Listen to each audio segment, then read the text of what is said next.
Okay, good afternoon, everyone, and welcome to the Pickens County Board of County Commissioners work session for Tuesday, December 7th.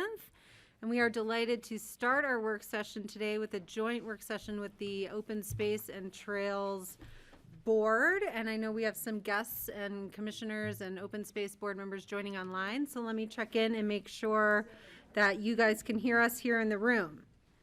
Steve and Elise, you can hear us okay? Okay, wonderful. And I will turn it over to the Director of Open Space and Trails, Gary Tenenbaum. All right, thanks, Kelly. Today, for the first part of this meeting, after eating lunch, I wanted to kind of do an update on a program that we've been working on with the Aspen Global Change Institute for almost 10 years now. And I felt it was incredibly innovative back then, and I'm learning that it's still incredibly innovative today. And so the Open Space and Trails Fund has funded soil monitoring stations throughout Pickens County and on open space trails. And the reason why we did this was, Aspen Global Change Institute, came up with this incredible proposal to us to show us that soil moisture, and I'll let Elise explain the scientific pieces, but soil moisture really drives vegetation. And if we want to see the impacts of global warming over time, soil moisture is one of the best ways to do it, because certain species cannot live without certain amounts of soil moisture in the ground. And so we have funded the soil moisture stations on open space, and we also help fund the maintenance of all those. And so those are in our budgets every year, and you guys happily approve those. And today is really to bring it back, because we had this about 7, 8 years ago. We had an update from them on what they were initially seeing, and we haven't done it since. And now we have some really good data to show, and I wanted to be able to show you guys what all that funding has done, but also show us, what it actually means to us for managing these properties into the future. So with that, we have Elise Osenga, and she is from, she's right now in Basalt, I think, but she's with the Aspen Global Change Institute, and I've been working with Elise since the beginning of this, and it's been a really fun partnership, because she can kind of show you where they all are, but they're all the way from the top of Independence Pass now all the way to Glenwood. So it's pretty cool. So, Elise. Thank you, Patty. I was just going to ask Skylar to do that. All right, Elise, let's make sure we can hear you here. All right, everybody. Thanks, can hear me? We can, great. Great. I'm going to go ahead and share my screen. So I just want to start by saying thank you for inviting me to talk to you all today. Can you speak up, please? A little bit louder for us, please. Sure, certainly. Is that a little bit better? I think so, yep. Okay. Well, thank you all for inviting me here today to join you to talk about the Roaring Fork Observation Network. As Gary mentioned in his excellent introduction, this is a project that Pickens County has been a really key partner on since the very beginning. And I'd like to encourage everyone today, as I go through these slides, to feel free to jump in, to ask questions, because I'd love for this to be as much a conversation as a presentation. So please don't hesitate to share your thoughts. So on that note, a brief overview of what I'd like to highlight in this presentation today, aside from what Gary already brought up, which is the value of soil moisture as a particular metric to the Roaring Fork Valley's understanding. So the question I want to work on answering is, why does long-term research matter? And specifically, why does it matter for society? And I'm going to start with a broad global view and then very rapidly move into why does this type of research matter right here, right now for us? So probably the best example of why long-term research is important is climate change. It's very difficult to tell what's happening when a change takes place slowly over an extended period of time.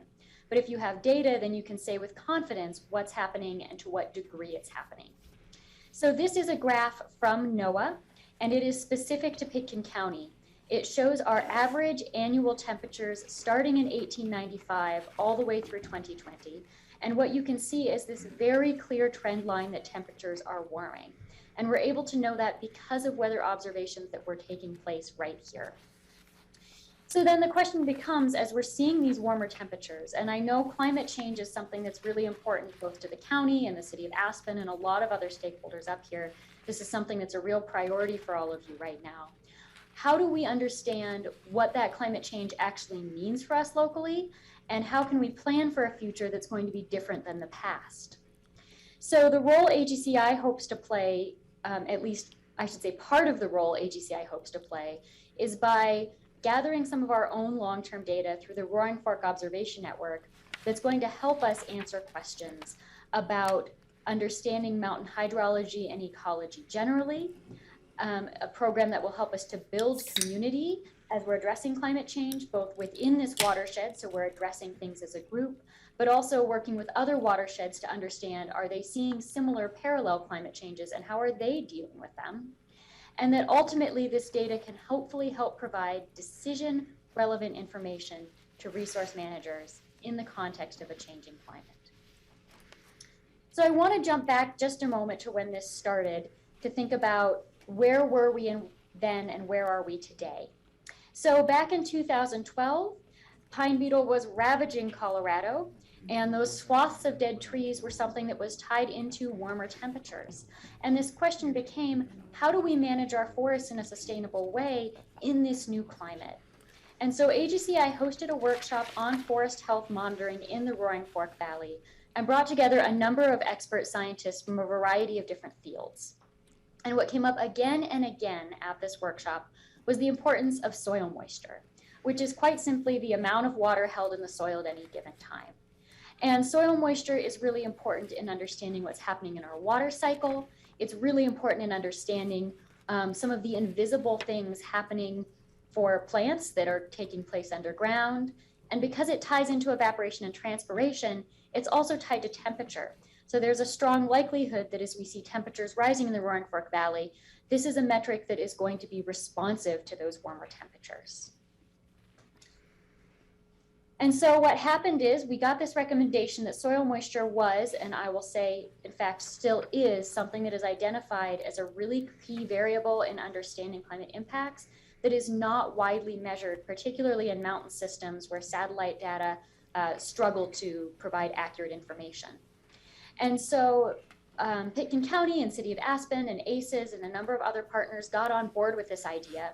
And by August 2012, AGCI was installing the first research station that would measure soil moisture in the Roaring Fork watershed in Sky Mountain Park.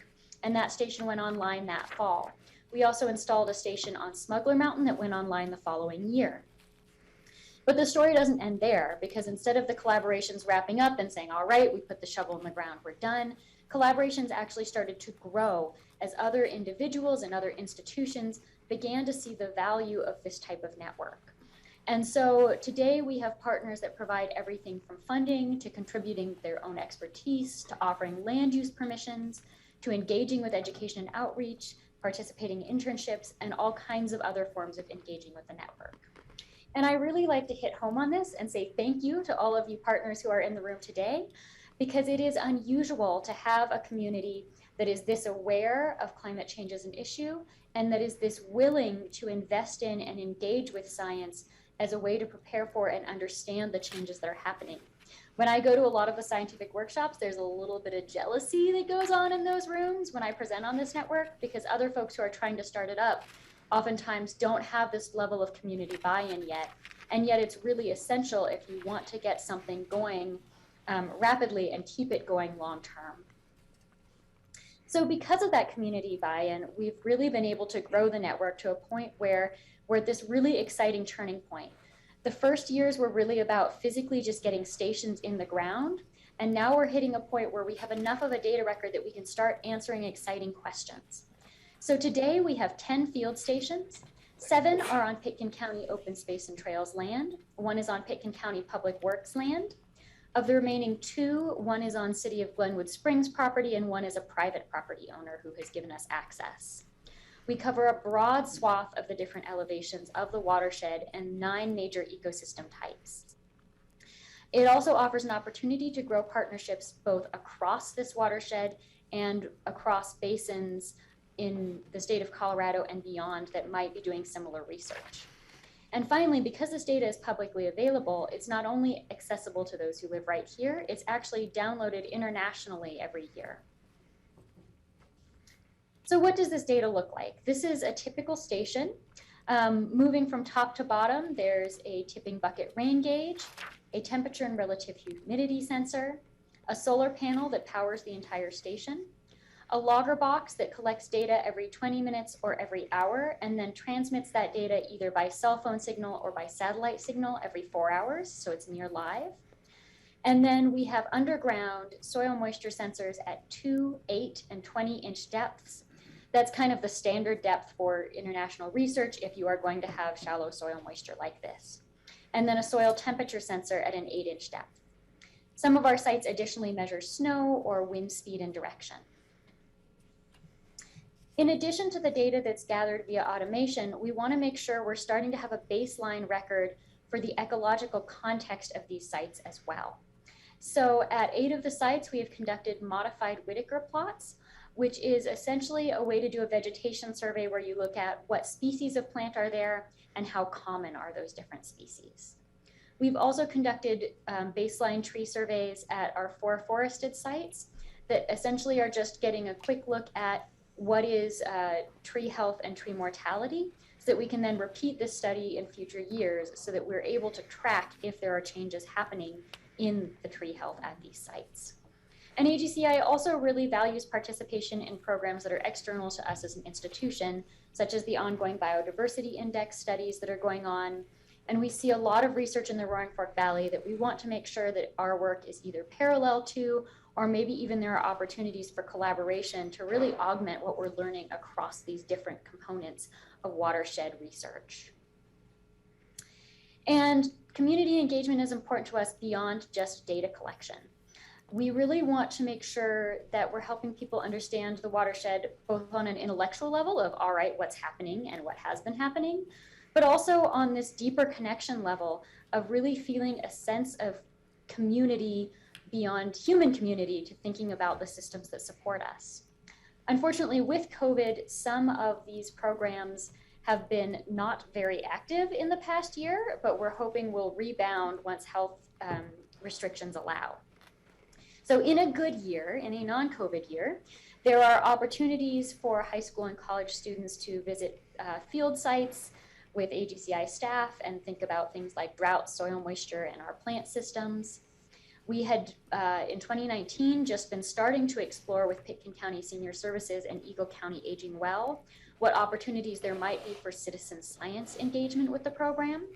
We attend the high school job fair that takes place in the Roaring Fork Valley, typically the Mid-Valley one. We engage with stakeholders on an individual level by asking them questions and touching base in that way. And then we've partnered with Colorado Mountain College the past 5 years to provide an internship that gives a research opportunity for students that might not be able to have a similar research opportunity within a community college institution. And that's been really successful from our perspective, and the students seem to like it pretty well too. So all of these components contribute to this overall program vision, which I wanted to just hit one more time before I dig in more deeply, which is that we want this continuous long-term record to make a usable basis for research, for resource management, and for community engagement. So what does a usable basis look like? The next couple slides I'm going to show are graphs. And again, I really would like to invite people, if you have questions or comments or want further explanation, do jump in on these graphs. These are just examples of the types of questions this data could be applied to. So consider these as kind of start points for thinking. So this first graph is from Sky Mountain, which is our longest running site, and it's looking at 8-inch depth soil moisture.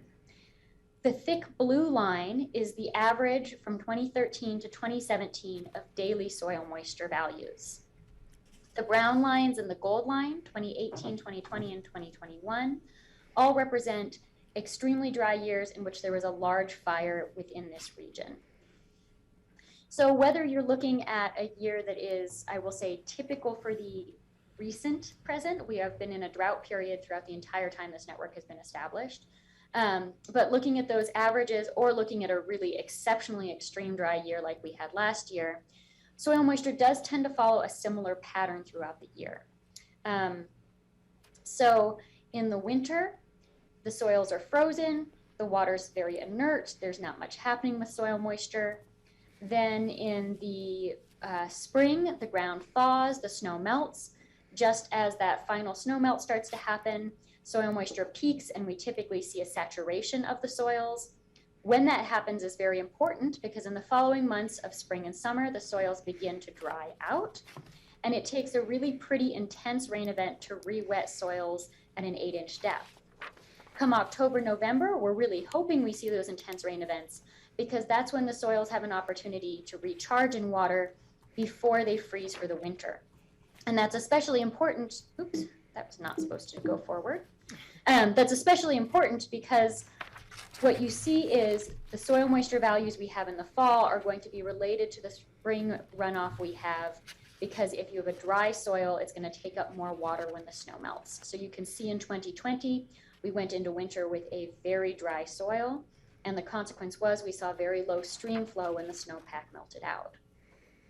So this is just to provide an example of the type of systems thinking that we can have with this data. So we can ask questions like, what's the relationship between date of snowmelt and onset of drying or fire risk? Or it also allows us to look ahead and say, what's our soil moisture value going into fall? So we have a little bit of a better sense of what we might expect in spring runoff the following year.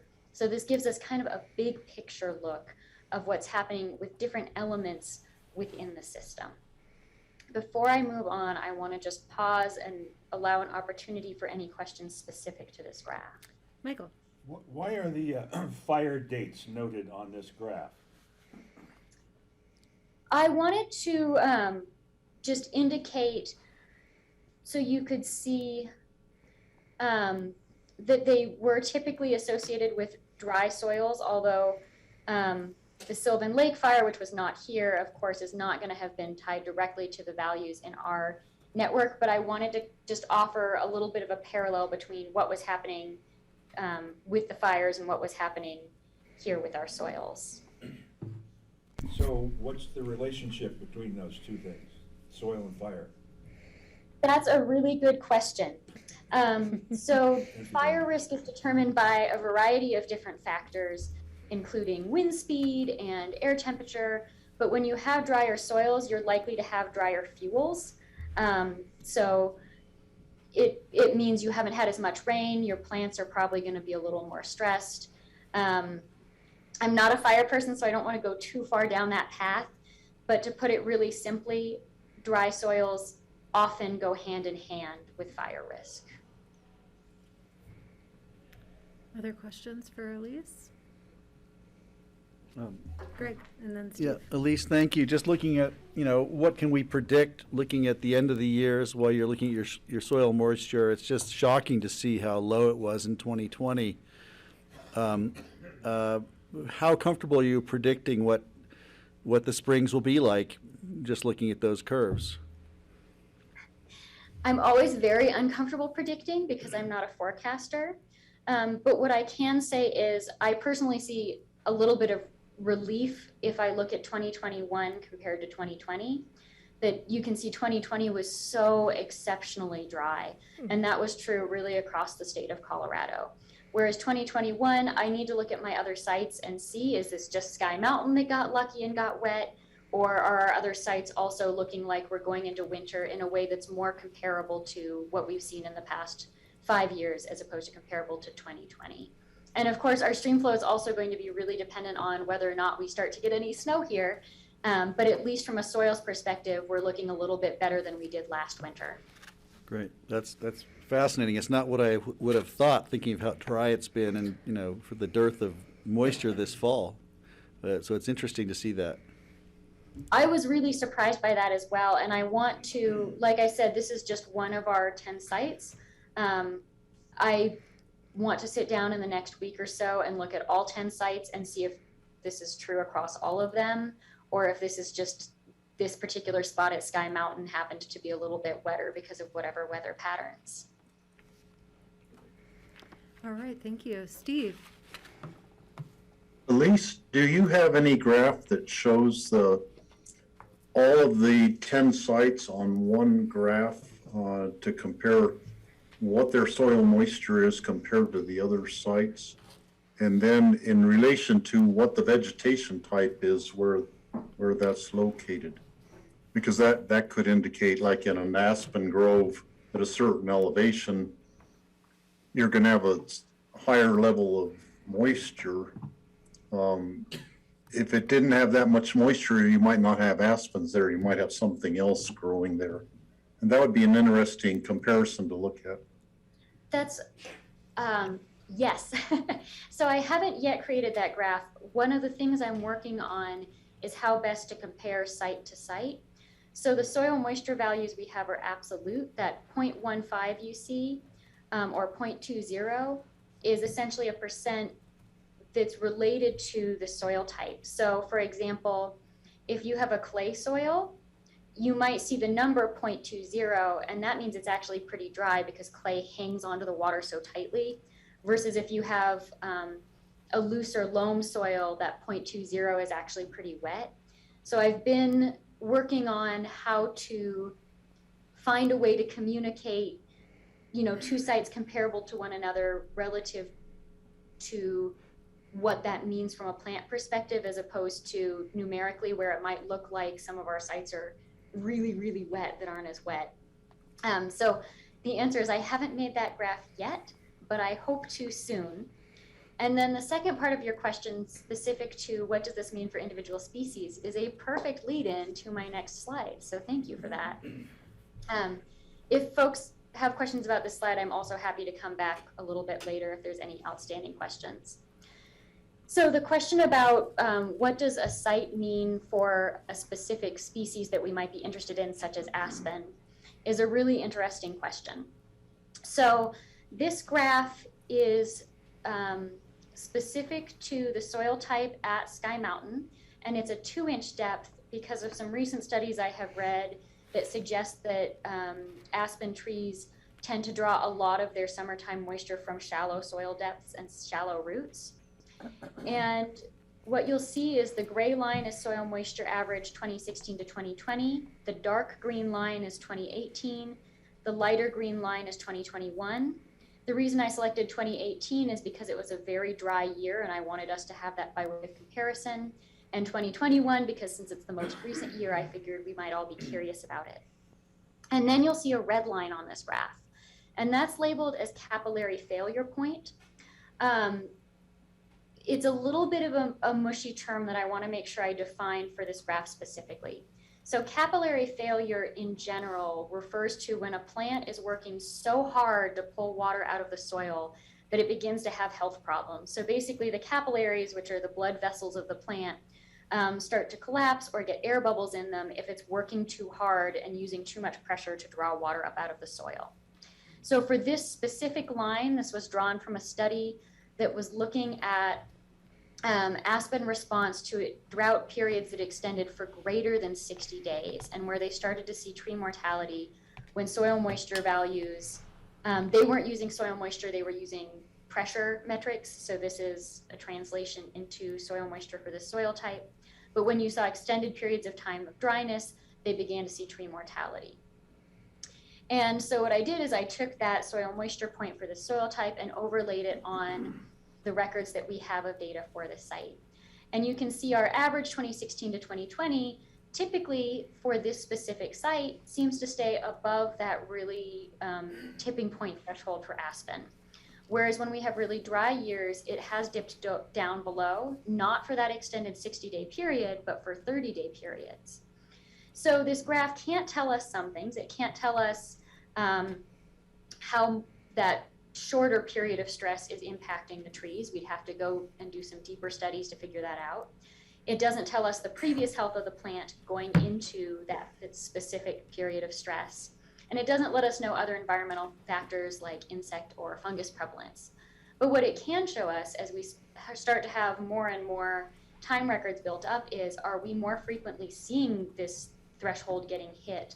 And what might that mean for a manager who's trying to decide, is it worthwhile to try and really revive aspen, or does it seem like conditions here will no longer be appropriate for that species? And I'm pausing again for questions because I Any feel like these questions are on pretty this? dense slides. Well, one of the things I could bring in is why we're so important, why we watch this is because we're looking at the forest restoration across the whole system. And, you know, at Sky Mountain Park, we have aspen stands that you just saw in the management plan. You know, if that continues the way it does, do we prioritize restoration of aspen or really focus on something else, somewhere else, where it's more priorities?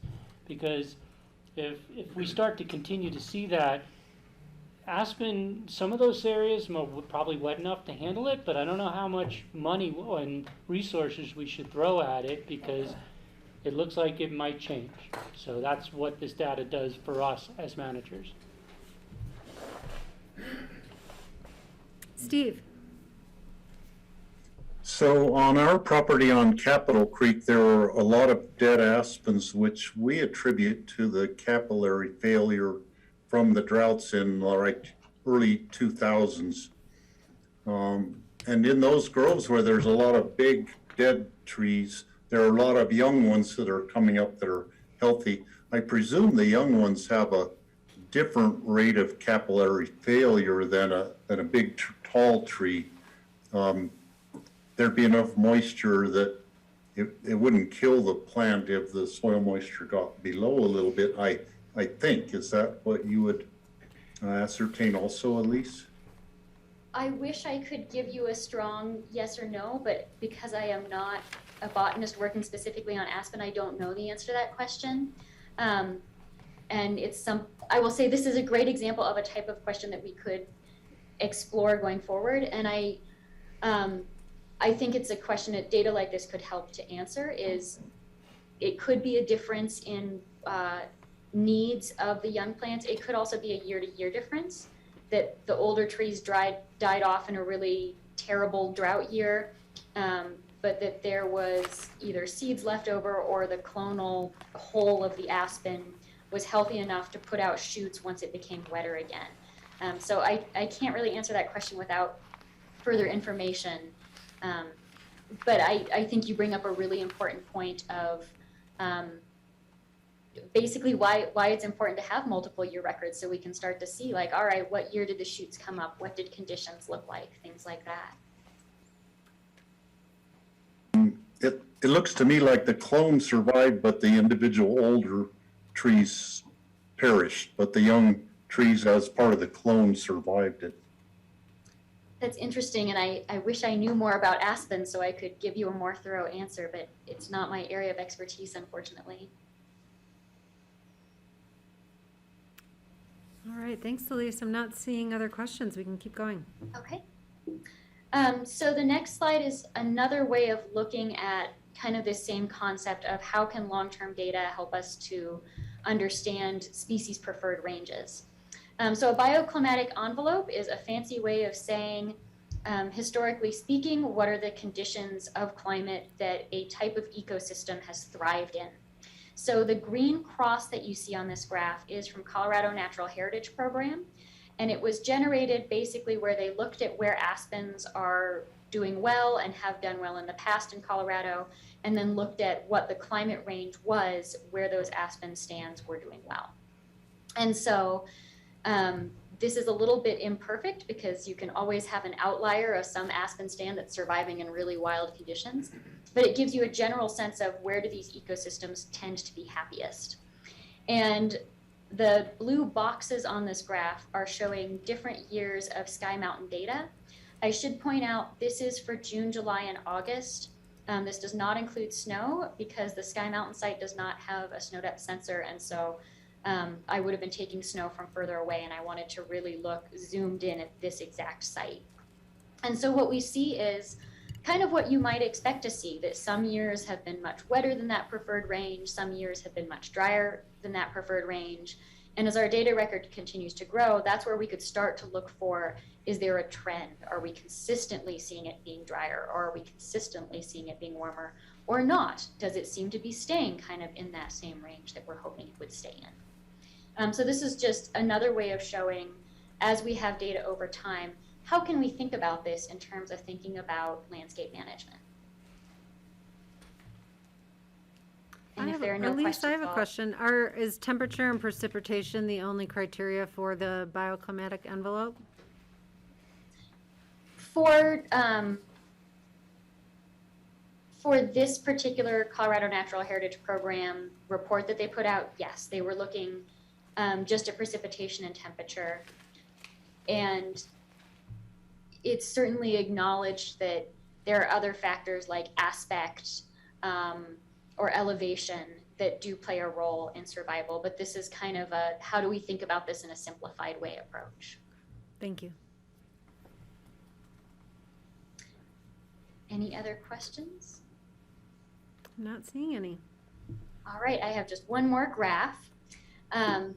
So I wanted to talk about one more example species, which is big mountain sagebrush, Artemisia tridentata bassiana. And I brought this species up because it is one of the species that is going to be used for the restoration at the former Drosty property that is part of Sky Mountain Park. I refer to that site as Brush Creek just to separate it out from our other Sky Mountain Park site. And so this is basically the same type of graph that I showed for the aspen trees. I do want to point out that the lines that are showing capillary failure on here are actually a slightly different definition, because the studies that I was able to find around big mountain sagebrush were not, unfortunately, exactly parallel to the studies that have been done on the aspen. So on this graph, those flat lines that you see are the point at which the species of sagebrush experiences around a 50% capillary failure. So it's not necessarily plant mortality, but it is a point of really high stress. The red line is specific for big mountain sagebrush. The gray line is for another common species of sagebrush, Wyomingensis. And because sagebrush tend to be very, very, very deep rooting, I mostly wanted to look at what's happening at the deeper soils. So the dark blue line is a 20-inch depth, 2015 to 2020 average. And by the way, 20 inches is actually pretty shallow. The research that one of my interns this summer found was that sagebrush tend to root even deeper than that, but this is our deepest soil moisture sensor for this site. And so you see both for our 2015 to 2020 average, which is the period of record for this station, and for this most recent year, 2020, our soils stayed wet enough to keep sagebrush happy at that depth. And this is for a clay soil. That's why you're seeing that capillary pressure kind of at a higher soil moisture as clay hangs onto water really tightly. And then that lighter green line is the 2-inch depth. And I put that in to come back to something that relates to Steve's earlier question, because if you're thinking about a seedling getting established, it's probably not going to have a super deep root yet. So what's happening in the shallow soils? And what we see here is in the summer months, that 2015 to 2020 time period, frequently those soils are going to be dry for a clay soil. So this doesn't tell us onset level of severe stress. It doesn't tell us anything about the point at which that sagebrush is going to continue to seed and flower or not. But what it does start to tell us is, okay, our shallower soils do get pretty dry.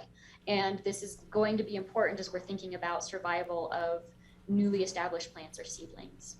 So I just want to reiterate, what AGCI can offer is not a yes or no answer to a question of should something be taken care of, because Pitkin County has all these other factors determining their management practices that are going to play into it. But what we hope we can do is offer this long-term data that gives a clear context for that decision making, so that a decision maker doesn't have to rely on just one season or just 1 year of saying, ooh, it feels dry, is it getting dry or not, but can actually start to have this bigger picture, this longer term view of the context in which they're working.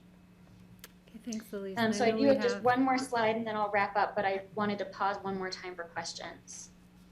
Yeah, is it too long a leap to suggest that sagebrush are more at risk than aspen?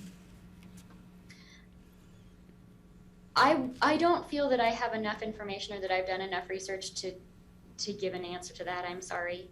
We don't, and Michael, we don't think so. We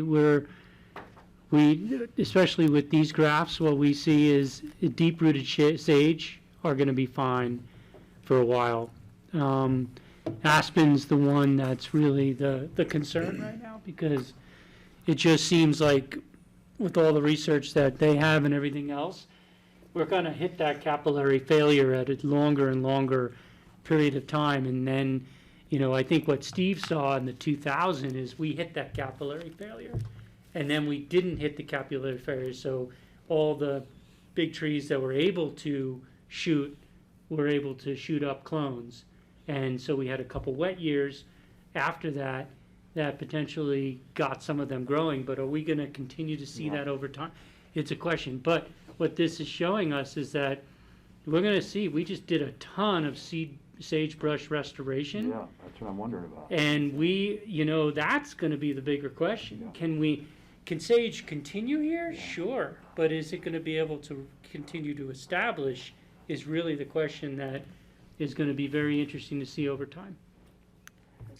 I'll also say this is a very site-specific view.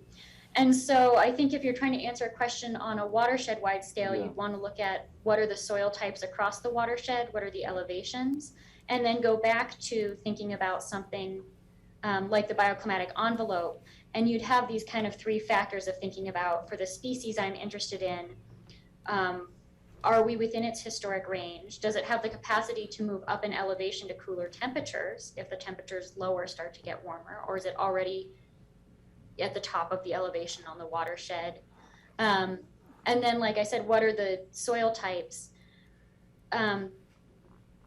If you're not looking at clay soil, these would be very high soil moisture values. And so even for something getting established, it might be a very different story from this site to another site, which is actually why it's really helpful to have these stations on Pitkin County land where something like restoration is taking place. And that was one of the intents of putting this station at Brush Creek, was so that it could work in play, not just getting long-term data, but in answering some of the more near-term questions about those restoration practices. So a more general question, going back earlier in your presentation, I think you referred to a biodiversity index. Is that some kind of a composite or a surrogate, or? That's the watershed biodiversity study that they're doing.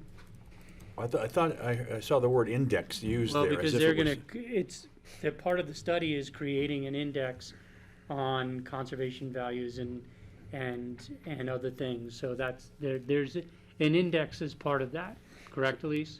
So again, is that some kind of It a is. I surrogate? apologize. I'm realizing I got the wrong word in there when I was working on this last night and updating it. And it should have been the Watershed Biodiversity Initiative, the WBI, that Tom Cardamone is heading up, which is a study that They know all about that one. Yeah. Yeah. I was hoping there was some I kind was of a gonna say, magical general that indicator. might have just been a naming issue. They're coming up with priorities based on that, so there's part of an index, but it's not going to be specifically. Got it, thanks. And Patty, I and was then thinking Francine? the same thing where Michael was going on the sagebrush reintroduction program we're doing, or introduction or revegetation program, whatever you want to call it. And are we taking into, this is a good thing to take into consideration when we're looking at the types of soils we're trying to reintroduce, bring back that sagebrush, and the depth of the roots. So we really need to be looking at, since sagebrush tend to have deeper roots, if we can be careful with the root systems as we're transplanting them, and then get them down as deep as possible to avoid these shallower issues with water and capillary failure. I was going to say that. Thanks. Awesome. This is Liza. I just want to jump in. Thanks, Patty, for bringing that up. And I think what I'd really like everybody here to understand is how valuable this data is for us. And that's exactly how we work together. So Elise and I communicate throughout the year. And this is the kind of information that actually helped us design that sagebrush restoration project. And so part of What we're testing there is we're irrigating half and we're not irrigating half. We have soil data on this. We know what kind of soils are there. We have AGCI's monitoring station nearby. We actually pulled the probes out to install the restoration part, and then we're putting them back in. So we can really work in concert. But that irrigation is really to attest this theory of like, oh, if the irrigation can help get those sagebrush roots down faster, then maybe that will help them survive in the long run. Or what's going to happen if we don't? Maybe, you know, there's an argument for the other side too. So it's really informed by this kind of data that we're able to go out and learn on the ground and implement. Can I Great, ask thanks. Liza? Hold on, Francie had a question, and then we'll go back to Greg. So, Gary, are you aware that Wexner had 50 acres of sagebrush destroyed this summer with Nope. for better cattle grazing right up by my place? So if you look out from my place towards Sopris now, that entire hillside that approaches Sopris has been totally masticated, and every sagebrush, except for a couple of bunches, just smushed and destroyed. And Do you have to have a permit to do that work? No, not for, no, you do not, because it's an agricultural operation, so, you know, but it's, I don't know. And, you know, quite a few renters are like, oh, that's really good land stewardship. It's really good for cattle pasture. Yeah. I'm like, yeah, right. It's great for the deer, too. It was really amazing to watch. It went on all summer, and I walked all over it, and they didn't actually pull them out by the roots. They just go over and just shred everything that's above ground. So I don't know whether they'll come back, but it's Usually very sagebrush silty soil won't. there. What? Yeah, sagebrush is not one of those great species that just magically will resprout. So sagebrush is one of the hardest species to transplant. That, I mean, we could take a full sagebrush, and we did this. We took 30 full sagebrush Yeah. and tried to put it from Brush Creek to Jaffe Park, and only one survived. So, and Amy's shaking her head because that's what she does for clients. So it's just a really difficult one. So, but once you kill that upper piece, most likely. Well, they'll- they didn't go underground. It was just, you know, Right. above ground. But it's very, very silty soil. It's silt like 8 feet down, nothing else. And I don't know. I don't know what's going to happen. It was really incredible to watch.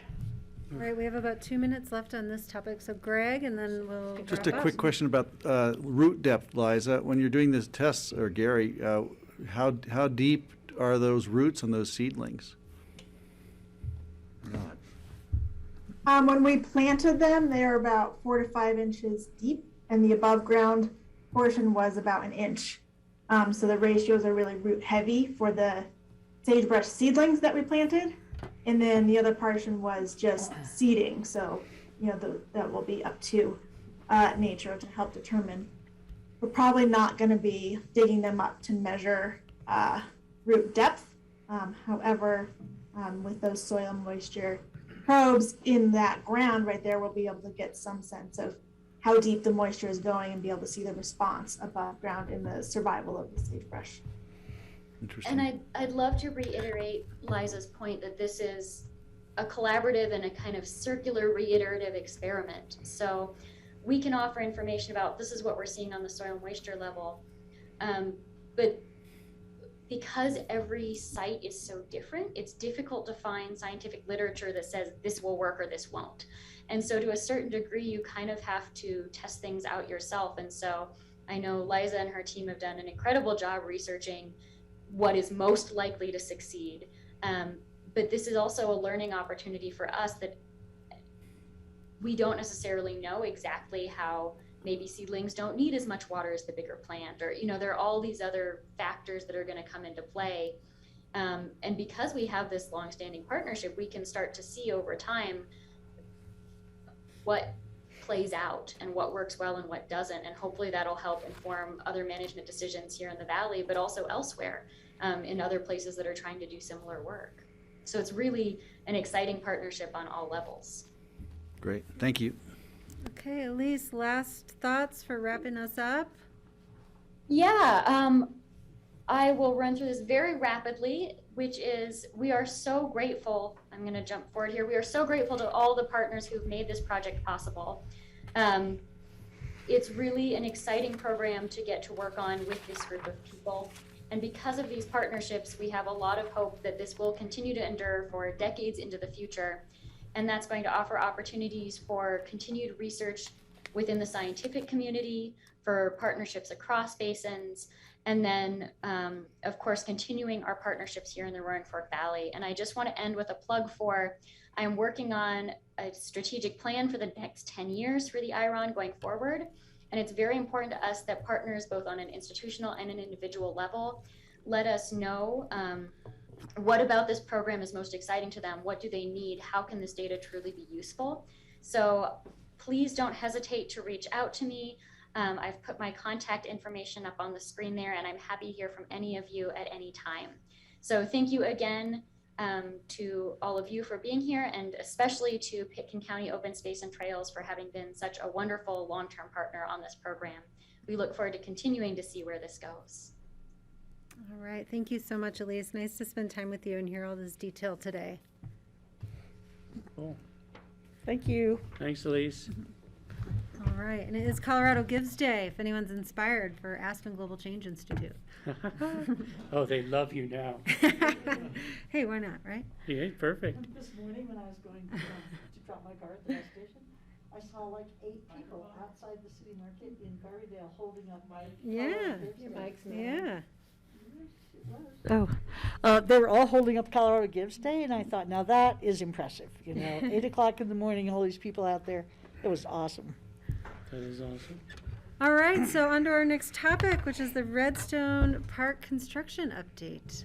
Cool. Well, I'm going to turn this one over to Jesse and Carly.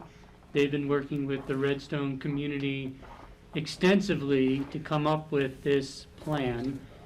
In the budget, we have $535,000 earmarked for construction on Redstone Park. And so one of the questions today is direction to move forward with that and keep it in the budget for this year for the commissioners to approve in the next couple weeks.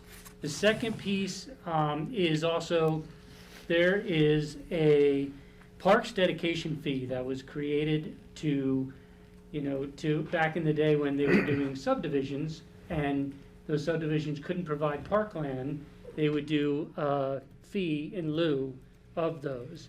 And so there's still not, it's no longer in the land use code, but there's still $620,000 in that fund. And, since Redstone Park and Elk Park, for the most part, is, areas that we have adopted to manage for the county, that we felt at least we could ask. This is a commissioner ask, this is not an open space board ask, but this is at least on the commissioner's side to see if they were willing to at least, what I proposed was to contribute about half of the project, $250,000 of the $620,000 to this park, so we could really, this is one of the biggest, this is definitely one of the most, this is definitely the most used park in the county. Redstone loves it. Really? We have spent, a lot of money over the years. My first few weeks on this job was Pottygate at Redstone, and honestly, it's been a great community collaboration because we went from adversarial to completely complementary, and they have helped steer Redstone Park to what we see today. So at the end, if the BOCC, you don't have to make a final decision on the use of the dedication fees, but it was, at least I just want to put it out there because it's a way to defray some of the costs from open space for the continued management and improvement of the park. So with that, Jesse.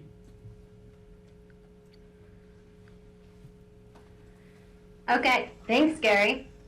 So this did go to our Open Space and Trails Board as the draft plan, so you guys should be somewhat familiar with this, but I will give a little bit more background for the benefit of the BOCC today. And so kind of as Gary touched on, the county general fund acquired the parcel in the 1970s to prevent the Redstone Park area from being developed. And then in 1999, we formally adopted it as the Open Space and Trails program into our portfolio. And then in 2009, we then acquired the Meredith parcel, which is the little parcel to the north that I'll show you on a map in a couple slides. So it is part of our diverse open space and trails portfolio that includes everything from trailheads to large open spaces and scenic vistas to, all of our different assets. So, but it is kind of a unique one in that it's a developed park and we don't have many of these in our system. As Gary did say, this is a very well-loved and well-used park. Redstone is just booming in the summertime. I heard it was booming this last weekend for their winter holiday events. So it definitely draws a crowd of both locals and visitors from around the state. And I think it's just important to touch on that this park is really serving a bigger population than just Redstone Park residents. And so kind of to justify the investment that we'll touch on at the end, I think it's important to understand it as a part of this larger context. And it is a stop on the West Elk Scenic Byway that kind of goes all the way through Gunnison. So specific to this project, we adopted a larger open space and trails plan for the whole suite of Redstone area open space and parks that included a park across the way, across the river, as well as some other parks or open space assets in the general area. And so that plan directed Elk Park to be completed first, and that has been completed and is, I think, of great success. And then the next step was kind of addressing the needs of Redstone Park. So we kicked this off with a visioning activity in the summer of 2020. We kind of asked the community to give us all their ideas and share with us what they loved about the park and what they thought needed to be updated.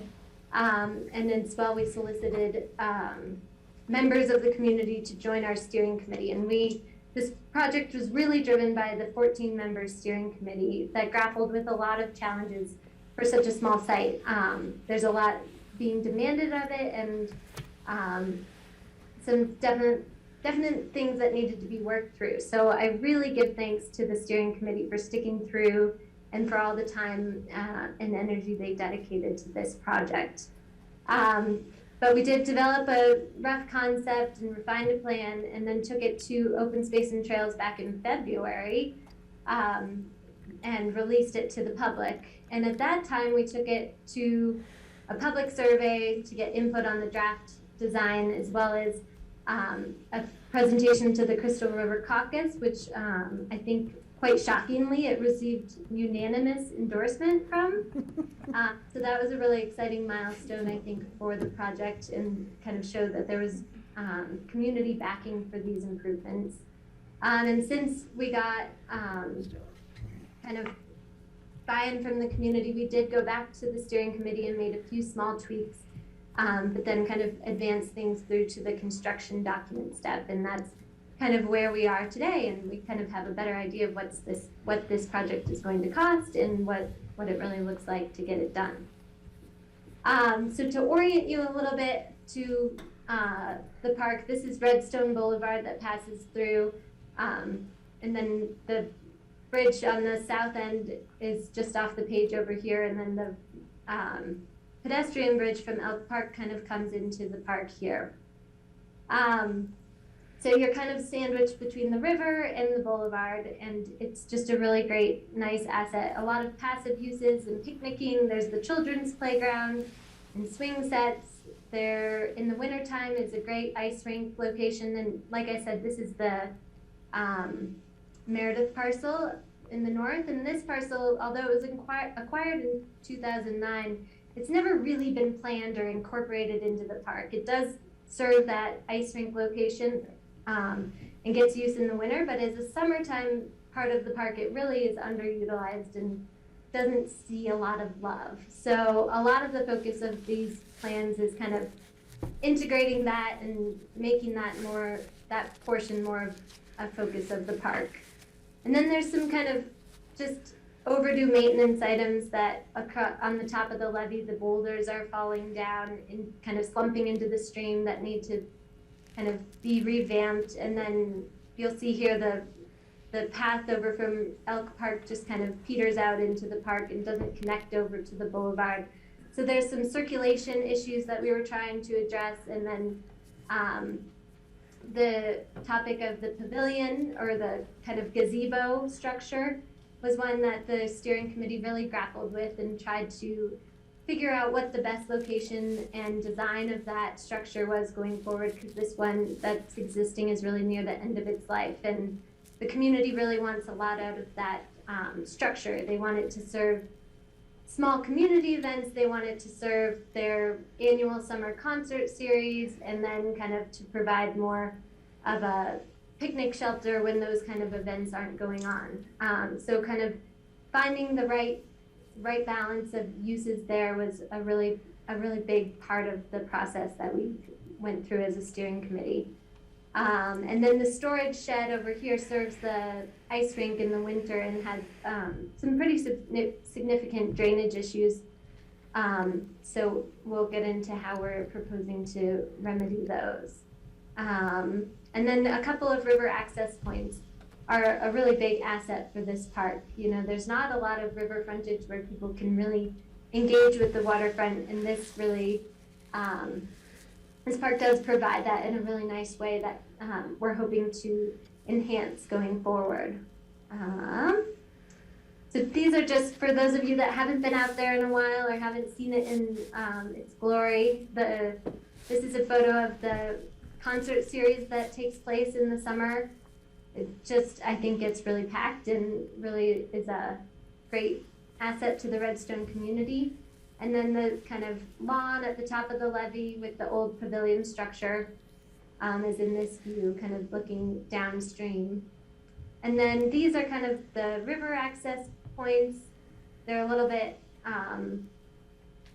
you know, in need of some maintenance and upgrading to make the access more usable and user-friendly to the larger population, as well as just accessing the general levee upper portion of the park. And you can see the restrooms are something that Open Space and Trails has invested in over time, remodeling them, I think, in 2003. And then there is also a community-run museum on the site, which is an old lamp house that was brought down from Coal Basin. So it's a very cool site. And then this is a little bit of the winter use. These skates in the winter are free for anybody to come use. They have all the sizes, figure skates and hockey skates, and the community sets up the ice rink. And that's not something Open Space and Trails does specifically, but we do allow for that use on our property, and it's definitely a well-loved community amenity. I should touch on the fact that the steering committee also grappled with, you know, the removal of mature vegetation and the replacement of those, and kind of didn't treat that lightly. So there were a couple of trees that we're proposing to take down in this area for the kind of larger benefit of long-term planning, and we're proposing to replace those on site. But just know that any trees that we're proposing to take down has not been considered lightly. This kind of just recaps some of the points that I made earlier about the public support for this plan. And I think that generally, you know, the community wants to see a lot of the things that are working well stay on the site. You know, less is more kind of a concept here. And so it's really just kind of updating the park, but really keeping a lot of those core features that that it has going for it. And then kind of maintaining the rural character was very important. So some of those things have been kind of maintained throughout this design process. So I kind of let Carly jump in here with some more specifics about how, about the plans for the design of the park. And Carly, I can kind of point things out as we walk through them. Yeah, that would be great.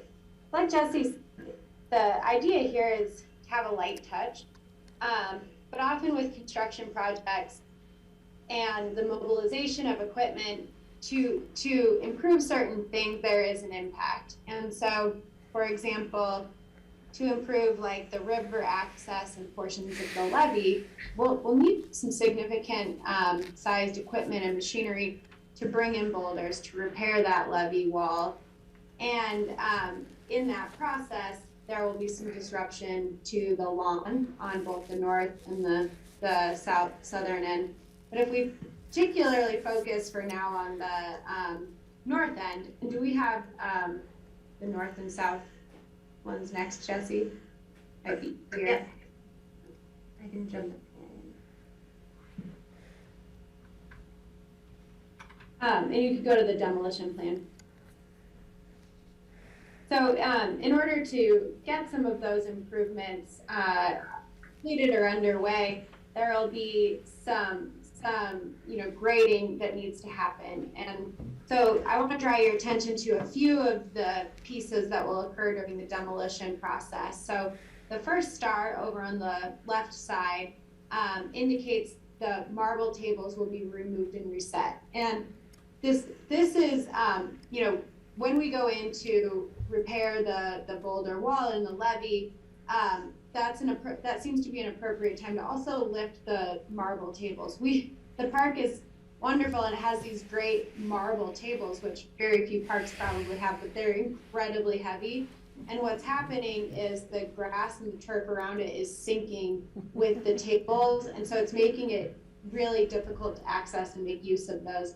So while we're bringing in equipment to repair the boulder walls, we're also proposing to lift up the marble tables for a foundation and reset those marble tables so that they can function into the future. The play equipment is relatively new, but to improve the street aesthetic and the street appearance to the park, there will be some improvements here. So the playground equipment will be picked up and reset in another location. So that's another example of a facelift, but that will require some significant construction and mobilization. The star in the middle around the parking area, the existing gravel that provides the parking spaces is in really poor shape, as well as the concrete. So new concrete sidewalks in some areas and gravel resurfacing is proposed there. But to get that out, there will be some significant work to demo the concrete and the gravel areas. And then, as Jesse mentioned, on the north side of Carly, the hang park. on one sec. We have a question about the graveling. Yeah, just regarding the parking areas, as we're thinking of redeveloping this, really, it's great. I'm super in favor of it. I'm just wondering, have we looked at the possibility of putting an electric vehicle charger in that parking spot, thinking that they kind of need to become more ubiquitous, and that might be a perfect spot? Well, and Carly, I can answer this one. I'm working with, the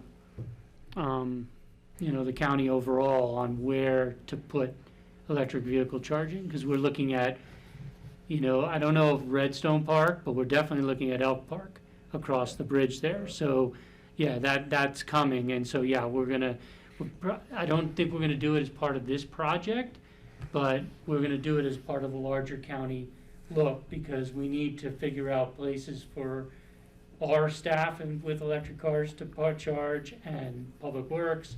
So it's coming. We're definitely looking at that. Excellent, Just in thanks. case you weren't aware, Claire is working a lot on charging stations, has a major project to that effect, may be able to help in some way. Yeah, I mean, we're trying to loop in with the bigger overall picture, and it's, Elk Park is probably a better answer, because it's got a lot more parking, and we could potentially do more. And Where- then where's access to Elk power Park? lines. Elk Park's right across that bridge. Oh, where the ovens are?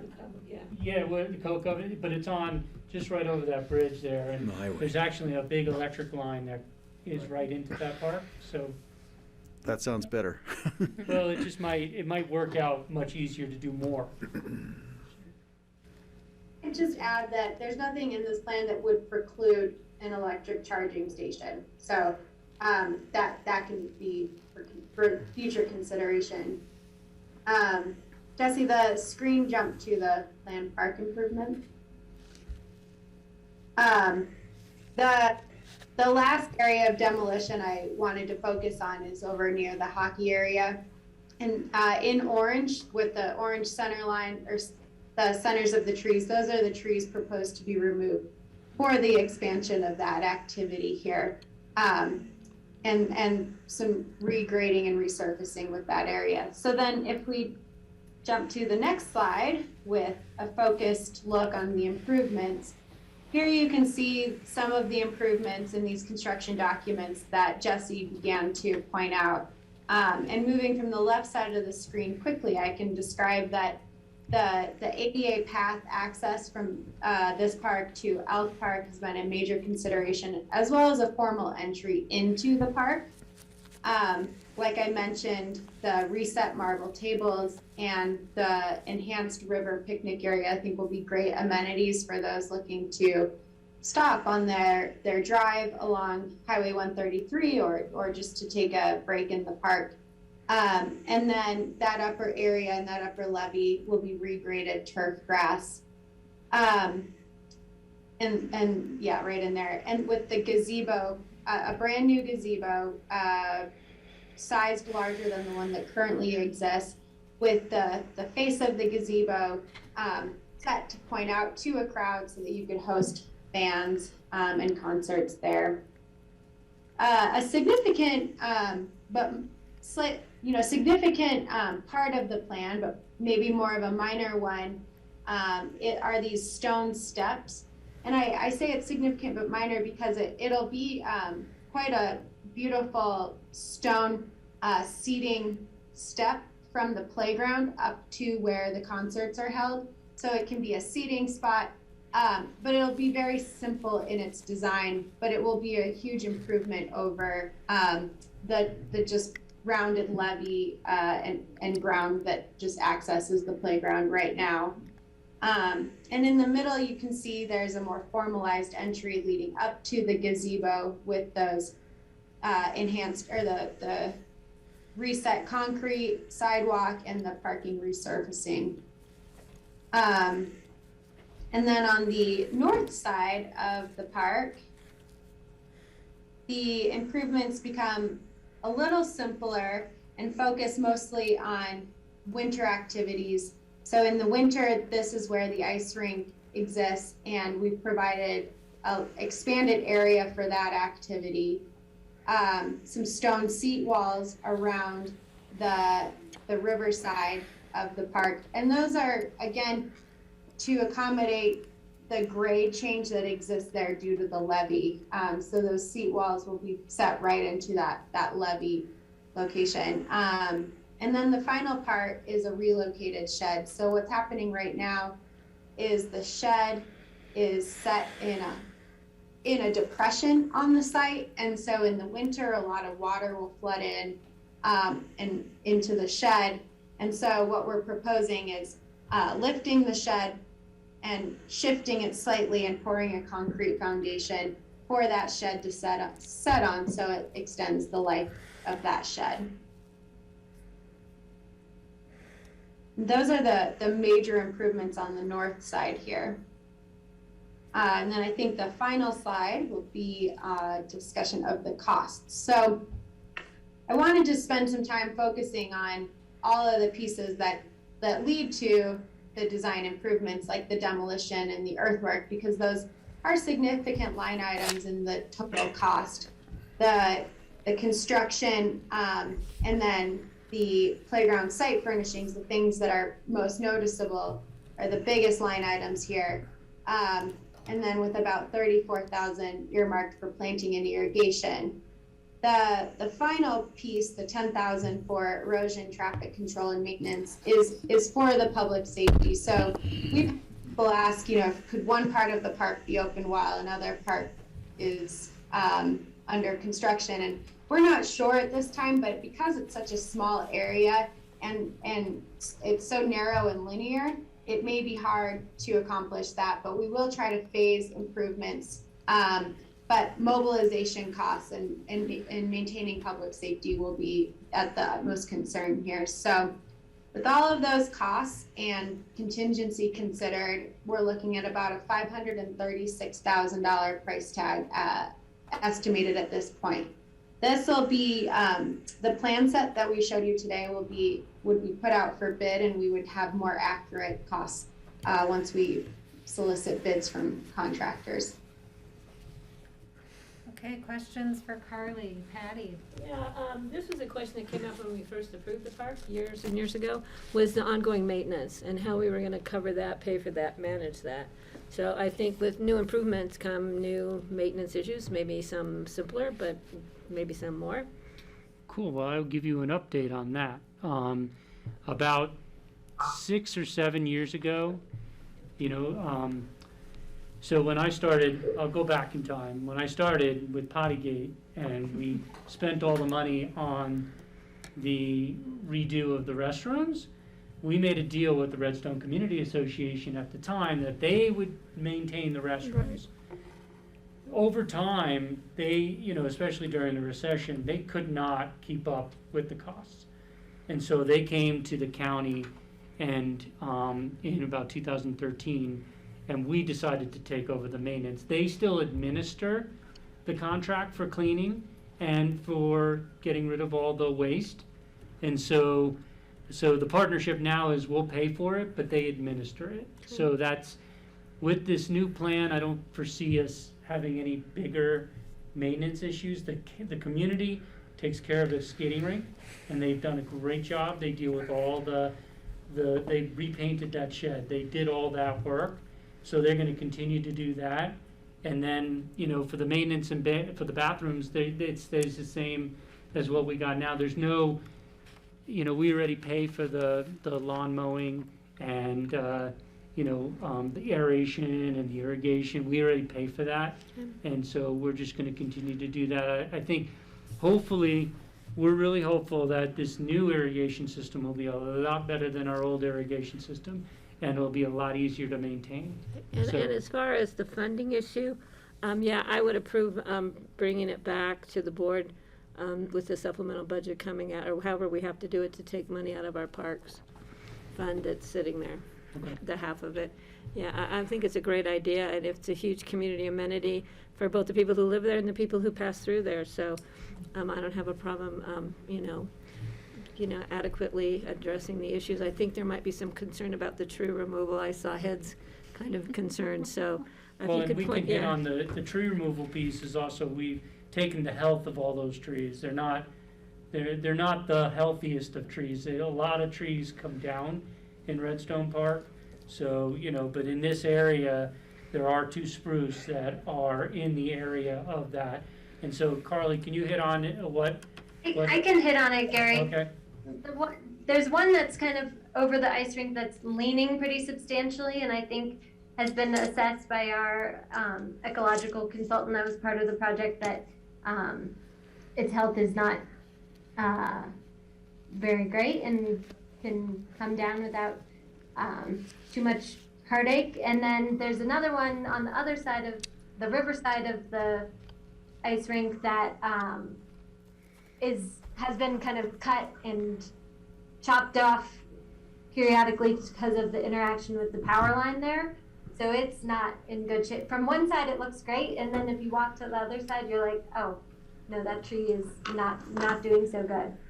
So those are the 2 major ones, or more significant trees that we're proposing to come down, and those will be replaced with kind of more strategic plantings on the periphery of the site with some substantial size trees. Seems like there was some further to the south too, that was coming down, proposed. Yeah, and those are kind of, I think those are a little bit, I guess, let me pull it up, hold on. I think there are a couple to be for the placement of the gazebo. the one in the center of the. And then, yeah, to connect, and those are more shrubs than trees in the center to kind of facilitate a little bit better connection between the north and the south. If you can zoom in, Jesse, for us. We can't get very close to our laptops to look at it. There you go. Is that good, you? Yep. these ones in the center are kind of to facilitate a little bit better connection between the north and the south parcels that have never really connected. And those are more shrubs than trees that we're removing. And then, so the other kind of more tree species that are coming down are to facilitate the access and the gazebo placement in this location here. And that's really a balance between trying to fit the gazebo between the setback line of the high watermark of the river and maintaining as many mature vegetation in that area as we can. So that's really the minimum that we could do, and then those will be replaced on site as well. Carly, do you have anything to add on those?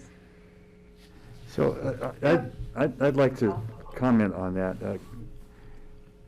And it comes from, and first, my respect and for and deference to Jesse and Carly for having spent months on something and I've spent, an hour looking at.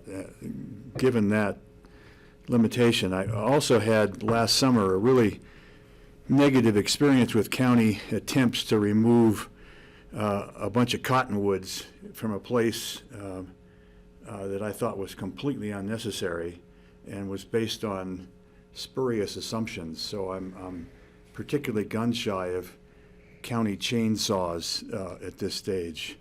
And I understand that's a different county entity that's handling this.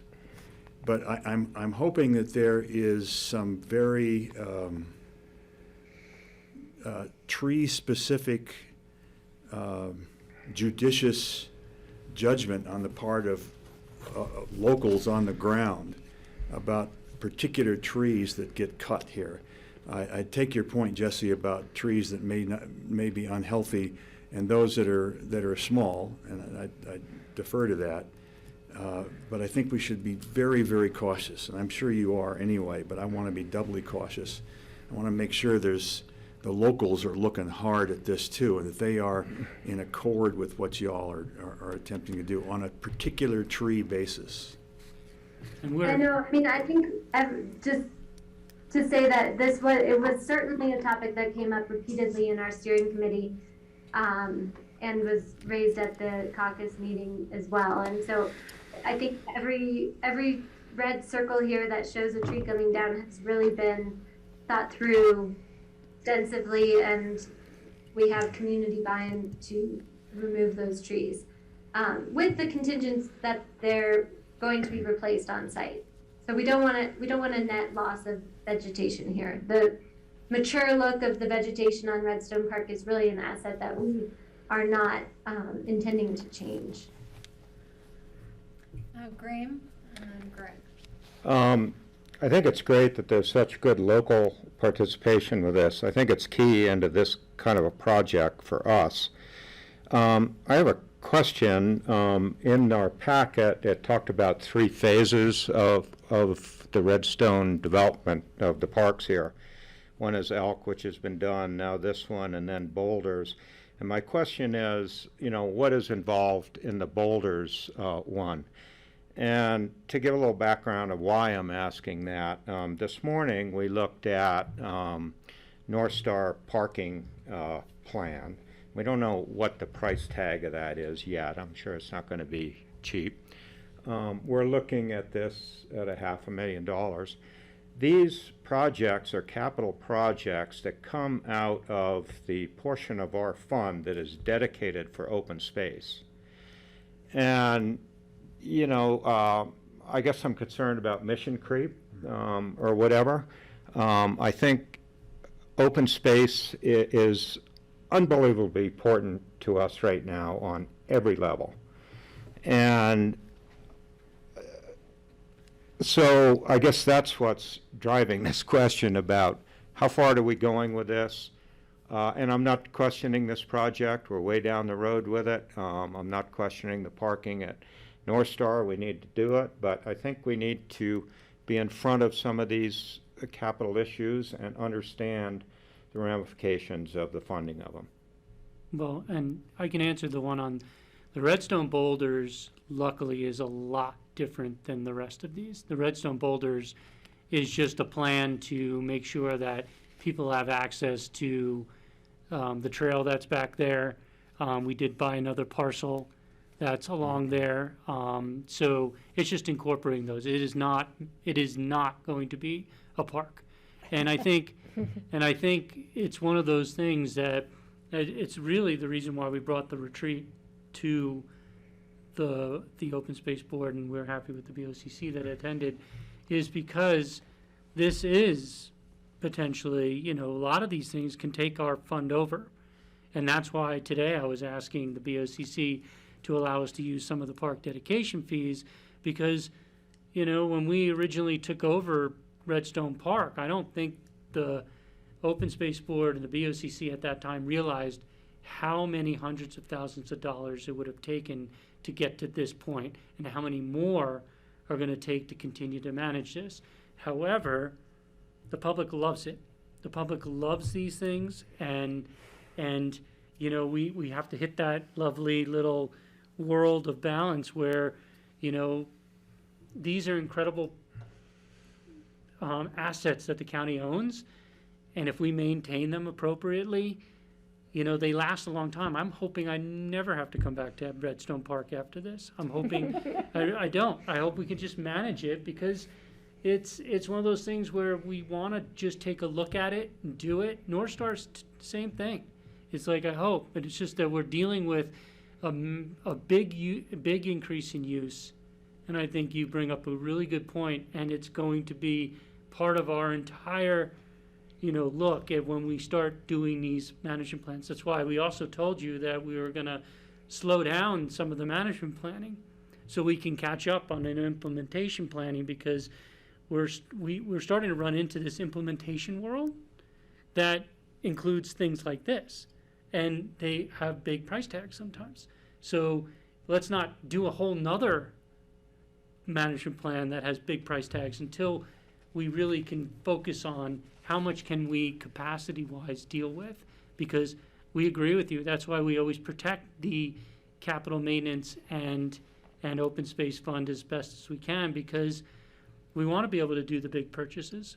And I feel, I feel you hit something that's passionate to us as staff right now, and it's really something that we're going to have to continue that discussion on moving forward. Graham, I would hope that you would not be reluctant to throw the wrench in the works of a project you think is inappropriate just because it's far down the road. You have heard me before whine about governmental momentum for big projects, and that's exactly what we're talking about here. I mean, in effect, you're saying, well, we've done all this planning for months and maybe years, and so, gee, now we can't turn back. I think we should never make a big budgetary decision based on that momentum. We ought to judge it on whether it makes sense right here and now. I think this project makes sense. I'm not talking about this specific project. I'm talking about the bigger issue, which I just, mentioned. So, no, I'm not going to vote against this, but I am thinking about the future and want to keep at least my eye on what I think the founders of this program envisioned, and why they went to all the energy to set it up. And I think of the taxpayers and the voters who support this program and what is in their mind. And, I'm going to say this supports the public support for this program. And that's maybe one of the reasons why I would vote for this project, because I think it does bring our program into the forefront of their minds and helps them to support it. But again, I just want to try to keep our eye on the open space. Since it's his turf, I would love to know what Wayne is thinking about this project. We do have some other hands up for folks. So if it's okay, Wayne, can I get Greg and Francie, and then we'll come back to Wayne? Okay. Right, yeah, I think on the note on this track, I'm interested to know where the funds actually come from from open space, and I don't want to have a long discussion about it, but I was thinking, is this part of the acquisitions parcel, or is this part of the trails, or is there a maintenance where would the money be coming from specifically, and briefly? Then the second one was just a question about the map, getting back to the map. You've got the gazebo, you've got a spot for the audience, and I was looking at the map, wondering about that stone stairway that goes to the playground. And is that replacing just like a little grassy knoll bank? And so I'm wondering if it's a stone stairway that's going to be perpendicular to the stage of the gazebo from my perspective here. And I'm just wondering if that's really a good idea to have it's not going to be like a seating area to look at the stage during a concert. It's kind of facing the playground. I'm just wondering if there may be a way to, it might be a dangerous thing actually, if somebody's looking at the concert and falls down the stairs, or if you fall down those stairs anytime, which is easier, a grassy knoll or a staircase to fall down? I'll take the Well, knoll. I'll answer the. That image here is the best one to describe the condition here, and then I'll let Gary answer that. Right, and that's about, people would be sitting on those stairs or somewhere, I think, if those go in, correct? Or is it a little bit farther to the south? You see her cursor? Oh, okay. Yeah. That it would be right about there, and we've considered that as well. And the issue is that what you're seeing in the grassy area acts as a levee, and so turning the stone stairway to be perpendicular to this rather than parallel, there's just no way to create the grade for a stairway like that. So what we need is some sort of accessible way to access the concert lawn that you can see on the left side down to the playground, with a wall, or without the condition that exists right now, which is just the rollover of the turf. So the solution to provide the wide 18-inch tread steps from the playground up to that area, would be wide enough that it would not create much of a falling hazard, in our opinion, because that step, the first step, would be level with the turf. It wouldn't be the turf and then you drop off the first step, but it would be turf to the step, and then it would begin to drop off. So you would have a cue that you're standing on a step before you would drop off. But it's part of our solution to the existing condition, which is this rollover grassy knoll, which is really hard for people to walk up or down. And to maintain. You can even see it in that picture. Right. The grass doesn't do as well. Right, okay, just wanted to bring that up, but thank you, that's enough. Okay. We're running up against the need to start another meeting, so I'm just going to also look to commissioners to comment on whether you support the request for the 50% coming from the Parks Fund as well. Okay, and I'll answer you the question. I'll ask a ahead, Gary. quick question, the answer on where it comes from. We have the three pots. We have acquisition capital improvement, we have trails capital improvement, and then we have maintenance. This is a capital improvement to an asset, so it's in that, it's in the big fund, the biggest fund that we have. So that's where it would be coming out of. So, As well as the North Star parking, correct? Correct. Those are coming Capital. out of acquisitions. they're all capital, major capital improvement projects come out of that, where when we do the mowing and the bathrooms, that's all for maintenance. Thank you. Francie? I just wanted to respond to Graham briefly. I totally understand what you're saying about open space versus parks, but I do want to say that a park like this is accessible to people who are just walking to it, and they don't have to get in their cars and drive somewhere to go on a bike ride. You know how I feel about Prince Creek, right? So, and I think that this kind of open space, because this is open space, and I really appreciate the design you guys have worked on. You've done a really nice job with that, ladies. I think is less intrusive to our open spaces than additional bike trails into wild places, for instance, because it's right there, and it's so accessible, and it's not intruding on any elk habitat or It's not creating erosion on hills, all of that kind of stuff. So yes, Kelly, I do support this. And I would support other types of open space that are smaller. And, you know, if we look at land trusts across the country, a lot of the land trusts buy smaller places in cities and stuff in order to have open spaces that are so easily accessible. So I do understand your concerns, though. Great, I appreciate that. And you support the I 50% totally support funding it, coming yes. from the? Yes, from the other Okay. funds, yes. And then I want to honor Michael's request to check in with Wayne as the neighbor.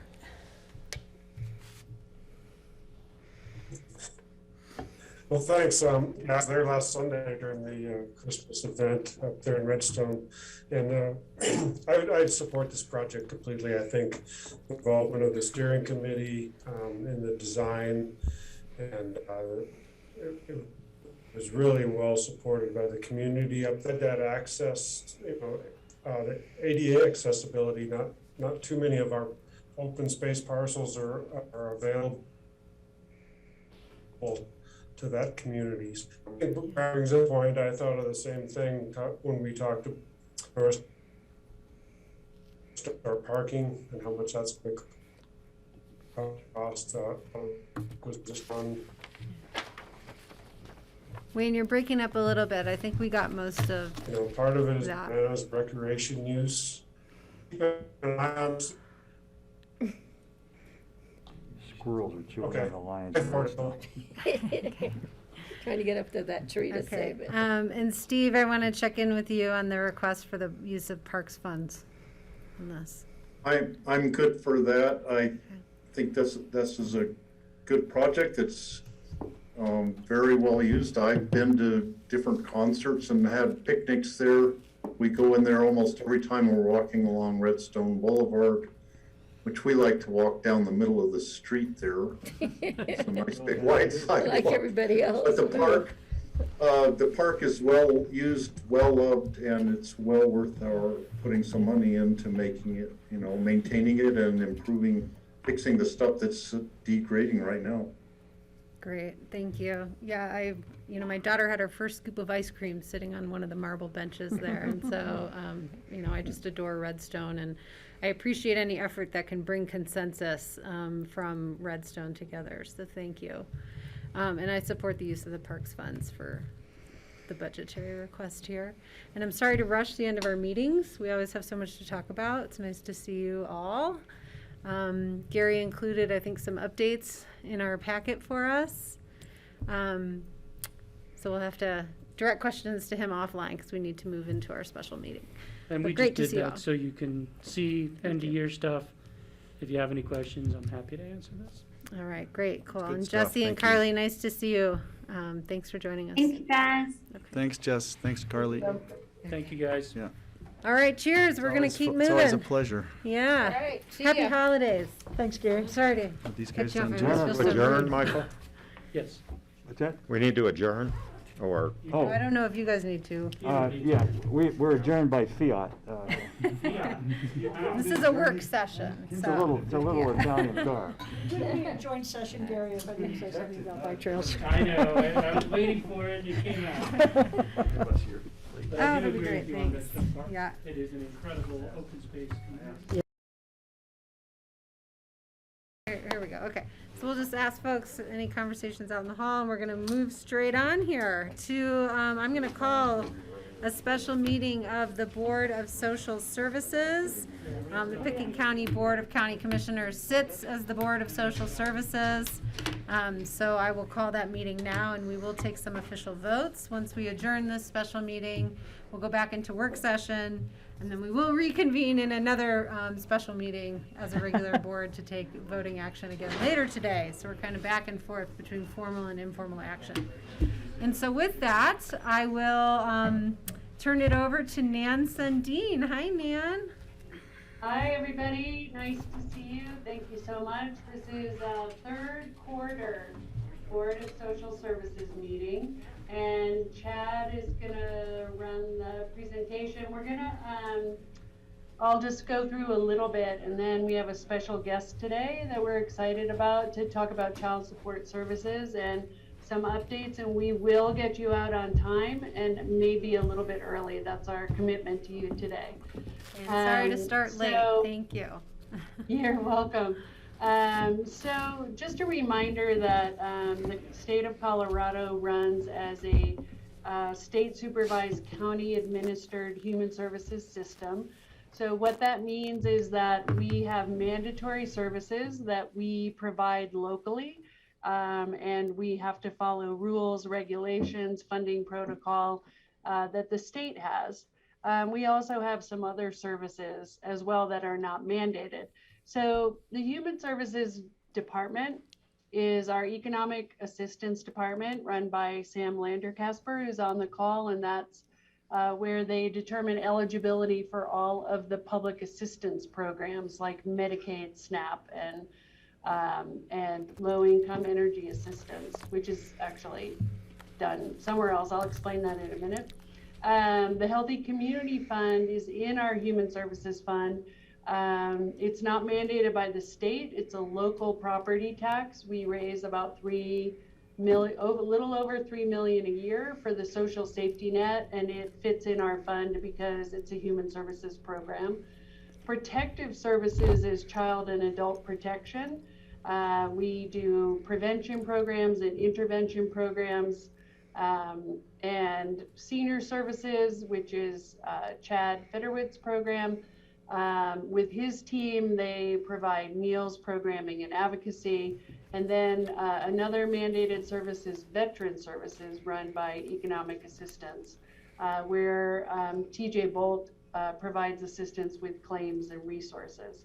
Matt McGaw is in Mexico today, and Lindsay Maish is in Hawaii today, in a storm in Hawaii. In the snowstorm in Hawaii. Yeah, and a crazy cyclone. So I'm happy today that Kelly Kirkpatrick will present for Matt McGaw, and I will present for Lindsay. Let's go to the next slide. So just a reminder that the responsibility, well, two things. One is there are mandated services that Pitkin does not provide, but we contract with other agencies to provide. So Child Support Services is one where Garfield County provides that service for us. Low energy income assistance is provided by Goodwill around the state.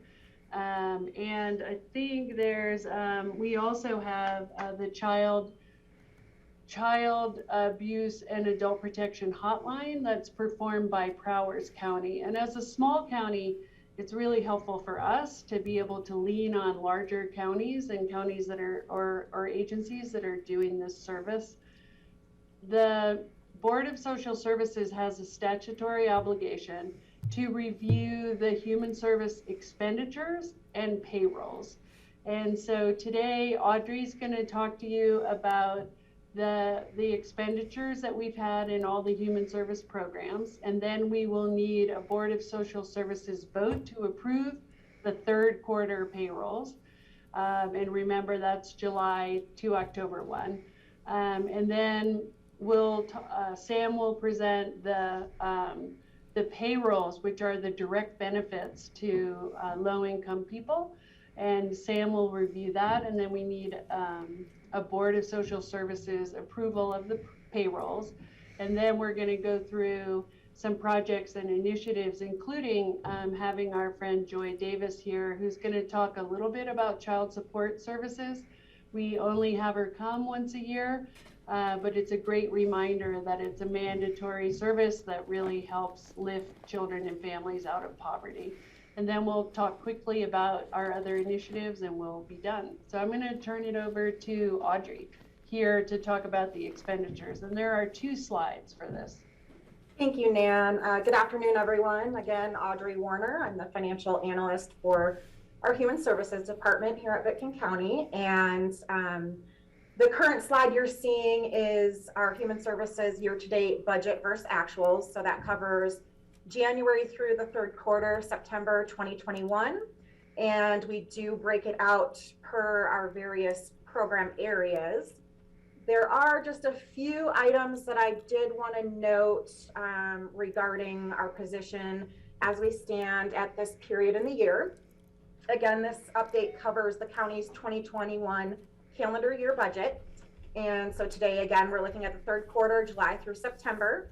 However, just a quick reminder, our human services program allocations do follow the state fiscal year, which is July 2021 through June of 2022. So we just headed into our state fiscal year 22. Another note on that is we did just close out our state fiscal year 21 closeout process.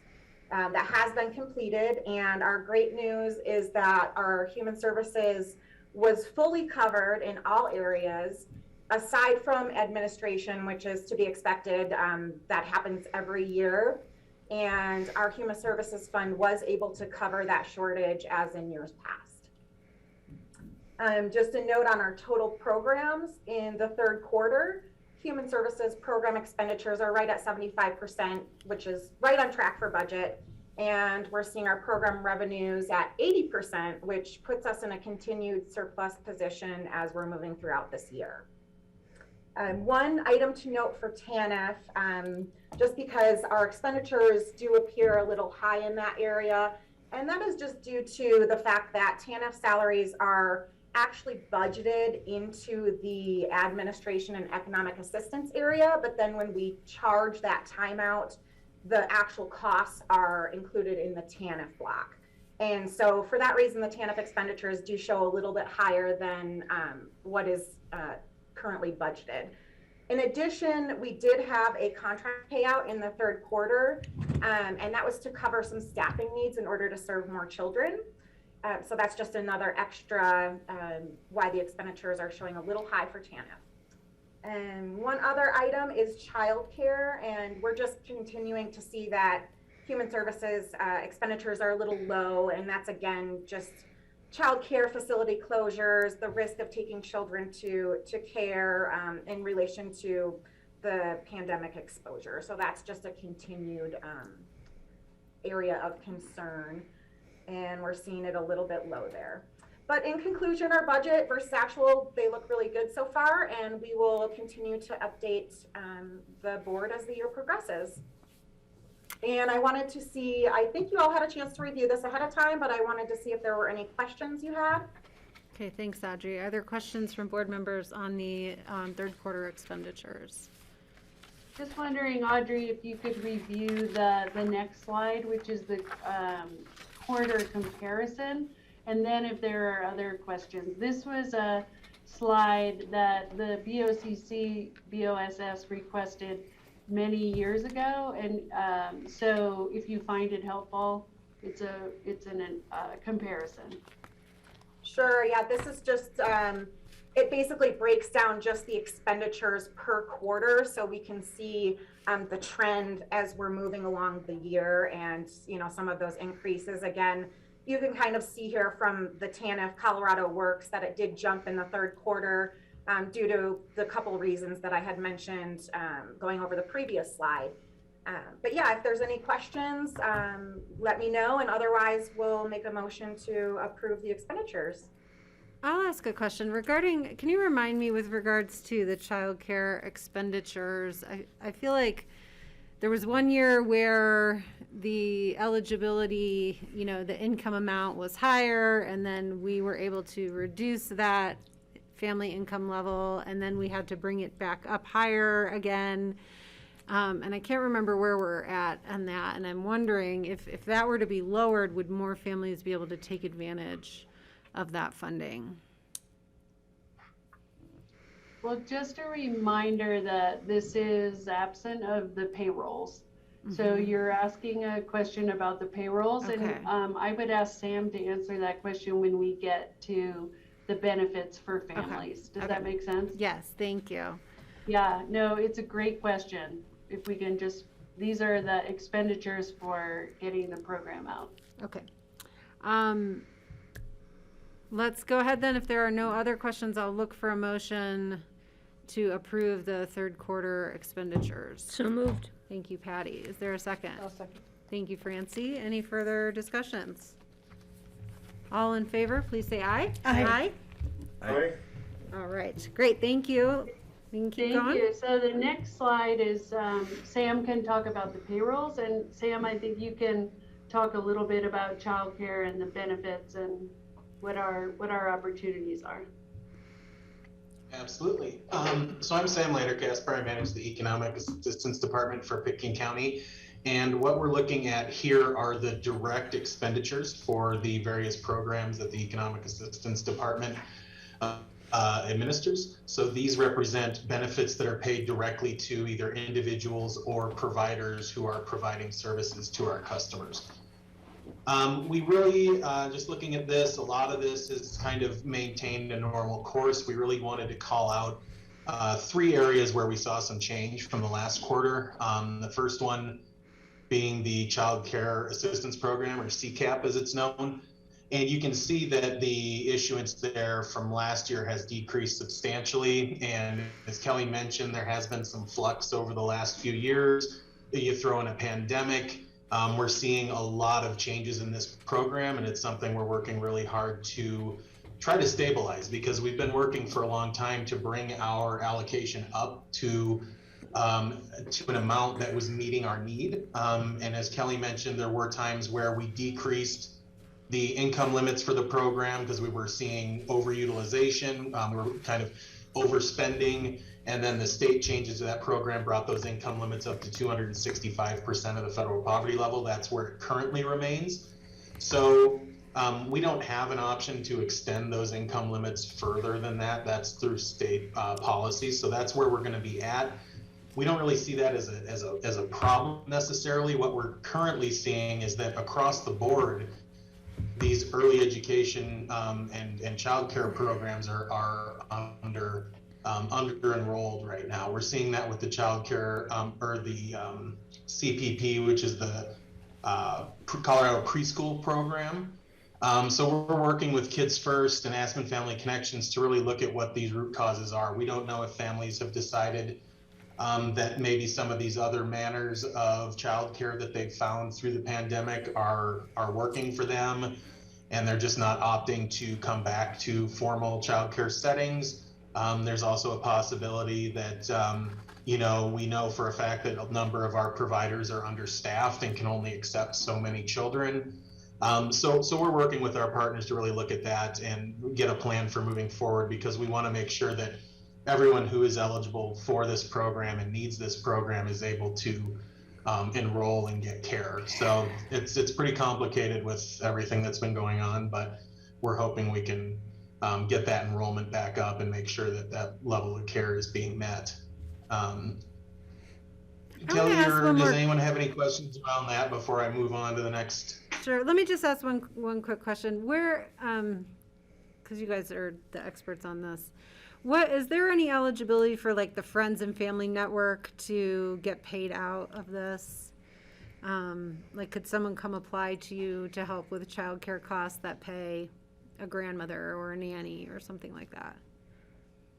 We currently don't have anyone taking advantage of that. The program does allow for that. We would work with Garfield County to get those folks set up in the system. The issue we run into is that that payment amount is determined at a state level, and it's pretty low here.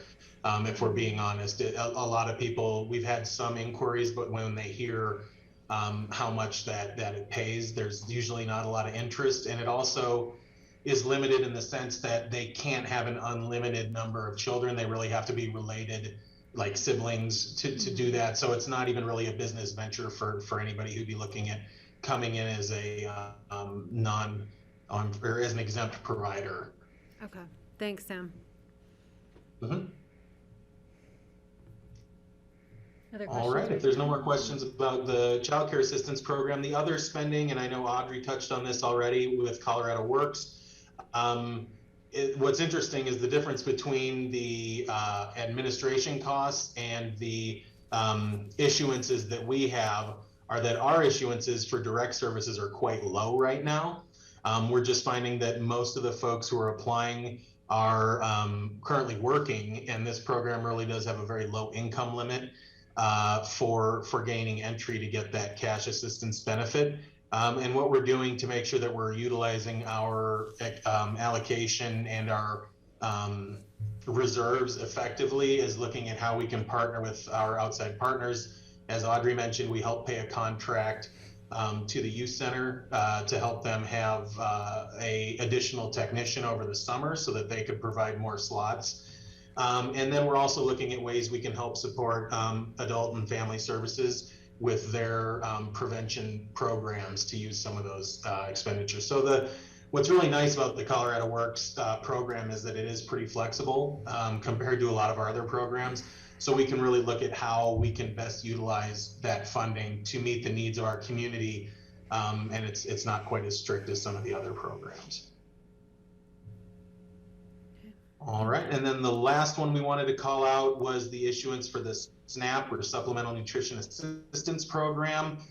We're seeing, it's pretty consistent across the board with last year. However, we just did want to bring up the fact that at some point these additional issuances are going to end, and based on our caseload, we're going to see that issuance amount drop down to basically what it was in 2019 pre-pandemic.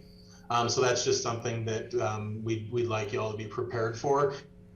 It doesn't mean that we're losing people off the program. It just means that the federal agency has decided to stop issuing full benefits for everyone who's eligible, and we're going to see that in the next quarter as those have stopped.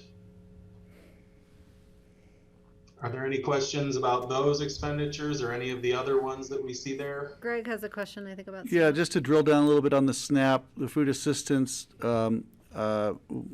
Can you describe that? Just the demand, the demand for the assistance is still fairly high after the pandemic, the first year of the pandemic.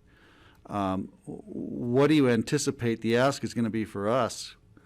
Are we going to be making up this difference of double what the 2019 level, or can you forecast?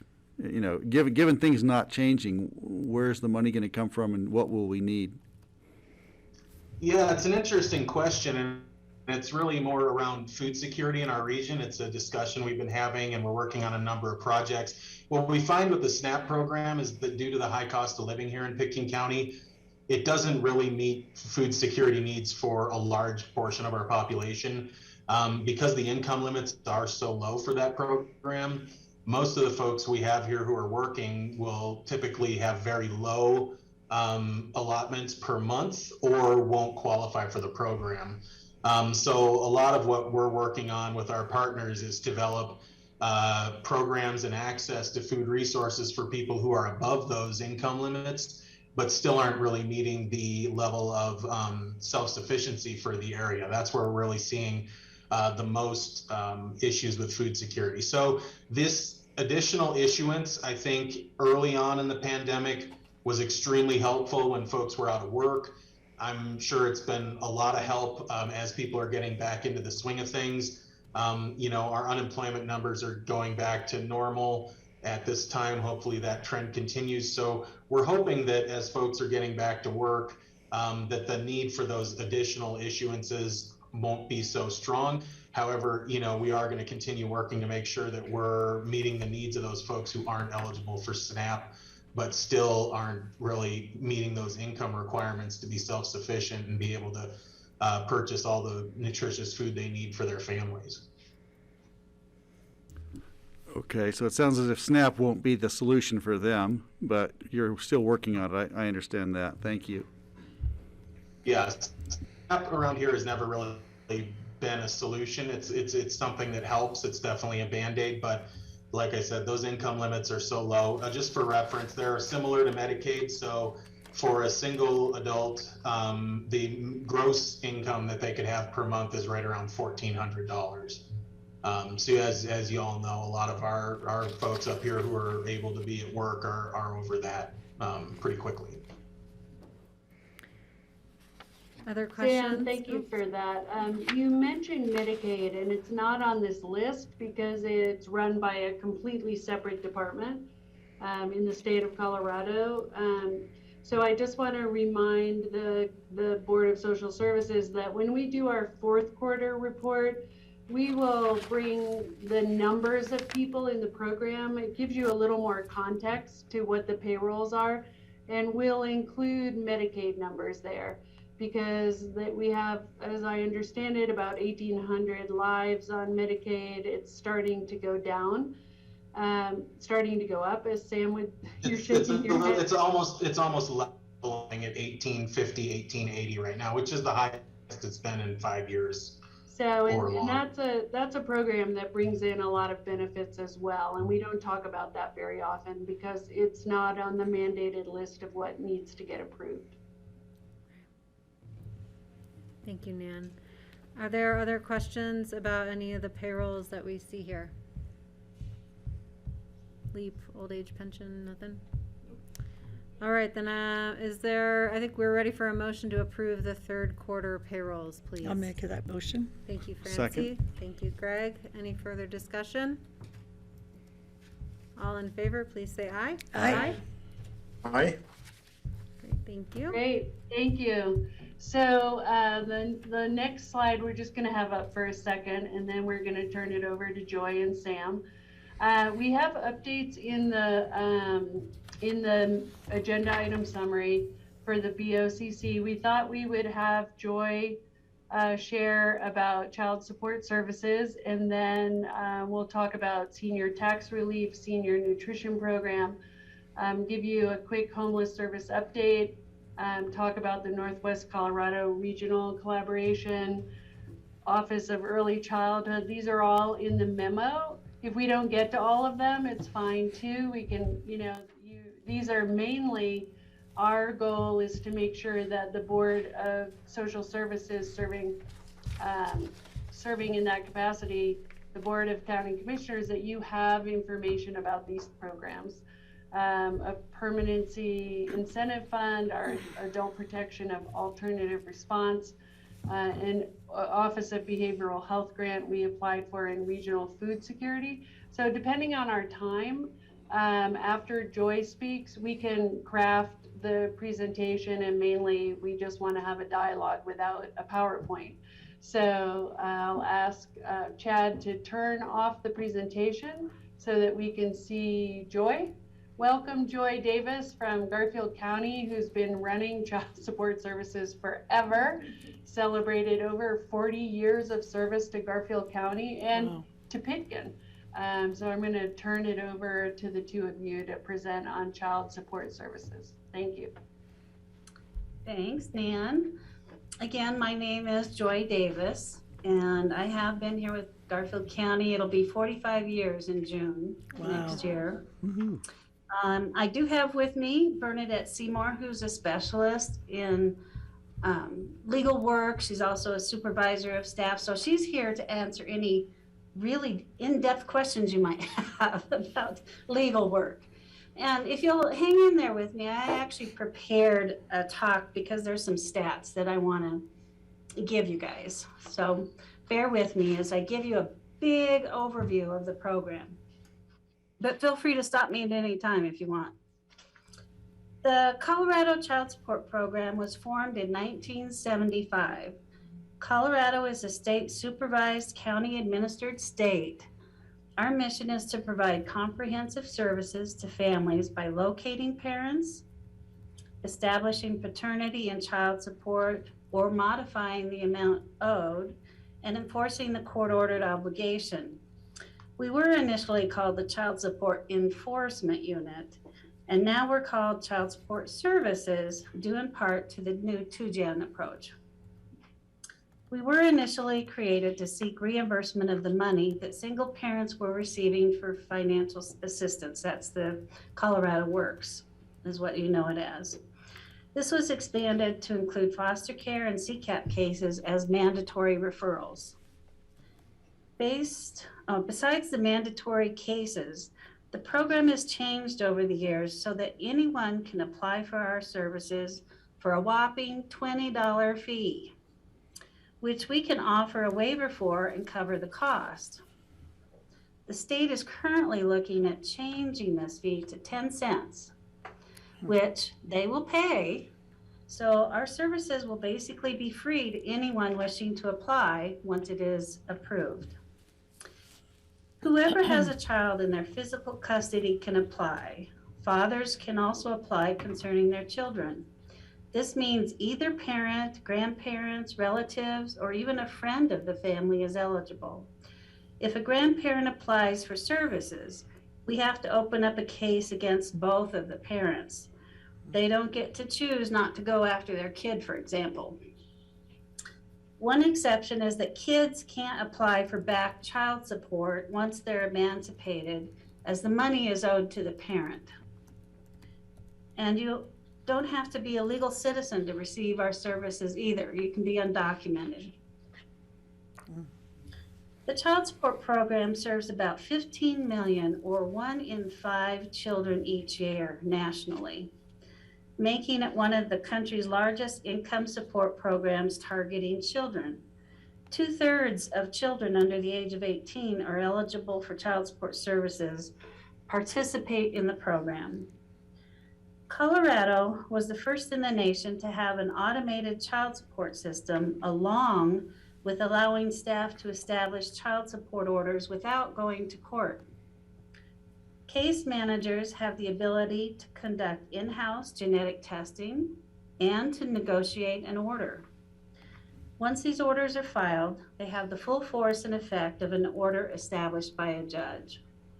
By allowing administrative process actions to happen, it has reduced court time, and an order can be established in a short period of time. In federal fiscal year 2021, we established 4 orders for Pitkin County. The reason that this number is so low is because 97.9% of the caseload already have a court order. So very few people in your county caseload don't have a court order. In 2017, Colorado created the pass-through program. What this means is that anyone on Colorado Works receives their current child support along with their public assistance payment. The hope is that child support will supplement and reduce families' need for public benefits. Child support represents a substantial portion of income for lower income parents. Without it, child poverty would increase by 4%. The program has been changing to encourage responsible parenthood and to work with parents who have barriers to meet their child support obligations. This includes veterans, incarcerated parents, and the reentry population. So we're working on getting a 2-gen program up and running, but COVID really put us behind. Child support staff are unique as we do skip tracing in locating someone's whereabouts and their employment, mediate issues between the parties, prepare legal documents like a paralegal, and negotiate an order for child support. However, we are not attorneys, so we cannot provide legal advice. Child support services represent the people of the state of Colorado when providing services. We are not authorized to become involved in litigation over child custody, visitation, or adoption issues. Just like every human services program, child support has federal mandates and performance measures, which are the basis of the CSTAT report. According to the latest federal stats, the program collects $5.51 for every dollar in public funds invested. So we are one of the only programs that brings revenue back to the county and state. Every state and county receive incentive money from the feds based on the percentage of their performance, which is used to reimburse expenditures. Pitkin County's cost effectiveness ratio is for every dollar expended, the return is $26.10. Garfield County has held the contract for child support services in Pitkin County since 1987, which is a total of 34 years. You're a long time. And I've been here for most all of that. The earliest caseload count that I could find in 1990 showed a total of 30 cases. This has grown to 96 cases at the end of the federal fiscal year 2021. The earliest collection report I found in 1992 shows a total a little over 130,000 for the year. Today, that number is over 744,000. We are currently at 77.4% in collecting the amount due. Pickens County is the highest collecting small county in Colorado. Most of the small counties in Colorado average 65.4%. So we're about 12% above average from the rest of the state for Pickens County. We've won numerous awards from the state by meeting the performance measures, and we've met all of the 4 goals again in 2021. We are also meeting the goals for CSTAT. We have a lot of enforcement tools available to us, such as income withholding a portion of unemployment benefits, offsetting federal and state income tax refunds, suspending driver's license, seizing bank accounts, placing liens on real and personal property. We report balances to the credit agencies and their payment behavior. Contempt of court, which can carry jail time, but we haven't done too many of those in the last 2 years. I'm looking at Bernadette. We've done some, but not too many. We can deny a passport. We can deny hunting and fishing and other recreational licenses. Jeez, really? We can deny professional and occupational licenses. Colorado can also take winnings from lottery and gambling, and they are looking at online sports betting, which is a $22 million industry a month. So that may be another tool. States also collaborate with each other to ensure that parents living in another state meet their obligations. So we can even file an action to another state. Last thing I want to mention is that child support is due until a child turns 19, gets married, or joins the military. This means that we have cases for a long time. Unless the applicant requests their case to be closed, there are still some cases open that I handled when I joined child support a long time ago. So basically, we could have a case open for 40 years or so. But anyway, that's the big overview of child support and some of the things that we do. So I'll be happy to answer any questions you might have. You have a Jay, lot thanks of for all power your in your work. hands. Yeah, on behalf of You put Pickens that lady County. on your side. Wow. Steve has a Yeah. question. Yes. Wow. So, some great information there and some really, Garfield County's making all this money for Pickens County, it sounds like, but you're probably doing pretty well in Garfield County also. But my question is, how can a case stay open for so long if a child, if they start being covered when they're, born, by the time they turn 21, they're an adult, it would seem like a case wouldn't go any longer than 21 years. Could you explain how they could go farther than that? Sure, because somebody didn't pay their child support.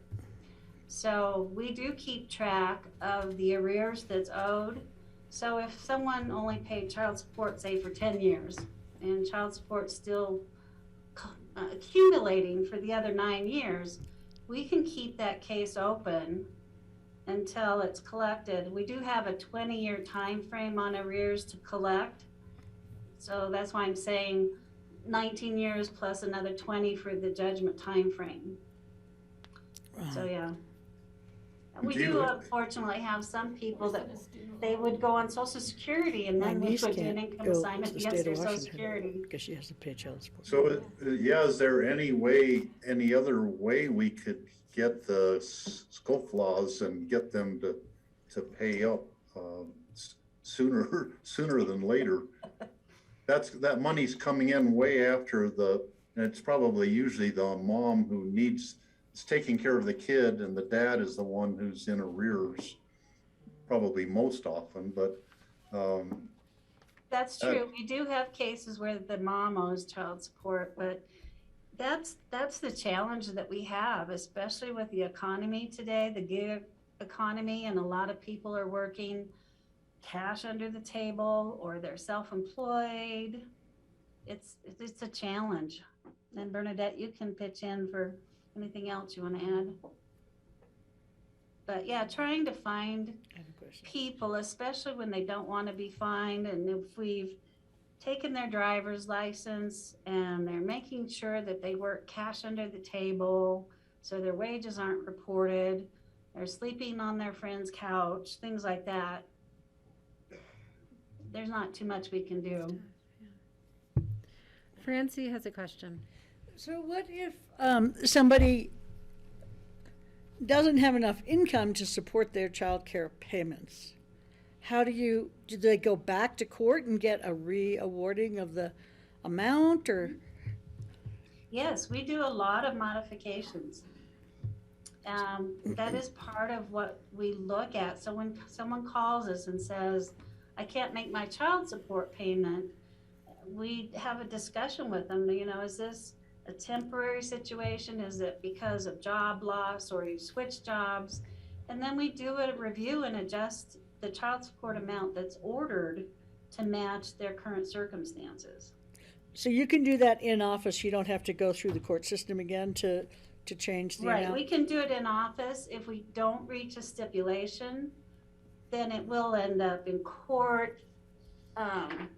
Initially, we file a motion for a default based on our information, but the parties have the right to a court hearing in front of the judge if they don't like what we've presented. I see. But most of the time, this is done administratively. Can I ask one more question? Yeah. And then what happens if the person to whom, let's say it's a woman who's supposed to be paying child support to the father, what if his income goes up substantially? Then the same thing, they come to you and say, why am I paying him? He's making $5,000 a month or something like that. Yeah, Okay. either party can Okay. request a review at any time based on just what you said. Their incomes have changed. They've got daycare expenses, or their daycare expenses stopped, or health insurance costs have changed. Those are all things that go into the guidelines. So when one of those things changes, one of the parties needs to request a review. We don't have a crystal ball, so unless someone asks us to review it, it'll stay the same, which is unfortunate because a lot of people probably should have their child support order changed, but they never call, inquire, or request a review. I see. Okay, thank you so much, Joy. You're welcome. So Joy, I have two questions. I'm wondering, is there a minimum amount that must be paid out, just sort of a general assumption about what it costs to take care of a child? Or is it all based on income and expense factors? The child support guidelines are pretty cut and dried. We look at the gross income. We look at the health insurance just for the children in question. We look at daycare costs. If they owe child support to other people and they're paying it, that goes into the formula for calculation. It's a pretty cut and dried formula. Got it. And then since Picken County, since, you know, there's 77% of the cases are paying, Right. what, are there enforcement actions for the other 23%? Definitely. Okay. A lot of what we do is automated. We do have the decision if we're working with someone not to take their driver's license, especially if we know their circumstances and we're working with them, for example. But most all of the remedies are automated. And unfortunately, right now, because of COVID, a lot of them are turned off at a state level. I see. But hopefully they'll get turned back on real soon, early next year. And those arrears are just accruing? Did COVID forgive any of those arrears at all? Okay. No, in fact, That's good. Initially we were taking their stimulus payments, the very first ones that came out.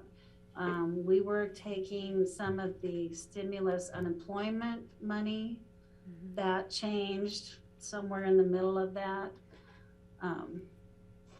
But didn't forgive any per se. We just didn't collect some money that we could have. Is that the same for the child care tax credit that's currently in place? We don't collect any of that. Okay. Okay, Francie. Are most of these cases, I don't know if you can answer this actually, are most of them involving people who have financial problems? Or are some of them involving people who can afford it and just aren't doing it? You know, it's a variety. Sometimes the parents can't hardly talk to each other, right?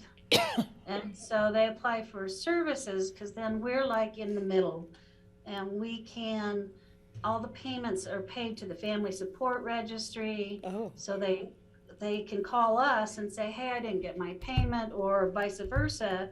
And then we communicate to the other side. So it takes a lot of pressure off these parties talking to each other. There are times people apply just because they've not had any luck collecting their child support on their own and they need help. They can't afford an attorney, and we have a lot of attorneys that refer cases to us because $20, heck, you get a lot of service for $20, and we can do anything an attorney can and then some, like filing actions to another state. Otherwise, some people apply just to have a modification done. But the people who don't pay, who get in trouble because they're not making their payments, is it usually a question of hardship or willfulness or what? I think it's a combination of both. You've got some where, let's say it's a dad that owes child support and he doesn't get to see his kids. No, I see. So he's not going to pay child support because he doesn't get to see his kids. I see. I mean, there's a variety of reasons. You know, some they can't afford it because the cost of living is so high, there's no money left over after paying for their expenses. You know, there's all sorts of reasons. Okay. And there's just some people that want to go through us just to have a record of payments and, you know, just to have us in the middle. I think the highest court-ordered child support case in Pickens County is $15,000 a month. Oh my. Whoa. Seriously. They pay it every month. They're great. Wowie zowie. I want to be in that family somewhere. Not the paying end, the receiving end. Wow. You know what I really appreciate? There's so many things I appreciate about you, Joy, and Garfield County doing this work for us. It's a heavy lift, and as a small county, it's helpful to us that you provide this center of excellence that we can rely on. It's so helpful. We have an agreement that the county commissioners allow me to sign ongoing intergovernmental agreement where we pay a small fee and provide some of our cash incentive, all of our cash incentive to Garfield County. So it's a win-win situation. But what I really appreciate in this conversation, especially Joy, is that you and your team are debunking stereotypes about who's not paying and why they're not paying. Right. And your focus is on engagement and finding people and making it easier for them to participate in their children's lives. There are so many reasons, probably as many reasons as you have clients for why people were paying or won't pay.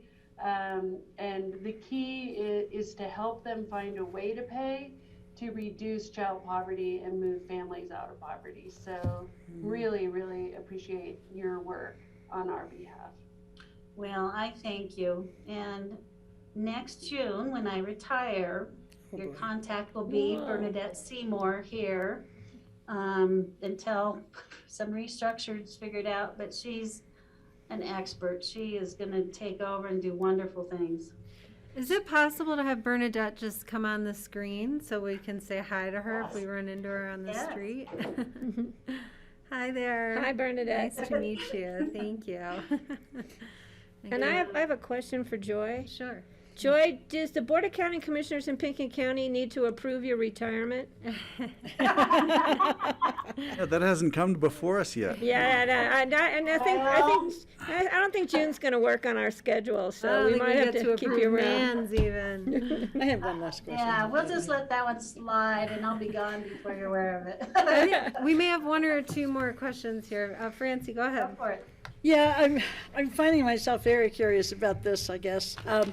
So if you get behind and you haven't done your child care payments in like 5 years, do you have to make up for all of that time before you're out of trouble? I'll let Bernadette answer. So not all at once. You still owe all of that 5 years, unless we can get a stipulation between the party that the money's owed to. So if it's owed to mom, we could contact her about agreeing for a lump sum stipulation. But as far as getting yourself out of trouble, we always encourage people to contact us whenever, and the sooner rather than later, but even if it's 5 years down the road. And we will talk with them. We'll do whatever it takes. We'll try to get them back on track and get them their driver's license back before all of that's paid back. We just ask for a payment towards that arrears balance. So let's just say in that 5 years, they've accrued $10,000. We'd ask for some sort of payment towards that arrears. And as they continue to participate, then we'll give them back their driver's license. We can release their recreational licenses. So we can do things as they start participating and paying. And so no, they may not be all paid back up right off the bat, but it will get them back in good standing with us pretty quickly. Okay, thanks. And I have another kind of technical question. If a case ends up in a lawsuit for some reason, is that argued by Pickens County attorneys or Garfield County? No. Okay. Garfield County attorneys. Got it. We go up to Pickens County, and then, or we have a running docket, a child support docket, and the Pickens County ones are also heard on those ones. But I have personally participated in several that we've gone up to Pickens County in their couple-day hearings. And we pay their attorney fees. Okay. For those. Thank you. Well, I have learned so much. Me too. That's really helpful. Thank you. Is there Yeah. other, further questions? Certainly the for Joy? success that we've had is because I've got an awesome staff. Yeah. Great. And you're awesome, Joy. Aw, thanks, Dan. So when are you retiring, and did you get approval? No, she was we're denied. focused on your retirement. We're trying not to think about that. Her request was denied. Oh, okay. Thank you so much, Joy and Bernadette. And All right. You're welcome to stay on the call, or you can drop off. It's so helpful for us to hear this once a year and make sure that the county commissioners understand the statutory obligation and the way that it works out for Pitkin families. Well, thank you. And if you ever have any questions, call me or Bernadette, and we'll be happy to give more information. Thank you. Thanks so Cheers. much. Happy Right. holidays Bye. to you both. You too. Bye. Bye. Bye. Yeah. It's making me think about our friend Kate Jangula and Michael Schultz, who were here in 1987 and made that original intergovernmental agreement happen. And look at how long some of these IGAs go on and on and on. It's really exciting. Some do not, some end. So we'll talk about that. How is the Board of Social Services doing? Would you like us to do updates? How would you like us to proceed? I know you have a break planned at 3. We don't want to weigh you down with. I mean, we have allotted time, which, we would otherwise just fill with future agendas and open discussion, I think. But, okay. Well, if there's items of highlights, I can ask board members based on the packet for specific discussion, or you guys can highlight what you wish. So board members, are there things that jumped out to you? I was hoping to hear a bit about the IGA ending with, sure, regarding the other counties. And I guess we could start there. Okay, and then I think it would be helpful for Chad to do a presentation on what's happening with the senior meal site. And then we can just see how much time we have. Kelly's here to give some updates from Adult and Family Services if we need it. Yes, we got a notice from Garfield County that they are terminating our intergovernmental agreement for the shared Northwest Collaborative Regional Eligibility Technician. We started this program in 2016, and we are the only region, the Northwest region, 10 counties, that had an interest in doing this. We each paid a flat amount, and Garfield County hired a technician who happened to be Sandy Centavante, who works for us now. The point of the intergovernmental agreement was to have a shared source that's available when our small Northwest regional counties are down a technician or get backlogged or need training.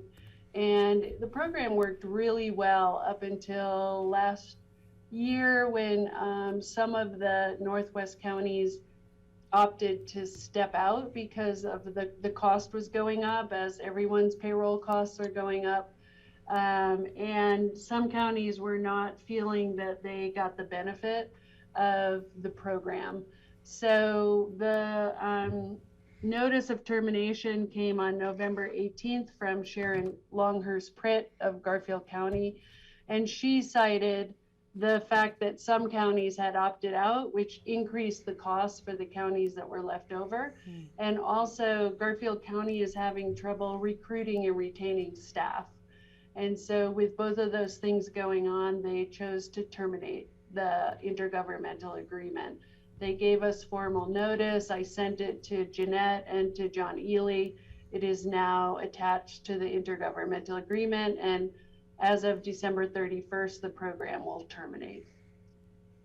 Questions about that or concerns? Sad. It's sad. It's right at a time when we haven't used it in a couple of years. We used it extensively in 2016 when we had to start up a public assistance, economic assistance office. Our participation has been reduced significantly because of Sam's team and the work they're doing. We were kind of thinking we would use it next year in order to support work-life balance for our own staff, but now we got Elmer on team that you approved in the budget, and so we think we're gonna be okay without the Northwest technician. Okay, thanks for that. Steve, I saw your hand. Well, I guess that was my question to you, Nan, was can we get by without this? If we can't, is there another way it can be reformulated? And I was going to suggest it could be maybe done through Northwest COG would be a possibility, because it's sort of the associated government and the Northwest COG counties are the bulk of the counties in the previous agreement. But if we can get by without it, then we don't have to figure out how to backfill this. Well, the addition of the position that you all approved in the 2022 budget will go a long way in helping us manage this. In addition, and you know, this is just conversation at this point, I have approached Eagle County because they use the program more than any other county. They are interested in potentially redeveloping a program like it, but I think we probably all need a break to see what comes up. And also Medicaid, HCPF, has actually started doing some overflow caseload work. And so it's happening at a time when the state is going to be picking up some of the cases. And I think if we wait 6 months to a year, we might have a different kind of program or a little bit of a nuance to it that's more directed and useful. Thank you. Other questions? Okay, then let's go to Chad. Yeah, let's go to Chad. All right, thank you. Chad Fedowitz, the manager of senior services, and I'll just share my screen here briefly. So when we last met at discussing quarter number 2. I presented, as I usually do, my nutrition numbers, and I mentioned to the board that we would be doing a survey following up with those older adults who, when we closed the senior center to the public, where we were delivering about 80 meals a day for a number of months. And then when we reopened to the public, the center in about June, we had our participation drop drastically off to about 60 people that were no longer engaged with our nutrition program. So I brought up that staff would be reaching out to those individuals to try to assess why that may be. And so the chart here I'm sharing, and that was in your packet, is just a snapshot of those respondents to kind of a informal kind of phone survey about why people were not attending. And to note, we had a fair amount of respondents after we kind of re-engaged with those 60 or so individuals. They were planning to return after we kind of made that individual reach out call. So that was really, of course, wonderful to hear from our perspective. But otherwise, to note that we found interesting was, both the personal schedule for an individual in relation to our schedule of operations and concerns around COVID were some of the highest rated issues or reasons why people weren't attending.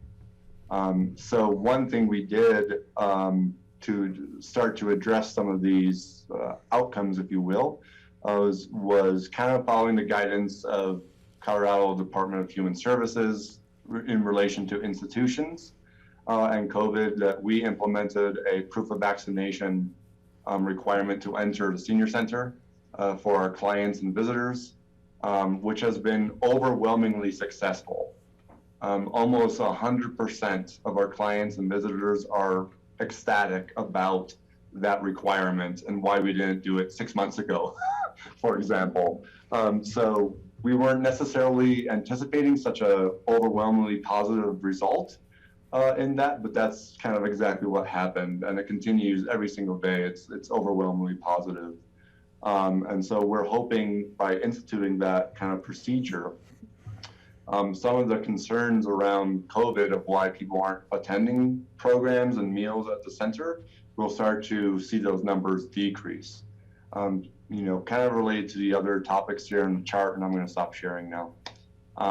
Staff will continue to look at those things and how can we make and strategize other solutions. If it's the schedule of meals or the days or, the time of days for different programs and things as far as people's personal schedule, or even, people went back to work, which is wonderful. People don't necessarily think of older adults, going back to work, but that's why some people aren't coming, because, we're not open when they're not working. So staff are, will spend the next, going into next year, strategizing about what are some possible solutions we could attempt and try going into the next year to better address what we found in this kind of snapshot of time.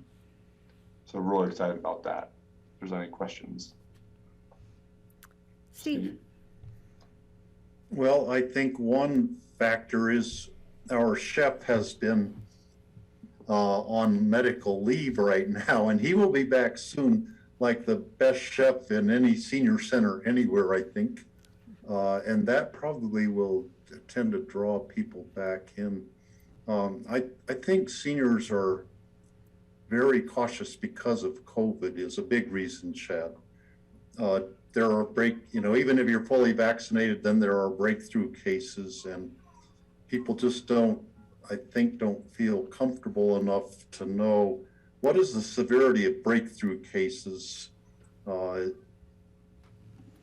If we hear that it's more mild cases, but then once in a while you hear of somebody getting really sick, and so people are still being cautious. Maybe when things get going a little better, that seniors could invite their friends to come with them to lunch and have that be a way to get more people coming and reintroduced to how fun it is to go and have lunch there. Yeah, thank you, Steve. And that still happens now. I mean, over the last couple of months we've had a number of kind of new clients engage with us, and that's our best ambassadors are the people that we serve, that realize what we actually are opposed to what people think senior services is and what the quality of the meals. And you're right, hopefully our chef Michael will be back soon, but we've been working really great with a caterer who works with Eagle County Senior Programs, who's doing a wonderful job, and people are really pleased with the quality of the food there. And I forgot I wanted to mention that the stance of the procedure around vaccinations was a direct recommendation from public health. It wasn't like I decided it one night and we did it. I reached out to public health for some guidance about going into winter planning, on top of flu season, and this is the recommendation that came out of public health. And so I'm really trying to stay in alignment and abreast with ideas and thoughts coming from public health in regards to, community safety. All right, other questions for Chad? All right. So, yeah. No more? No more questions.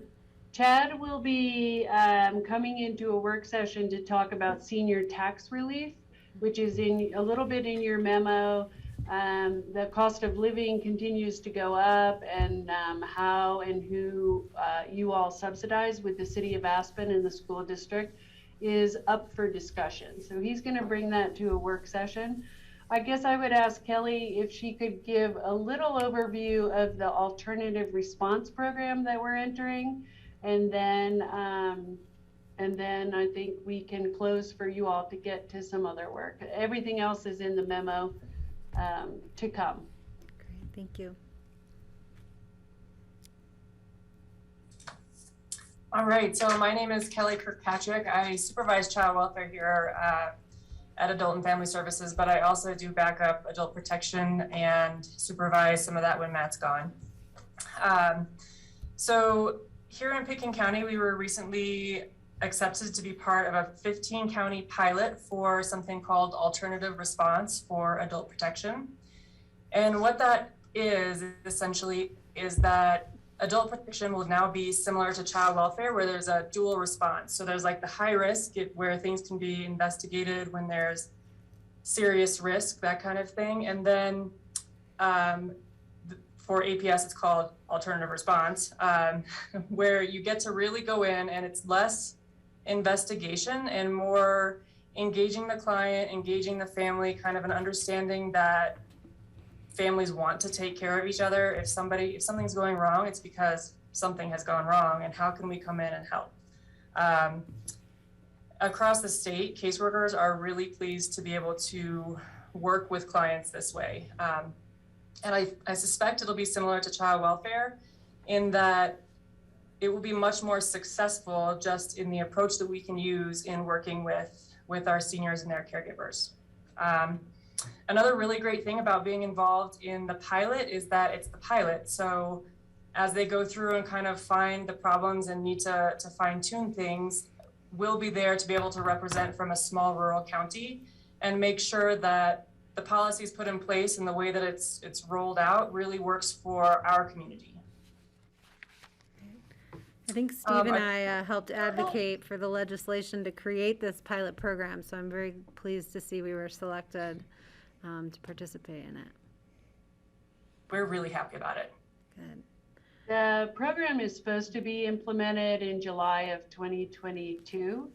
It looks, you might hear at CCI, if you're in meetings there, that the state came in pretty hot with some rules that didn't work around the program. So they've actually stepped back, which is fantastic. They're being flexible, and it may take longer for the rules to be set. There's quite a process around rules.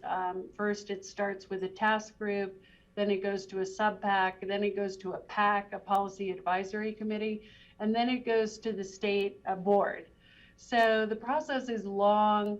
Our team is participating in the development of those rules. And then once the rules are set is when we can implement the program.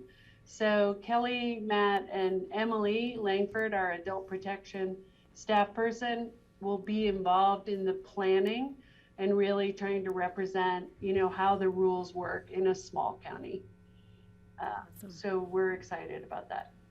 Okay, great. And as always, keep us informed if we need to give CCI some input on, because they're often hands-on in those conversations. Will do. Thank you. All right. Any other questions? Oh, you guys do a great job. It's amazing. Steve, go ahead. Nan, since the homeless encampment was closed on November 1st, how are the residents doing? I know, I realize some are, you know, they're using the indoor space, but some of them are probably just camping elsewhere. Do you have any feeling for that? Yeah, I can tell you that, you know, we gave a 3-month notice about closing the safe outdoor space. At the highest, we had about 26 people at the safe outdoor space. By the time November 1st rolled along, we had 8 people left. Several people moved away. A lot of people got housed, and 3 people went into long-term substance use treatment. The 8 people that were left are pretty much the people who are at our night shelter. So Recovery Resources opened a night shelter at the Aspen Chapel that night, November 1st. Nobody went without a warm shelter. And so they're at the night shelter. There are, you know, occasionally different people that come in and go. But they have to be signed up with the Aspen Homeless Shelter. They can't just show up at the door. So I think we feel confident that everyone who needs and wants and is eligible for a roof over their head at night are eligible. I'm really thankful to the homeless shelter who opened their doors up now at 8 in the morning so that there's a warm shelter for people to go in the morning, and they stay at the day center until it's time to head over to the night shelter. So we're pretty confident that the majority of people who want to be in can be in. I can tell you that they have some rules at the chapel because of the safety of the chapel. So sometimes people are uninvited to go to the night shelter if they're visibly belligerent or intoxicated. And so sometimes they're not sleeping in the chapel, but the rules are good rules, and they're for safety. And Recovery Resources, who run our detox, also are running our homeless programs, is really doing a good job. Thank you. Where's Nan. the day shelter? The day center is at the Health and Human Services building. It's quite close to my office, and it's open between 8 a.m. now and 8 p.m.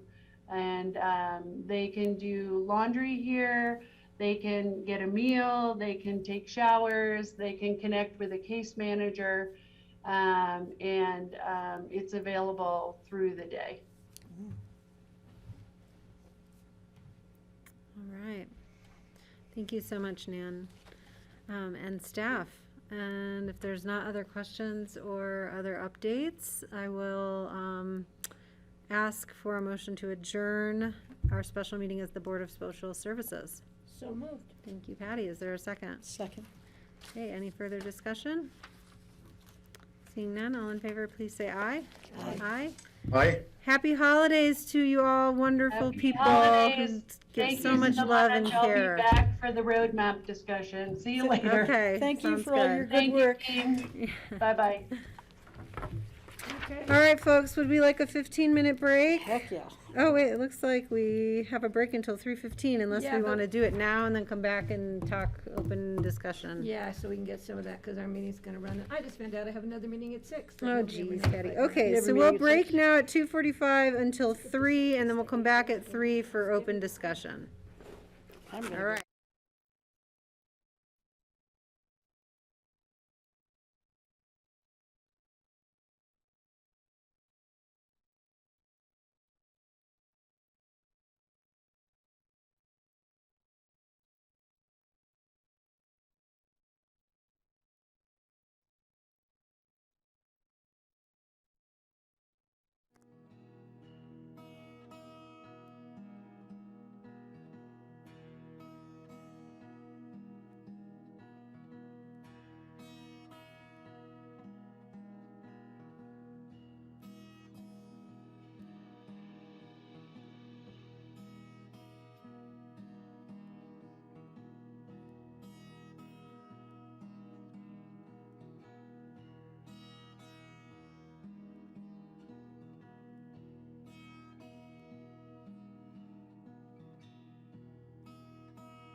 Okay, welcome back everyone to the Pickens County Board of County Commissioners work session on Tuesday, December 7th, after taking a short break.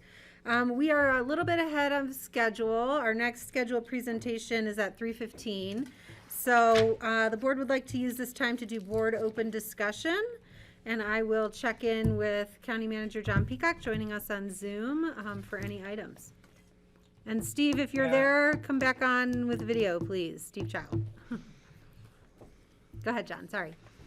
Okay, no problem, Kelly. Thank you very much. And there's one item that we wanted to get some board feedback on. As you've probably noticed, we have not had success in planning a typical holiday celebration for our employees this year. We had struggled with finding appropriate outdoor venue and also, frankly, the optics right now of a large gathering of county employees and family members. We typically are lucky enough to approach a couple hundred people getting together at that. In lieu of doing our typical holiday celebration, wanted to look to the board. We do have budget available that would allow us to provide a small bonus that could, if we get authorization today, within our existing budget appropriations, so it wouldn't require additional budget appropriation, but to do a small holiday bonus of $100 per an employee that would go out actually on December 24th if the board were open to converting that use. So I wanted to do a check-in. That would be our recommendation. And Kelly, maybe a nice note from the chair, the holiday message to go with that. I'm sure we could get everyone here to sign a nice card. Yeah, that'd be I nice. think whatever we can do. Well, or the whole board, Yeah. yes. Sure. Well, let's check in on, I have some counter proposals, but. You have what? Maybe a counter idea, I guess, and I don't know how feasible it is, because I was wondering, typically our staff would have a half day and then a full day related to the holiday. And I can't remember if that gets pulled from their PTO or if that is a separate holiday allocation, because the way the calendar runs this year is they're not getting an additional half day because the holiday is Saturday, so the day is observed on Friday. So I was wondering either honoring that additional half day or even a full day on the 23rd. But again, that's my proposal. I don't know how that affects any required offices to be open on the 23rd. Well, what it would do is probably convert some of those other departments to more of a holiday pay type of opportunity, Kelly. If basically the board were to, I think if I understand what you're saying is expanding the holiday leave to include that 23rd, is that right? Yep. And so that's probably how we'd handle it for the departments that are required to work that day, if that's what the board wanted to do. What is holiday pay, like time and a half? Or? Yeah. Can we absorb that into the budget versus we have these monies that we were supposed to spend on the party last year that didn't get fully spent. We have the monies from the party this year that were budgeted that aren't getting spent. So we have a pot of money that should be spent on a party or a holiday celebration or a holiday gift to our staff. So that money's there, which is separate from how we would have to handle payroll. Yeah, payroll on the other side. We're feeling comfortable that we can do the bonus, and typically the holiday pay, we typically have enough savings, frankly, and vacancy savings and such within funds that we could absorb. That whether it's Kelly's proposal, the bonus, or quite frankly, both.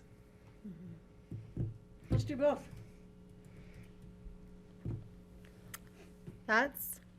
I say we hold it back another year or two and then take them all to Mexico. I think that we should go down and scout this year. Kelly already did, so it's my turn now. Yeah, Rich checked out Cabo, I checked out. You know what, I have a building a suggestion.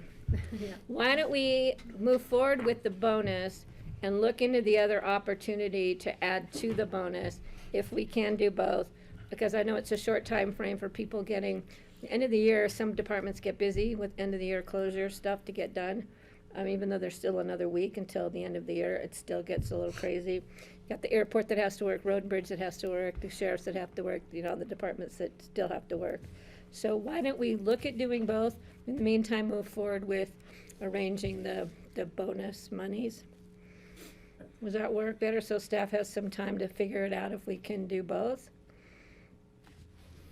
Will that Yeah, give you so time I- to solicit input on closing that day, that additional day as well? Yeah. We can certainly tap our section leaders on that and get back to the board this next week and move forward with, the bonus is really time critical as far as making adjustments to payrolls. So sorry to spring that on y'all. No worries. I'm totally happy to go with your thoughts on that, John. It's a pleasant spring. Yes, pleasant. I know, spring. though I It's miss still everybody. winter. I like our holiday parties, so I will miss seeing everybody again. I would love to see everybody at a holiday party I'm gonna work on it for next year. next year. That's a many layered work. Yeah, we'll figure it out. Okay, I'm does gonna that sound take care of good? that And first. are there other open discussion items, John? Not from me. Okay, Steve and then Patty? So there was an incident this past week that John and I were communicating back and forth on. And that was that cattle were trapped above the locked gate on Prince Creek Road. The ranchers had left them out there clear until late November and early December before bringing them into the corrals, and they had no easy way to get them out. So then they requested that we open the gate for them, which had already been closed for the winter, to protect the wildlife, so they could get their cattle out. And I talked to Holly McLean a lot about this. It was the Horse Council who really strongly advocated for the gate closure on Prince Creek Road to protect the wildlife on the Crown. And we started talking about the grazing permit up there on the Forest Service grazing permit where these cattle have been. And I believe their permit probably runs through the middle of October, although I don't know that for a fact. And then I said that to Holly, and she said, well, these ranchers have been leaving their cattle out there basically to get free feed that should be left for the wildlife. If they got their cattle out when they were supposed to off the forest permit, they would have them down out of there long before the gate is closed on the 1st of December. They're just trying to get as much feed as they can off of it and therefore not leaving as much for the wildlife. So what I would like to do is have a work session on this and try to work out a solution or a policy, look at the policy about the gate closure and protecting the wildlife and trying to help the ranchers do the right thing up there. And I think if we had some of the key people involved in managing the wildlife and the Forest Service permits and the ranchers involved in a discussion, maybe we could come up with a solution for future years. So I guess this wasn't the first year this happened either, was it, John? That they had cattle up there and they then wanted us to open the gate so they could get their cattle out. Well, the gates have certainly been an item of some discussion. I think we can bring some background from staff on that.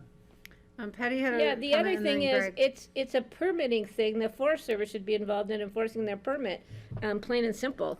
So maybe it's just something we direct to the Forest Service and say, it's our understanding that these permittees are not following the rules of the permit, so we want the Forest Service to ensure that those timeframes are met by those holding the permits. And then if we need to look at adjusting the gate, we can talk with Brian Pettit and see what that would mean. But I think it's a simple thing. If they're violating their permit, that's up to the Forest Service to be enforcing it. Greg? I was pretty much gonna say the same thing as Patty. I was just trying to figure out what our role would be in that. I know I've been up there, my guys have been up there on horseback trying to find cows for their friends, not for us, but for their friends, and way late in the year, snow on the ground, really late, December maybe. So I'm Yeah, pretty sure it's and- not the first year. And Holly indicated there's still a bunch of cattle out there on the West Cypress allotment. And the only way that apparently they could get them out of there if they went, some of them are Wexner's cattle, some of them are East Lennox and I think Turnbull's cattle perhaps. And they could get them all out through Wexner's land, but it would be a really long, not convenient for them to get it out that way, but. More convenient now that they've cut down all the sagebrush though. And Yeah. the ditch. Yeah. So anyhow, I wanted to bring that issue to you, and maybe we do need to find out for sure when their Forest Service allotment We need our agricultural technically expert. ends. And I think it's probably October 15th or some date like that is what the ones over here on Capitol Creek are, and that's just like, really close to the Capitol Creek allotment. It's probably the same date. Okay, so we should just reach out to the Forest Service and see what they have to say, and then bring it back to us if we need to get involved. Is that okay? Does that sound like a That sounds good to me. Is staff? there And- someone on the staff who could follow up on that, John? Yeah, we will figure that out. I have one really All quick. right. Patty has a quick one. Mine might be a longer, so I may hold it for later. Yeah. Go ahead. Mine's really quick. I have arranged for a car for tomorrow. If anybody wants to carpool from the city city hall opening to the solar site. So I got the big car here. We can drive it out there so people can carpool. Can you come down and pick me up? Sure, I'll swing by. Thanks, Patty. Yeah. So if you want to meet at the bus stop at 1:45, we can drive everybody over and around. So we don't have a bunch of cars out there getting stuck in the mud. I got the invitation.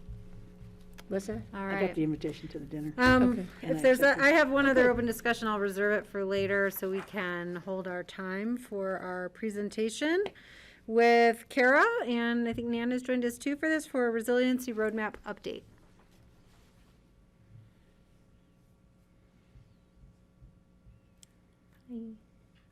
Good afternoon, everyone. Kara Silvernagle with Pitkin County, and Nan and John are both here to tag team as well. So before I get started, I just want to recognize there's both of them and Ann and Cindy on an internal planning team to work through some of this roadmap process and what we're about to bring to you today. So while I get my screen up, the purpose of today's presentation, we came to you back in August and gave you an update of where we were and told you we were about to go and do some stakeholder engagement to prioritize where we want to head with the roadmap. And so we want to come back to you with a summary of those stakeholder meetings and where we are today.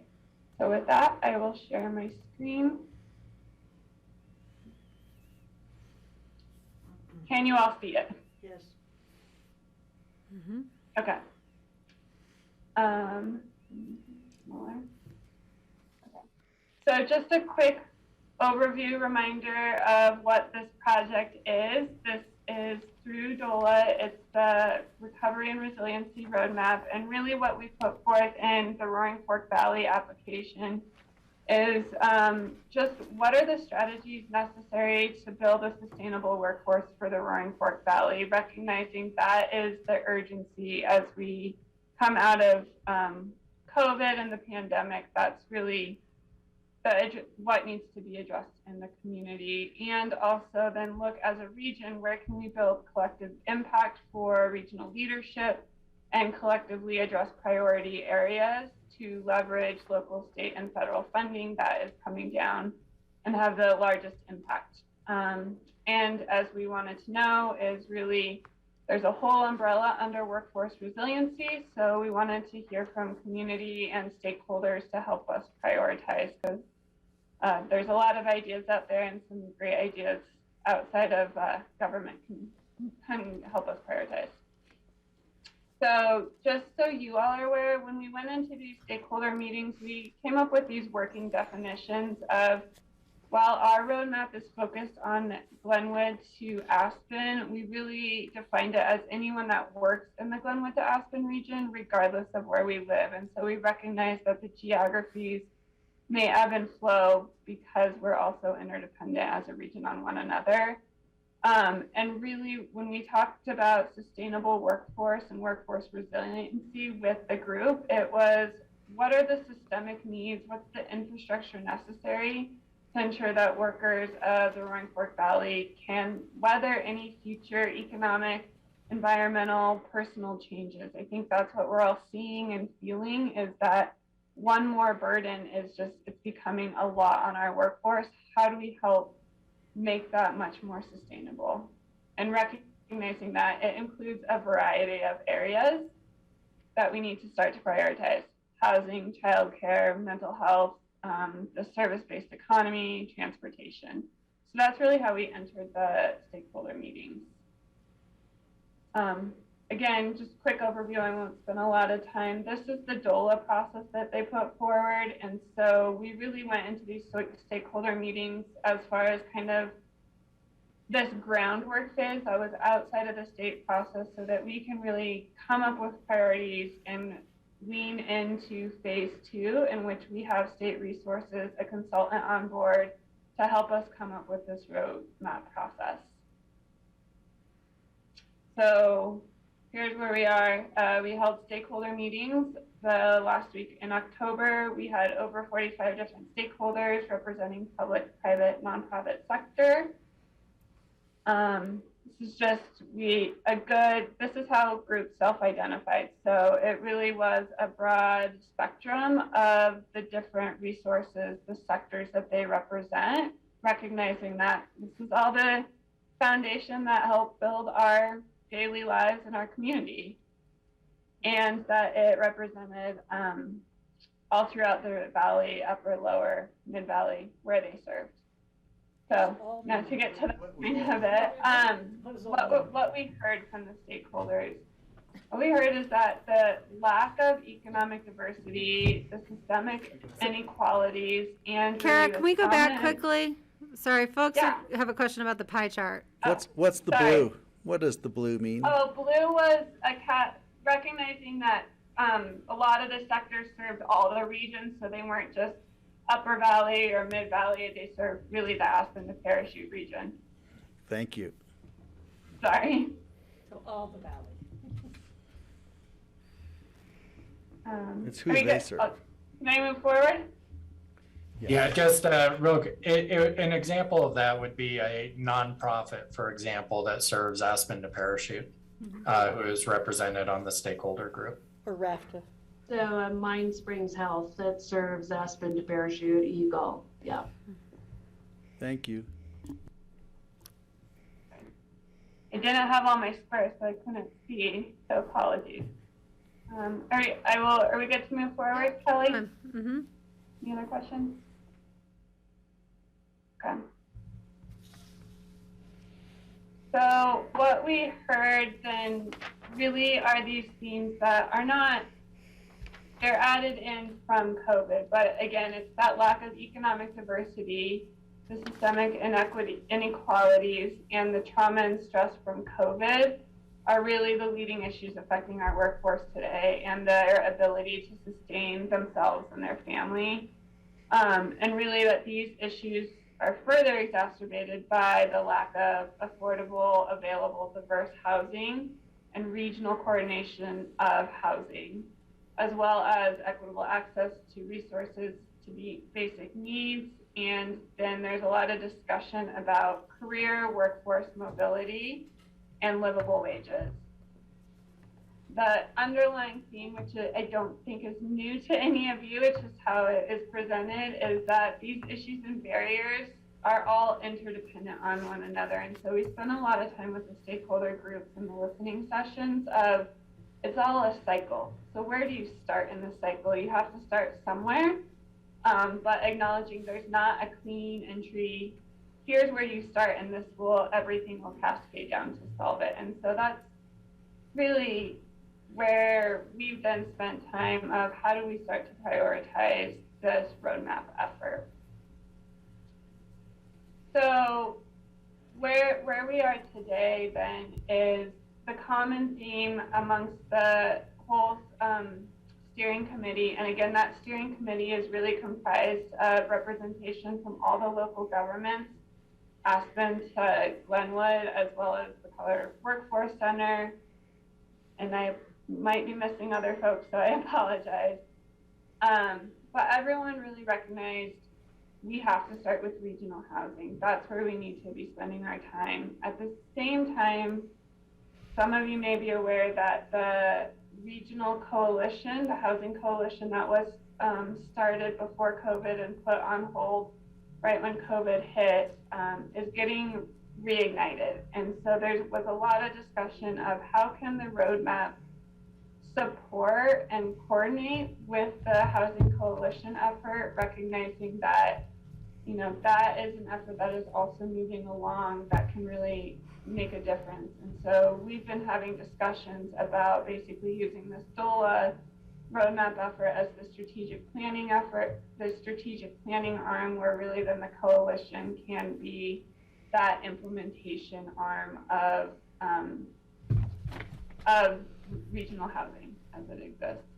And so that's kind of the discussion that we've had thus far. And then we're looking at moving forward and kicking off a meeting with the state consultants and moving into that planning phase with DOLA, and then bringing along and coordinating with the coalition at the same time.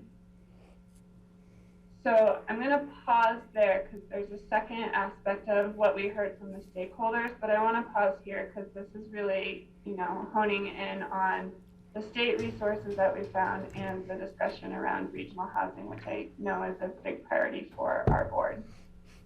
Okay, thanks, Kara. Patty? Yeah, in seeing what's being done in Down Valley communities with housing, with no deed restrictions, or 5 years of deed restrictions for 15 units out of 300, I have a hard time supporting regional housing unless we have a valley-wide code, building code, or whatever we need, community, that prioritizes affordable workforce housing with deed restrictions, so we know it's not going to second homeowners in 5 years or 3 years, and only 15 units out of 300 are being reserved for that 5. I find it just unacceptable to see these huge projects going on in Glenwood and Carbondale, and without really paying attention. To me, it's just not acceptable. I appreciate your concern, Patty, on that. Greg? Yeah, thanks. Just, I guess I had a similar, it's interesting to hear Patty say that, and I think it merits a good look. And I'm just thinking, this valley's been doing affordable housing and workforce housing for 40 years now. And I think that, if anybody wanted to listen or hear about it, it'd be great if we had the resource to share with them our experience. What has been learned, positive and negative. They could learn as much from our mistakes as they could from our successes in creating housing. And I did have a conversation with Jonathan Godis about this a couple months ago, and I just said, please, come on, ask questions if you're interested in, because he was regretting something that had happened with an affordable housing thing that didn't happen. And I just said, it seems to me that we should probably have people who could really share a lot of information for all these other communities that are looking at this and really working on housing. I'm sure it's happening, but I'm not sure to what extent. And I'm hoping that some of the experience and hard knocks that we've had could be used to help people as they develop their programs. Because what Patty says kind of scares me. If I could jump in, I think that's some of the logic behind recommending a emphasis on a regional housing coalition, where some of that, to provide a forum and to convene regionally around some of these larger policy issues and try and get some consistency, because we don't have that right now. We don't really have a regional framework to have exactly these types of discussions. So I want to just react a little bit and then maybe ask some questions, because, you know, Kara, thank you for all of this. I've been very interested in this process since the beginning. Really, we came to this, right, thinking about like how has COVID transformed our communities, and how do we need to transform for the future because of it. And I think that this conversation is important to lead us there. But I will say that of kind of the three things you listed, you know, for me, I do think housing is a point of entry and is the appropriate point of entry. And I think it is like, you know, it's kind of the housing first perspective, which I understand is like used more in sort of the homelessness language, but it really is about the, you know, the public health, social determinants of health, where housing is so important to that. And, you know, that the focus on this solution is going to allow opportunities and openings to help solve some of the other problems, you know. And I just think that there are a lot of gaps to fill in this work, right? Like, one I will point out is the fact that there's not an affordability study for our valley for housing. I've been sort of pressing on APSHA for this. Like, let's get money budgeted to do this, to really say, because we kind of set these rates, and then we hear from people, oh my gosh, APSHA's rate for a 1-bedroom, I can't afford that even, you know. And so we don't even have the data to understand that if we're going to talk regionally about affordability, like, what does that look like? So I think that doing that at a regional basis makes the most sense. I think the regional housing study that is now 5 years old and probably out of date, you know, made some kind of epiphanies about where do people want to live. We had some assumptions that people always wanted to live close to work, which is not always true, or about household compositions and the need to have mobility in multiple directions related to their housing choices. So, you know, I think the regional conversation is an important one. I think kind of re-envisioning maybe how we deliver housing and how we fund the delivery of housing is appropriate. You know, I hope our board will support kind of a broader tax potentially on housing. And maybe that's something that should be discussed regionally. And I do have a question, though, because, you know, when the regional housing study in 2017 was organized, I don't think Pickens County was a part of it. So I want to understand what is our role going to be in that, and you know, like, who all are the players, or who's missing from that, or how does that reformulate from what took place in 2017 to this conversation now? Greg. Hey, Greg. Thank you so much. I don't know if we want to parking lot that or Sure. go into that conversation right now, but maybe, Kelly, if you don't mind if we parking lot to get through and come back, because I think that's a pretty big conversation. Yeah, no problem. Thank you.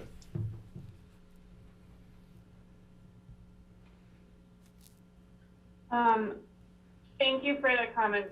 This is why we're here, right? This is the first step in trying to get some discussion from all of you on this approach. What are the concerns? What are the other things to be considering? So this is really helpful as we start planning and look of how we use those state resources on this topic as well. So Kelly, I wrote down your questions, and so I'll make sure that we revisit those in the rest of the discussion. Any other immediate feedback here, or can I move on to some of the additional pieces that we heard from the stakeholder meeting? I think go ahead. Okay.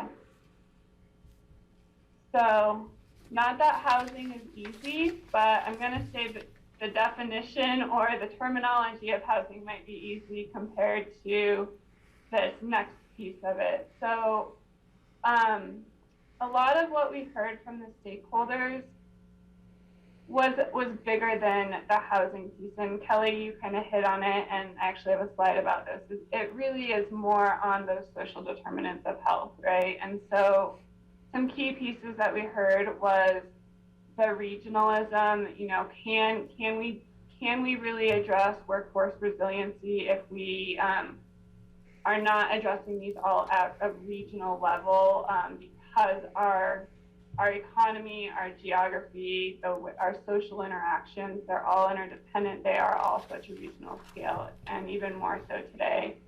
And so there's a lot of questions about what, if, you know, is there a regional mechanism to start to solve these problems?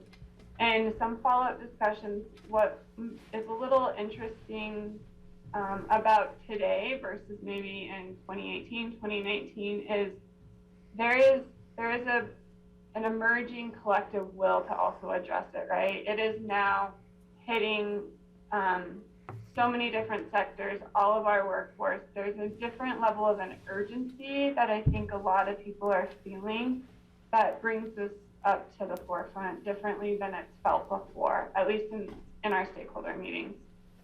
The second piece of it is inclusion and equity. And so, you know, there's different approaches to how we involve different segments of the population and different aspects of our community, and just that these are different ways that we've engaged with our community, and recognizing it takes additional capacity, it probably takes additional resources, and it adds complexity to how we solve these regional issues. And then the third piece is really this workforce capacity building, livability. We're struggling to find a name for it, but it really speaks to the fatigue. We heard a lot of our workforce, our leadership are all tired, right? The stressors from COVID have cut across all different socioeconomic lines. They might impact individuals and families differently, but everyone is tired.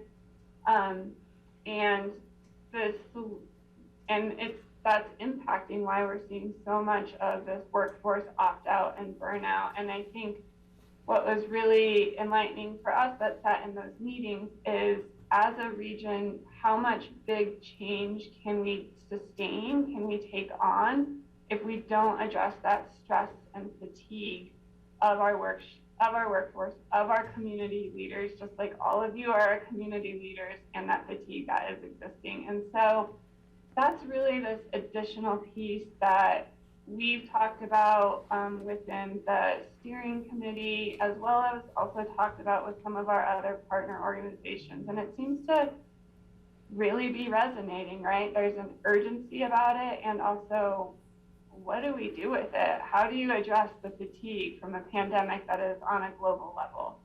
But it doesn't mean we shouldn't try. So as we've struggled to figure out what it looks like, how we address it, and you know, we came back to, it's really the social determinants of health. This is the definition of the social determinants from the World Health Organization. As you hit on, Kelly, it's housing, and it's all these other impacts. And one of the pieces that we were discussing is none of this is new, right? It's just that these issues have been exacerbated from the pandemic, and it feels like the cup is full. There's not the capacity to take on any one more thing. And so we really are coming back to, when we think about workforce capacity, Nan and I had the opportunity to speak a little bit more and talked about, it's really this retaining our community. It's retaining the families, the workers, aging in place. It's all those pieces that we've always talked about, and thinking about it in those social determinants of health. And so it's changing, and this is the discussion we want to have with the board today, but is really, you know, how can we kind of revisit that framework of the social determinants of health, and that foundation to solve these issues again on that regional level, looking at it from that inclusion across the region to really start to impact and address this burnout and fatigue that the community is feeling. And so one thing that we wanted to bring to the board today, honestly, and just have a discussion about it. But one thing that we've been loosely discussing is, and I'm glad Nan is here to provide a lot more background, is there is the Healthy Mountain Communities in 1993. And so is there an opportunity to kind of use that framework, lean in on our nonprofit partners to really kind of start to look at what are all the programs, what are all the initiatives being provided in the region under that social determinants framework, and then what are the gaps that remain, and using that to kind of come up with a secondary community roadmap that really is looking at this workforce capacity, really trying to see there's so many different moving parts, who's operating in what space, what gaps still remains to, again, address this workforce capacity and livability. So I'm going to pause there because I also know that was a lot, and really just wanted to have some board discussion of does this resonate with all of you? Just what's your feedback? Because we're just kind of shopping this around to say, is this the right approach to address this thing that we're feeling in our community that's really hard to name and put our finger on? Okay, thanks, Kara. So Patty, Yeah, I have a real fundamental question that I know you wish you had the answer to. But what is the real reason why people aren't returning to work? I know we're all burned out, we're all tired, but there's a lot of us who are and have and are returning to work. But so I don't really know. Is it why we have people still in this valley who just are choosing not to return to work or choosing different forms of employment? But I don't know what the cause is in order to think of a solution. So that's one question. The other question is, are we working with the Colorado workforce, our regional partners out of Glenwood, and what's her name? Carolyn Tucker. Yeah, no, who's out of Route County? Fallon. Jessica, yeah. Yeah, so, I mean, but the bigger question is, do we really know why people are not returning to work? You know, it's a great question, and based on our unemployment numbers, we don't have information that they're not returning to work. So to come up with one reason, you know, it's almost impossible. If you read national news, some of it is people have gone into self-employment or other employment. They've taken employment down valley, or they've found a way to work without taking 3 jobs. Maybe they're only taking 2 jobs. I think there's a lot, and I think it's a mistake, although it would be good. Carolyn says this as well. It's a mistake to say that people are not going back to work. They've found a way somehow, but it's not filling the jobs that we need filled here in Pitkin. Okay. Does that help? Yeah, Patty? no, that's very John? helpful, because when you just blanket the workforce capacity and say we don't have enough people to work, we just have people who've made other choices in working, and so we still have this gap. And Patty, I think we still have a lot to learn. You know, there's a lot of speculation that we could point to, that some of it is an aging workforce, and people have approached retirement or are making that decision. And so we're seeing people exit the workforce. I think a term you're going to see more and more is languishing, that folks are, and I think this is a little bit what we were hearing, that we're having a hard time putting our finger on, that there's a certain level of kind of burnout and overwhelm, that even if people need to return to the workforce, they're just not emotionally equipped to, and are finding other ways. And, you know, as Nan said, I think we are seeing that incremental step back in to the workforce with unemployment rates changing and that sort of thing. So I think we're very much in the spin cycle on this, and we're going to learn a lot over the next year.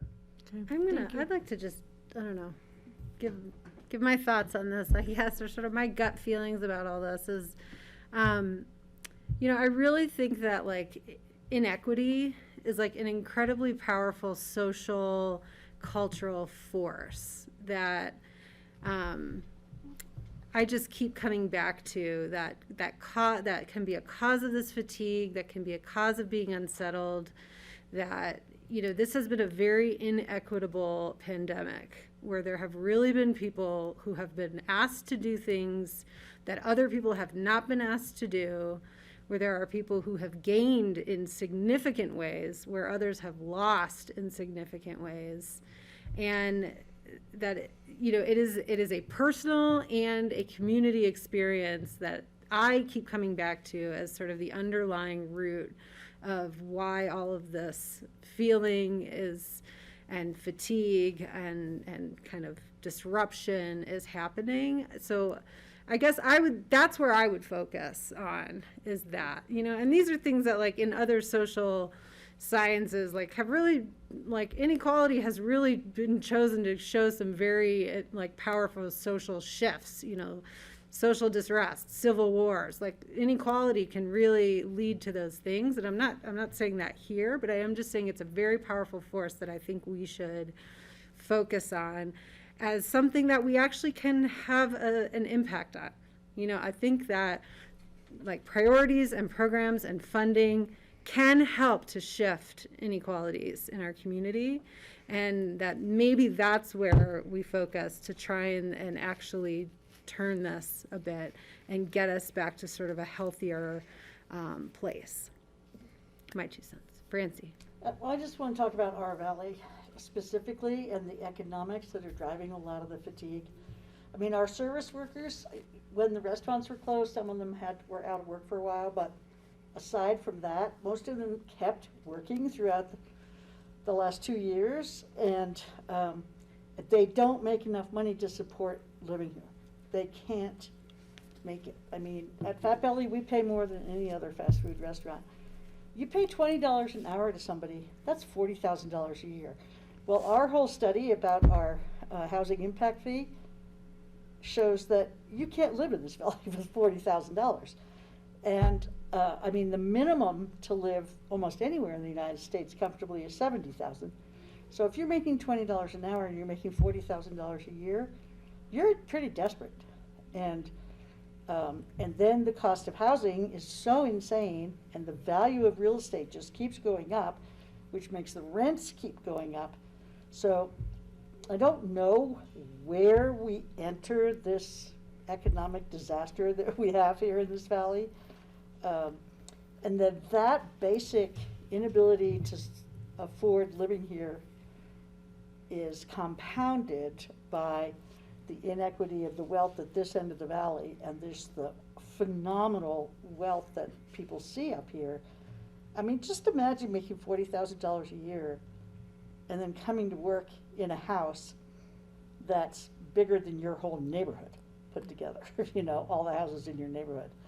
And what kind of impact that would have on your sense of reality and who you are on the planet. So I really don't know how we approach that, but it's pretty desperate. And, you know, I interact with service workers all the time through Fat Belly, and it's just, I mean, we don't make money because we overpay our workforce compared to other restaurants, so we don't make money in the winter. I don't know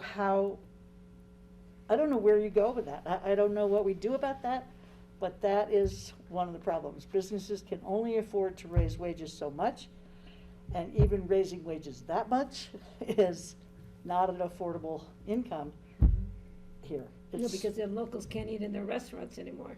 No, and so, I don't know. That's inequitable also. Yeah. Yeah, it's just it's a really desperate economic situation for a lot of the people who live here. And that is fatiguing, to say the least. Greg.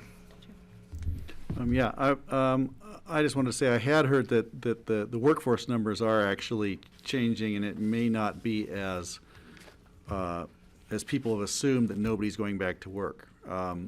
So I think that's something we're going to track, and we're going to see that the unemployment rate seems to be dropping somewhat. That's what I've read recently, but who knows for how long or what this means. But the thing, we're trying to figure out a local solution to a problem that is certainly severe here, but I think it's pretty bad everywhere, as Francie and everyone has pointed out. We have these equity problems pretty much everywhere. We've got the pandemic stress, the ambient stress of the pandemic. I think climate change plays a role in it. We have a lot of people who just don't have a real strong optimism about the future, which that certainly is affecting a lot of people I know. And these are regional, statewide, national, problems as well as local problems. So I really appreciate what you're doing here. This is a tough one, Kara and Nan. I'm so glad the two of you are taking care of this for us. The things that I'm concerned about is that I really want to see us working toward the sustainability rather than, I fear in some communities, they may think, well, if we could just grow it bigger, we'll solve the problem. If we can grow the economy bigger, it's going to solve our problem. If we can grow the number of jobs or the number of employers, and so what I would insert into this conversation if I was writing this is that my favorite catchphrase lately is steady state. How do we create something sustainable is one thing, but then you try to create a steady state. Is the ambition to grow bigger? And I think many of the communities in this region may want to do that. I don't know if that's the focus in our community. I hope it's not. But it's a different way of thinking about it and approaching it, so that if we are going to create affordable housing, we do create stuff that will remain in the pool and affordable for some time to come, as opposed to the ones that become free market after 3 or 4 years, as Patty suggested. So I think the emphasis that I would put on this is that, yes, these are tough, these are difficult problems. I don't think we're going to grow our way out of them, and I want to make sure that that's somehow inserted in the language. If I were promoting this, I'd say that this isn't something where we can just put in more wealth inputs or more oil inputs and get more growth out of it and solve a problem, because I think we've evolved beyond that point now. I think the mental health, the community health, when I see that people are feeling that there aren't enough mental health resources, I think, wow, man, this community, this valley has so many mental health resources. It seems as if we're not getting through, but we have them. They're here. We've got so many groups that are involved and focused, and the city's been focusing on it more recently, and we've been focusing on it for years. So it's hard to say we don't have mental health resources, certainly in this part of the valley. Yet it seems as if we're not fulfilling the mission there of a healthy, mental health, behavioral health environment. And so, and once again, putting more inputs in, creating more entities, throwing more money at it may not always be the solution until we know how we can be more effective. So I don't know if that's worth anything, but that's what I'm thinking. Francie and then Steve, and we are over time, but. Just in response to what you were saying, Greg, I think the 3 major municipalities, probably counting Basalt, the 4 major municipalities in the valley, are all pretty focused on not growing anymore. I mean, I think they're all aware. I mean, Glenwood just defeated that whole development and the whole incorporation of that area. They didn't want it, the people who live there, and but how do you do that? That's the thing. Everybody's like, well, we don't want to keep growing. Growth is not the answer, but how do you not grow as a community? It's just. Well, and housing is considered growth. Yeah. Affordable housing. Because I don't think, can I just ask Francie really quick? Steve. Carbondale didn't indeed restrict those new units, did they? I was going to find out about that after the last meeting. I forgot to. Yeah. Steve, you had your hand up. Oh, thank you. I've recently met a guy who is homeless. He's been sleeping in the Aspen Chapel. He just found housing, but now he needs the the deposit, which he doesn't have the money for the deposit. He actually has 4 jobs in Aspen in about a several week period. And I think he's just an example of how people struggle to be here and they can't find housing. And if they do find housing, they can't pay the month deposit on it. It's just a never-ending problem.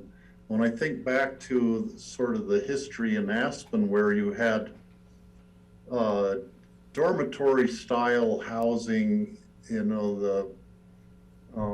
people would take in, almost everybody in Aspen would take in somebody who was hard on their luck, and they would just give them a bed and a place to stay.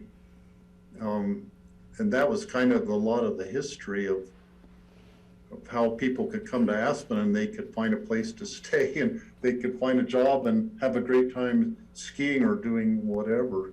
And maybe we need to get back to more of that community feeling, which there's so many we don't have a housing shortage, but all these, big expensive houses that are second homes are not available for the people who really need housing most desperately. And I think we maybe need to think outside the box and trying to come up with solutions. And I mean, to me, this is something we need to keep working on this and trying to tackle this problem as best we can. And I hope we don't all get burned out trying to solve this problem amongst our other things we're dealing with. But I'm game for looking for solutions on this. Thank you, Steve. All right, Kara, what else would you like from us at this point?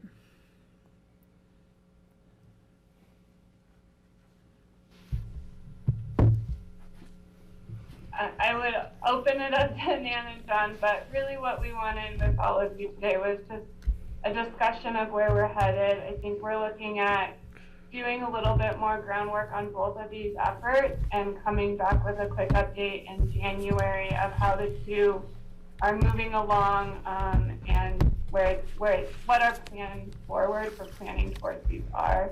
Nan and John, I would open it up if there's anything more specific, but the discussion was really what we wanted today. Yeah, I think there's going to be several more bites at the apple for the board and for the community. The challenge, I think, that's laid out in front of us is really clear. We need to address these issues regionally, and regional conversation can be really challenging. And the equity discussion, I think, is a really important one and a really difficult one that we need to lean into. We are going to have some timelines. Some of this process, we're doing for our own purposes to figure out, where we need to go for our future, but also to figure out how we might commonly invest some of our Recovery Act funds, which are going to have a timeline for commitment, I believe, in 2024. So we are going to need to be thoughtful, really wrestle with these hard issues, and also make some decisions on doing some things here soon. Okay, thanks, John. Greg?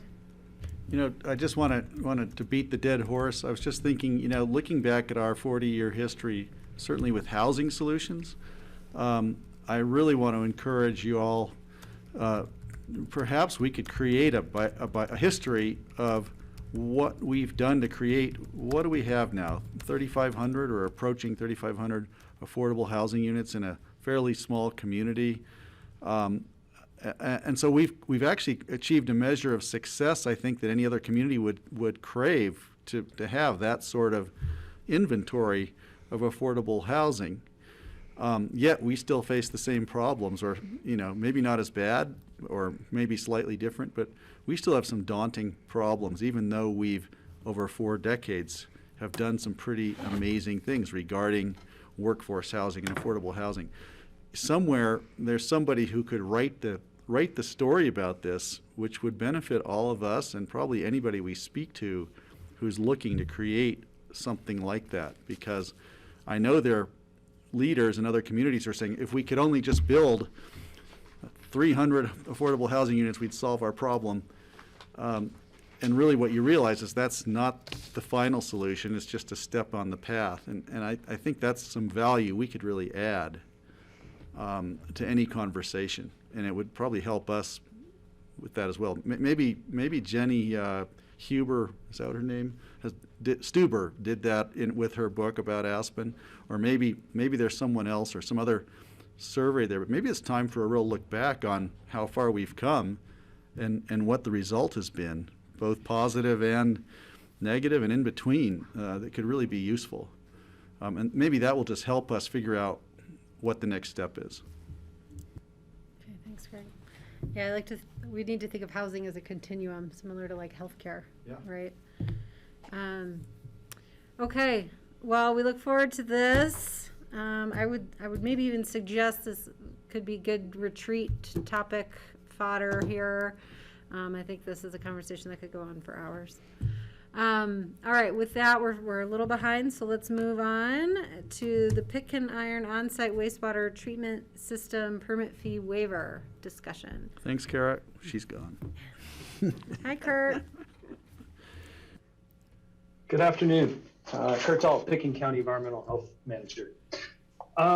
We have a request to waive fees, and John, I saw your email about the waiver piece, but for a project for 2 septic system leach field replacements for the Pitkin Iron subdivision.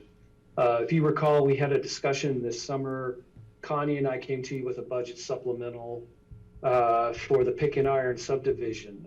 Back in 2011, the Board of County Commissioners at the time gave approximately $63,000 to Pitkin Iron subdivision to replace several leach fields that had failed prematurely.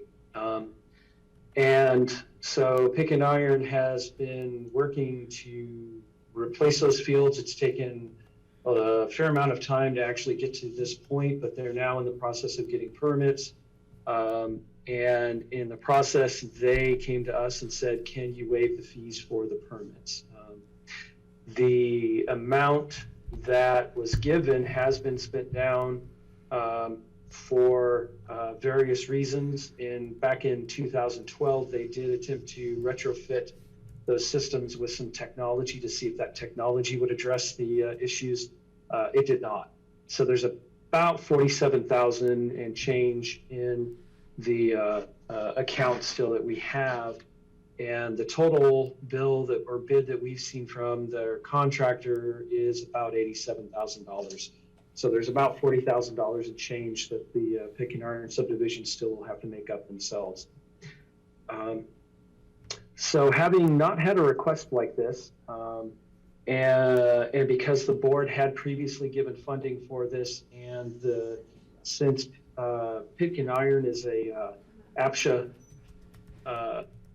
rental unit, we thought it made sense to actually come back to the board and get the board's take on if this is something that we should do.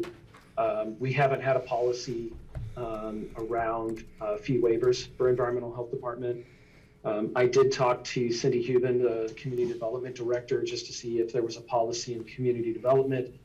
She indicated there's not currently one, but she did make a really great comment that we need to think about whether or not this sets a precedence or if this can be handled on a one-to-one basis. I think the policy has typically not been to waive fees, but it was a request put in, and so we wanted to see what the board's take on this was. And if I could jump in and Kurt's saying, because Kurt's right, there is not a formal policy that's been adopted by the board. However, in the past, it's been the board's practice when they've wanted to assist a group like Pick and Iron, or in some cases, special events that support nonprofits, that the board would actually appropriate the fees. And the idea there is that it provides a vetting process, and it keeps the board really attuned. Waivers can be fairly easy. They can be viewed as not costing anything, but we try and set our fees so that development covers its own way. And by the board appropriating, it just kept a check on setting that precedence, like Kurt said, so that the board could evaluate whether a public expenditure of fund, whether there is a public benefit really to offset the public benefit or public expenditure of funds. So, you know, the board has from time to time appropriated funds to offset fees, like I said, for special events, or I don't think we've done it for offsite wastewater treatment before. I do think this is unique. Pick and Iron's been a long running conversation. Gosh, I think this conversation started before I even started with the county. I know it was one of the first conversations we had, and the board has been generally supportive. As you can imagine, construction inflation and such has increased the cost of the project over the years that we've been working with Pick and Iron. So I just wanted to add that in, that if the board were so inclined, what I'd recommend is just appropriating the funds one pocket to the other, from the board's discretionary fund, for example, for the, I think it's just over $4,000, Kurt, that the fees would be.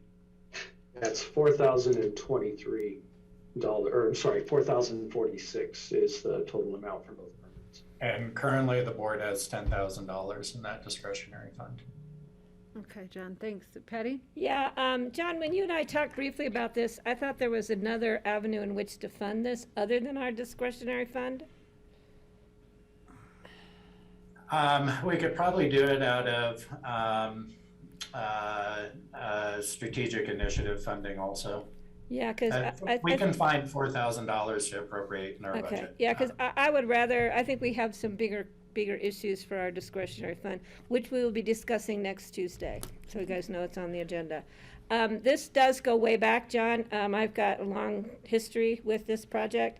There were some very unfortunate decisions made in the past, some oversights that were not the fault of the homeowners, more the developer, and some of them, you know, with some county oversight. So I think it's appropriate that we find a way to waive these fees. And we really need to get them to get this project done. It's been going on way too long, and I want it to be over. Thanks, Patty. Steve? So I want it to be done right, and I question whether replacing leach fields is the solution that we're looking for. Aspen Village Mobile Home Park also has a, wastewater issue.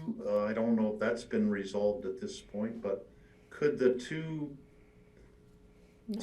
neighborhoods be combined into one bigger project and do a proper sewage treatment facility for the two neighborhoods? That could be a long-term solution that might be the best solution. It might cost more money right now. Maybe we could get federal money, the infrastructure money for wastewater, to pay for such a better solution for both of them. Well, that's an idea, but the thought is you'd have to drill under Highway 82, either pump the sewage up or to pump the sewage down. And it'd probably be pumping it up, which would be a huge expense.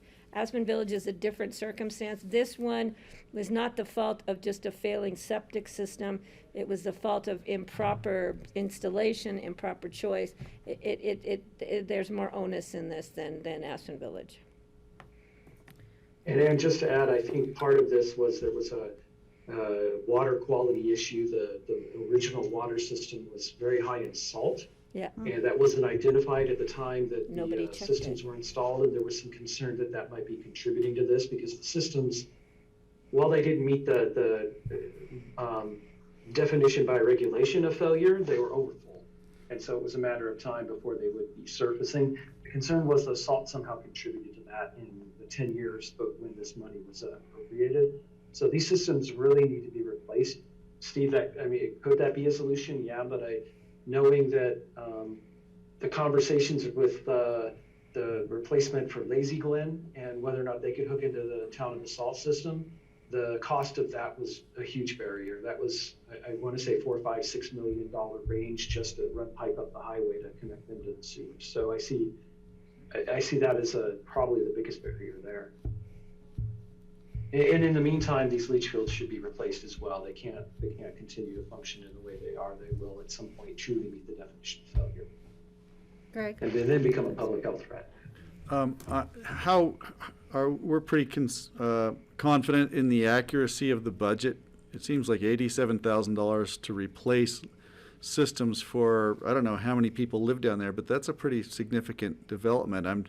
It sounds like a really great low price to replace this problem. So I'm concerned about the price tag. I think I feel obligated to help them because I know it's been an ongoing problem they've been fighting with since day one. So I certainly would say, sure, if we appropriate the $4,000, but something tells me this isn't going to go away for $4,000. So I'm just wondering, when they find out it's cost twice or 3 times or 5 times that, I'm thinking about the cost of the solution for Phillips or the cost of the solution for Aspen Village, as we've discussed. These are all $1 million solutions. This place probably has a similar population to Phillips. I'm not quite sure, but this is Pitkin Iron doesn't have more, has what, 30 or 40 units maybe? Or maybe I think they're 15. Only 15, okay. It's just 30 or 40 people. 15. Yeah, and the Okay. 4,000 is just the fee. Sorry. Yeah, okay, I anyway. think there were 5 total fields. This will replace 2 of the 5, you're right. We're only addressing the 2, and they were all in different stages. So these were the 2 most serious at the time that we were doing inspections and identified as the first 2 that needed to be replaced. So this is the first 2 of 5, so we're at 40% of the problem here. Okay, it's good to know, but I would certainly approve appropriating it how you see fit, John. So I guess I wonder, one of the things I've been talking a lot about at APSHA is opportunities for investment in maintenance of affordable housing. And that's what I see this sort of thing is. I mean, this is an affordable housing neighborhood that's administered through APSHA. And, there's been like a similarity made with like the open space program, right? Like over time, you have to have maintenance in these things. And over time, your maintenance budget sort of has to grow as the program grows. And so when I wonder, could this come out of housing? Is this an appropriate, 1, could it come out of housing? 2, is it an appropriate, expenditure from our housing fund or, whether we would want to do that or not. And then separately, I also just think that maybe the county is poised to kind of help the neighborhoods and HOAs that are in these situations more than we have, particularly with the infrastructure bill and its focus on wastewater and water delivery. I just want us to think about, if there are problems with like Pitkin Iron and they're ultimately going to need 3 more leach fields, like maybe we just proactively help them or like work with them to get DOLA grants or something so that we're not experiencing these failures over decades and relying on HOAs to kind of self-manage and self-correct if we're in the position to be helpful and to leverage money on their behalf is, I don't know, just an idea that I've been thinking about given the opportunities of funding that are coming down. Yeah, so Kelly, I think on the housing funds, we probably can't use those because they're impact fees, and so they have to go to developing new capacity. So we probably need to draw that, at least in this case, off of general fund dollars, because it's, as you pointed out, it's kind of a maintenance or replacement issue. So in that case, probably not. I do think it is a bigger conversation that the board should have around how we help, because we want to be equitable, right? And how we provide assistance to existing housing units. But to your point, there's going to be dollars coming down, and we can probably serve a really vital role in facilitating communities with different needs. Some of them have been mentioned, Aspen Village, Woody Creek is still struggling. They've built their infrastructure, but still struggling with paying for that infrastructure. Phillips has a major replacement. And so I think that's an important discussion, and we've got an opportunity right now. I think we need to probably step back and have a bigger conversation about, so how do we do that equitably and set precedents that we can support with resources and such. So that's something that I think we could bring back in a work session. We're still not clear how the infrastructure dollars are flowing. That's a question mark about what form they're going to come down and how we can access them. But I do think it'd be good to get some policy direction from the board about how we might support existing development with those dollars. Is that right now? Do you want policy direction now, or is this a future? No, you want another hour? I would say that you need, I'm sorry, I'm sorry, my cat is stepping on my keyboard. Blame the cat. Yeah. What I would suggest, Greg, is I think we probably need a broader work session on that. This is probably more of an isolated issue. The board has already made the decision to support Pick and Iron. This is really closing the last gap of that funding. And we can come back and have a broader and probably more informed policy discussion. So how do we help other affordable housing projects and such that may have reached end of life of big infrastructure? I think that's really what you're talking about. Yeah, it is, and I'd say the sooner we're able to do that with all the federal funds flowing, the sooner we're able to help all these various groups. I'm sure we'll be very busy trying to help them if the funds start flowing. And it would be nice to be in a position to pull as much of it down as we can to these projects. Yeah, and we'll need some policy guidance from the board about a number of things. So I'd say that would be a whole nother work session or work sessions to figure out with y'all. So let's confirm, is there direction for John to bring that back in a work session? I would say yes. And support Greg this would say funding. yes. And then okay, and then I want to be clear, there's support to appropriate funds for these permit fees from a fund other than our discretionary fund. Is there support for that from the board? Yeah. Okay. All right. Thank you. Nice to see you, Kurt. Happy holidays. Thanks. Bye, You Kurt. too. Bye. Thanks, John. All right. Well, anytime we lost. Yeah. So let's do future agendas. Thanks, Kelly. I'm just accessing my electronic memory here. I do that as well. So just a reminder, I think all of you have seen this, that the Deerhammer site visit has been scheduled for Monday, December 13th. Any one of you that wants to attend, Suzanne and Leslie are going to be at the Basalt Town Hall at 10 a.m. and we are reserving a car to be taken from Aspen.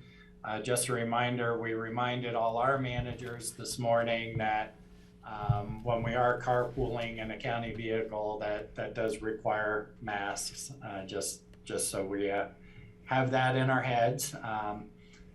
And if you could individually respond to Charlotte, I think she'd emailed details out, that would be great.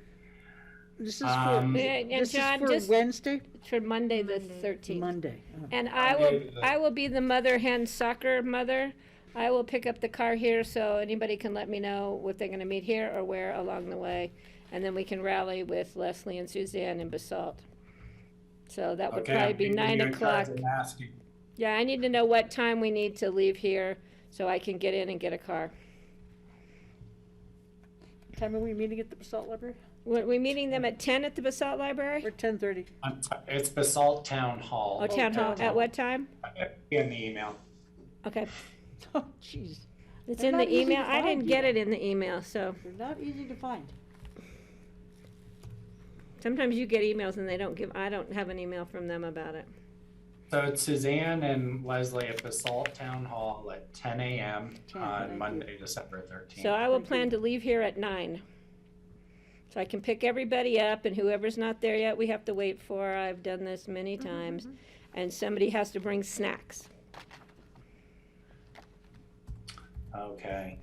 And then, of course, depending on how you all decide on the delegation of the mill levy item later on in the agenda, we'll determine whether we cancel the meeting on the 21st or not. So we'll revisit that at the end. And that's all I have right now for future agendas. Okay, any other input on future I just have one real agendas? quick. Patty? One real quick, this is mostly for Charlotte, who I know is probably listening. We need to add agenda time in January, sometime toward the end of January. I want to start the personnel evaluations for John Ely and John Peacock. I want to get that done sooner than later, so we can move on to more exciting things.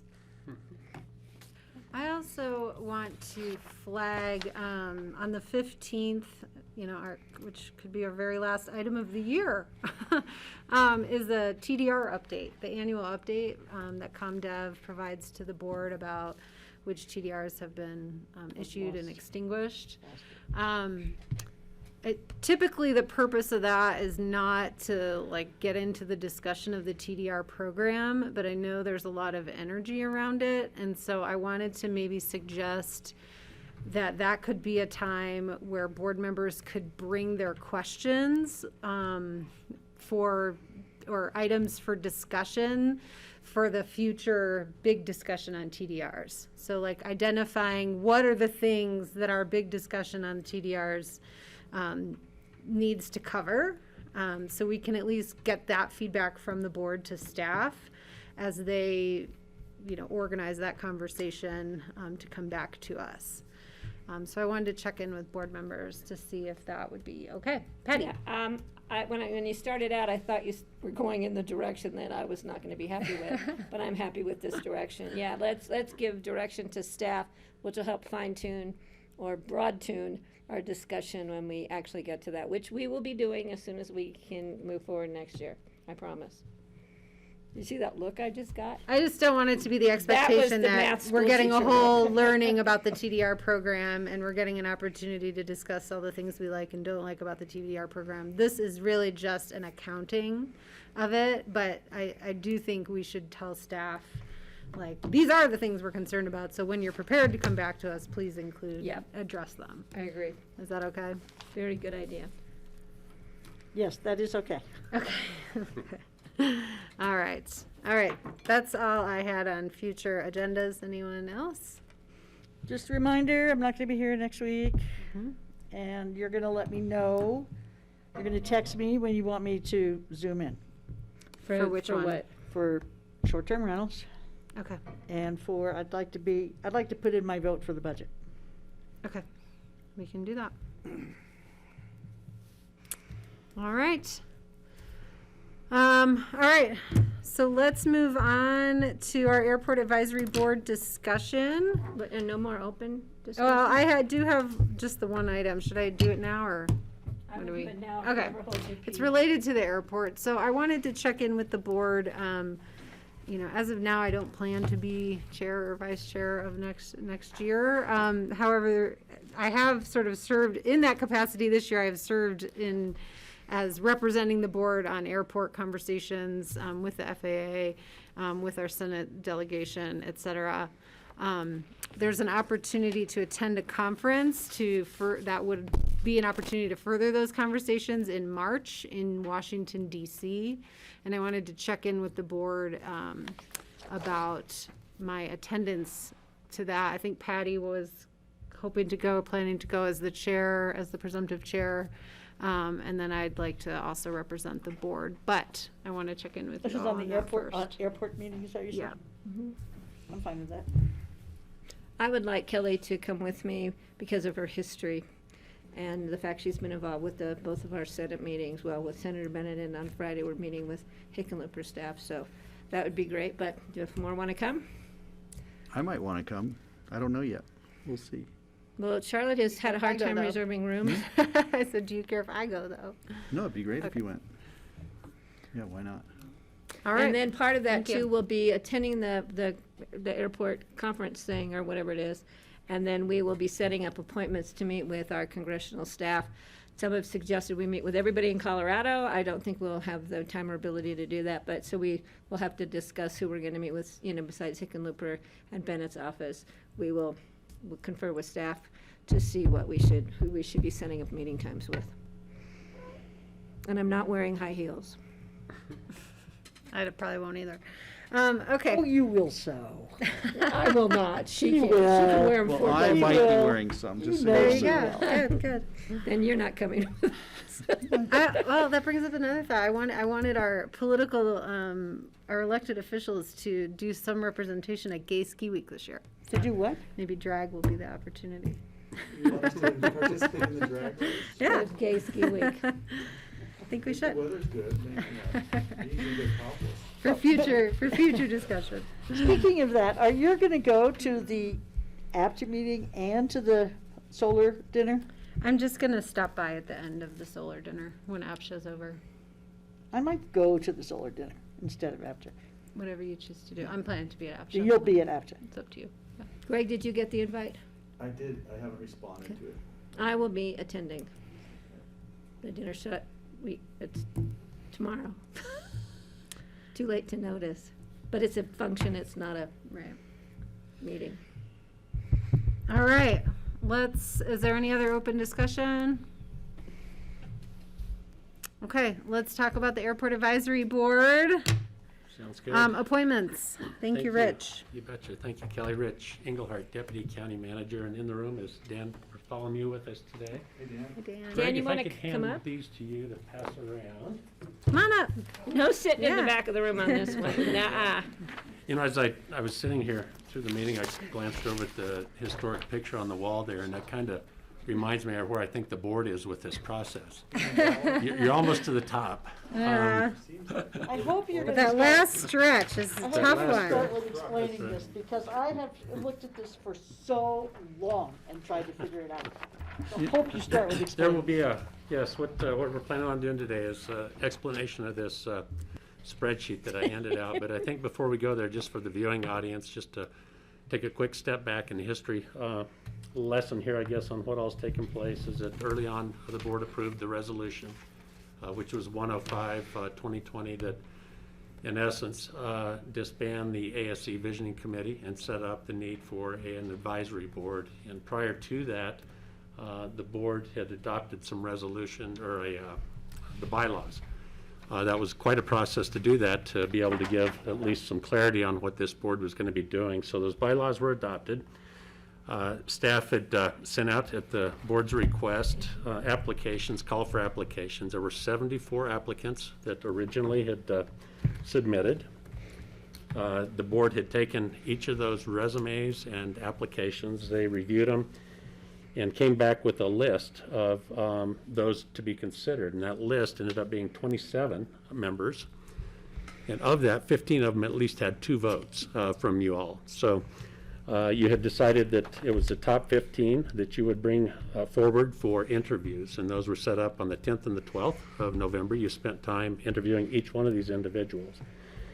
And it brought us to where we are today. The discussion at that point was that you were each going to send to me your individual nominees for this, and I was going to compile those and bring those back to you. So I'm going to share my screen with you so that the audience can also see this.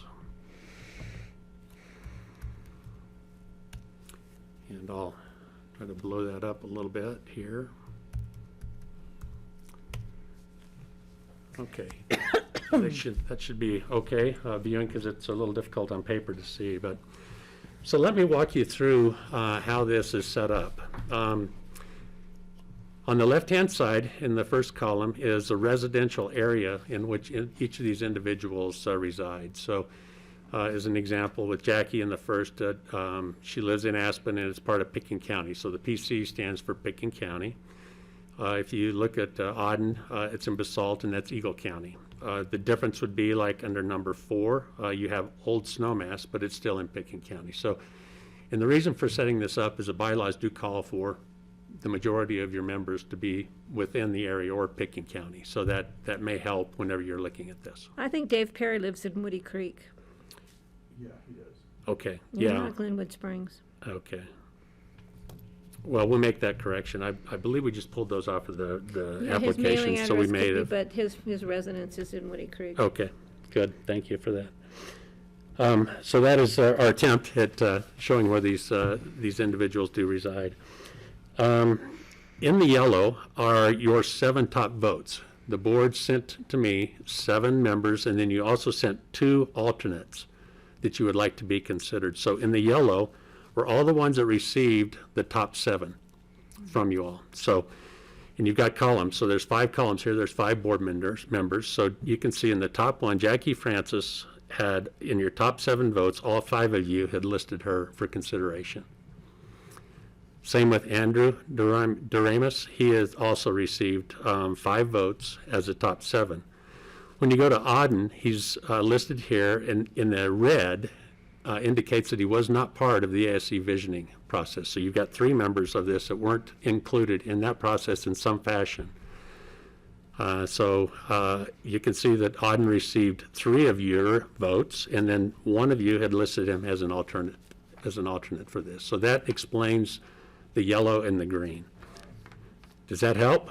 Yes, thank you. Okay, so as you can see now, listing votes, the vote getters from top down, you can see from starting at number 4 there, Richard Heedy had received at least 3 top 7 votes.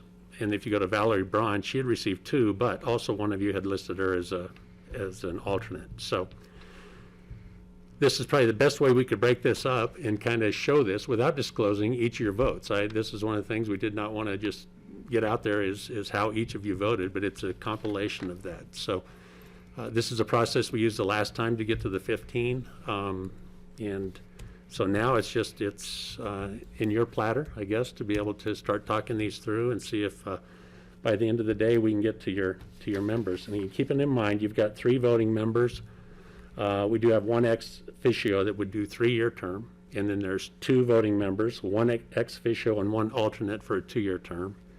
2 voting members, 1 ex officio and 1 alternate for a 1-year term. So eventually you're going to have to, maybe today, it'd be nice if we could get these also settled on where you want to be with those. Yeah. Excellent. Let's do it. All right, so Proposal.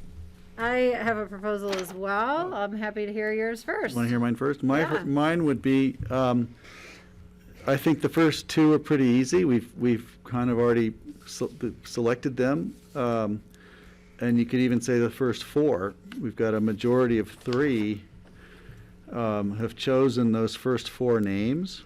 And so I would put forth that we go with those first 4 names, and then we sort the rest out. That'll be where we make the sausage. I agree. But I have a, Okay, and then I will fill in my proposal after we hear from yeah, Patty. the only problem I have with that is it gives us people who are pretty much environmentalists. We have a kind of overloading it on that. People who what? Are on the environmental side, climate action side, we've got Jackie, Auden, Rick Heedy. So they kind of lean.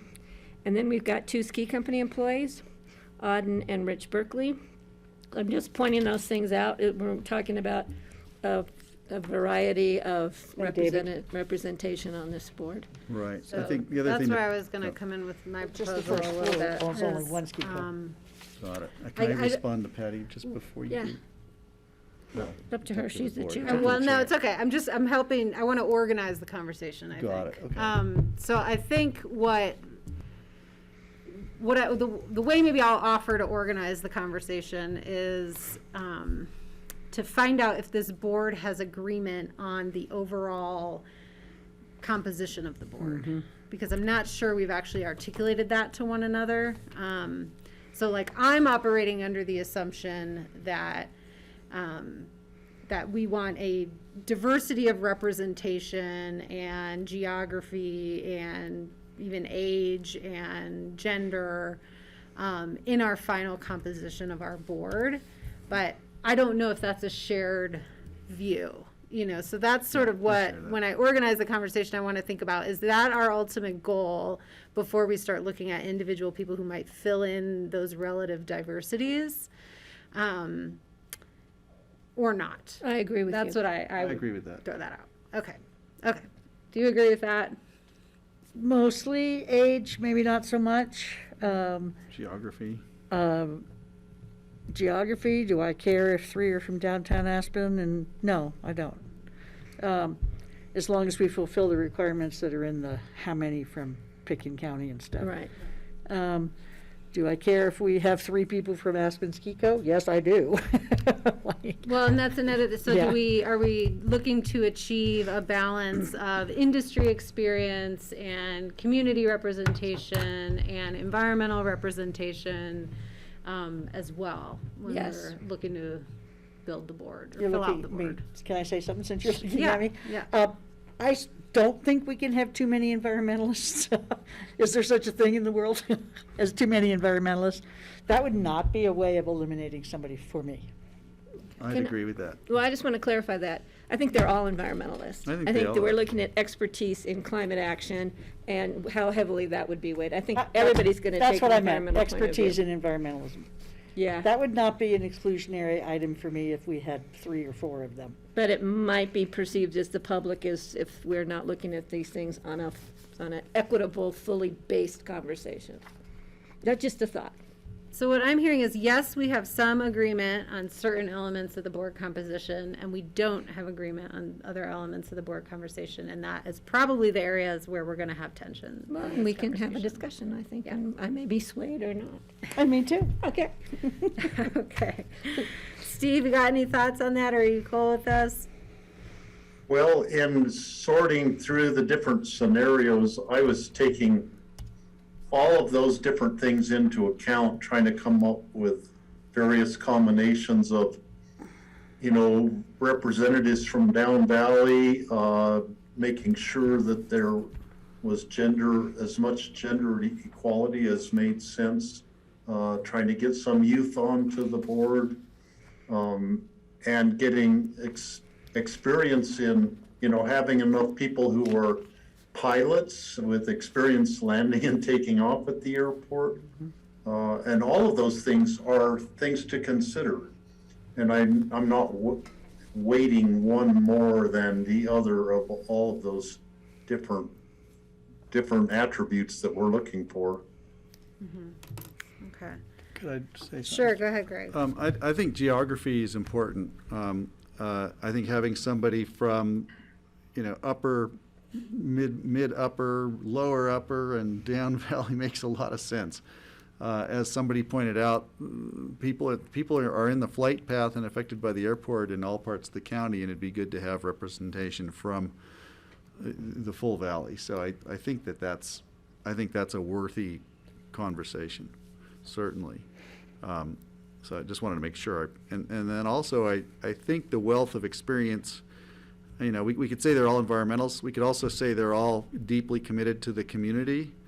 And then, if we look at the full range of, we've done a great job whittling it down to this group. I have to say, however this turns out, I think I'm going to be happy at the end of the day. So I don't think it's going to be that difficult, and I don't think we're going to make a terrible mistake. I don't think it's possible at this point. It's just the hard part of finalizing the last bunch. I do think one of my concerns is if we have an abundance of people who have a financial or business interest in promoting or growing it or the community, I think I'd be less inclined to vote for them. But I included some in my list because I felt like I certainly want diversity. I want diversity of opinion and a good, robust conversation. I can't help but think, however this shakes out, we're going to get that. So anyway, I'm enthusiastic. Well, and I know for me, I'm looking for like the highest degrees of expertise of like knowledge that's relevant for the airport, you know, and that could be knowledge acquired through just experience with the airport over True, time. right, yeah. You know, and community involvement with airport decisions over time. I agree with you I on think that. we have that as here. well. So, okay. Well, think we so have there's two. one proposal on the table to accept the first four that have been appointed or, you know, voted by at least a majority of the board. So let's check in on that proposal. Patty? Yeah, I'm definite for the first two. I think the next two both come from strong environmental backgrounds, so that's already putting us in a different position. So can we, rather than appoint those, you know, which would be Auden and Rakiti, I'd rather look at the makeup before I put two, who are from the same climate change. Not that I don't agree with them, and I don't think they'd be great at some point down the line, but rather than put them on and already be weighted in one direction, I'd rather wait till we see where we go. Wow.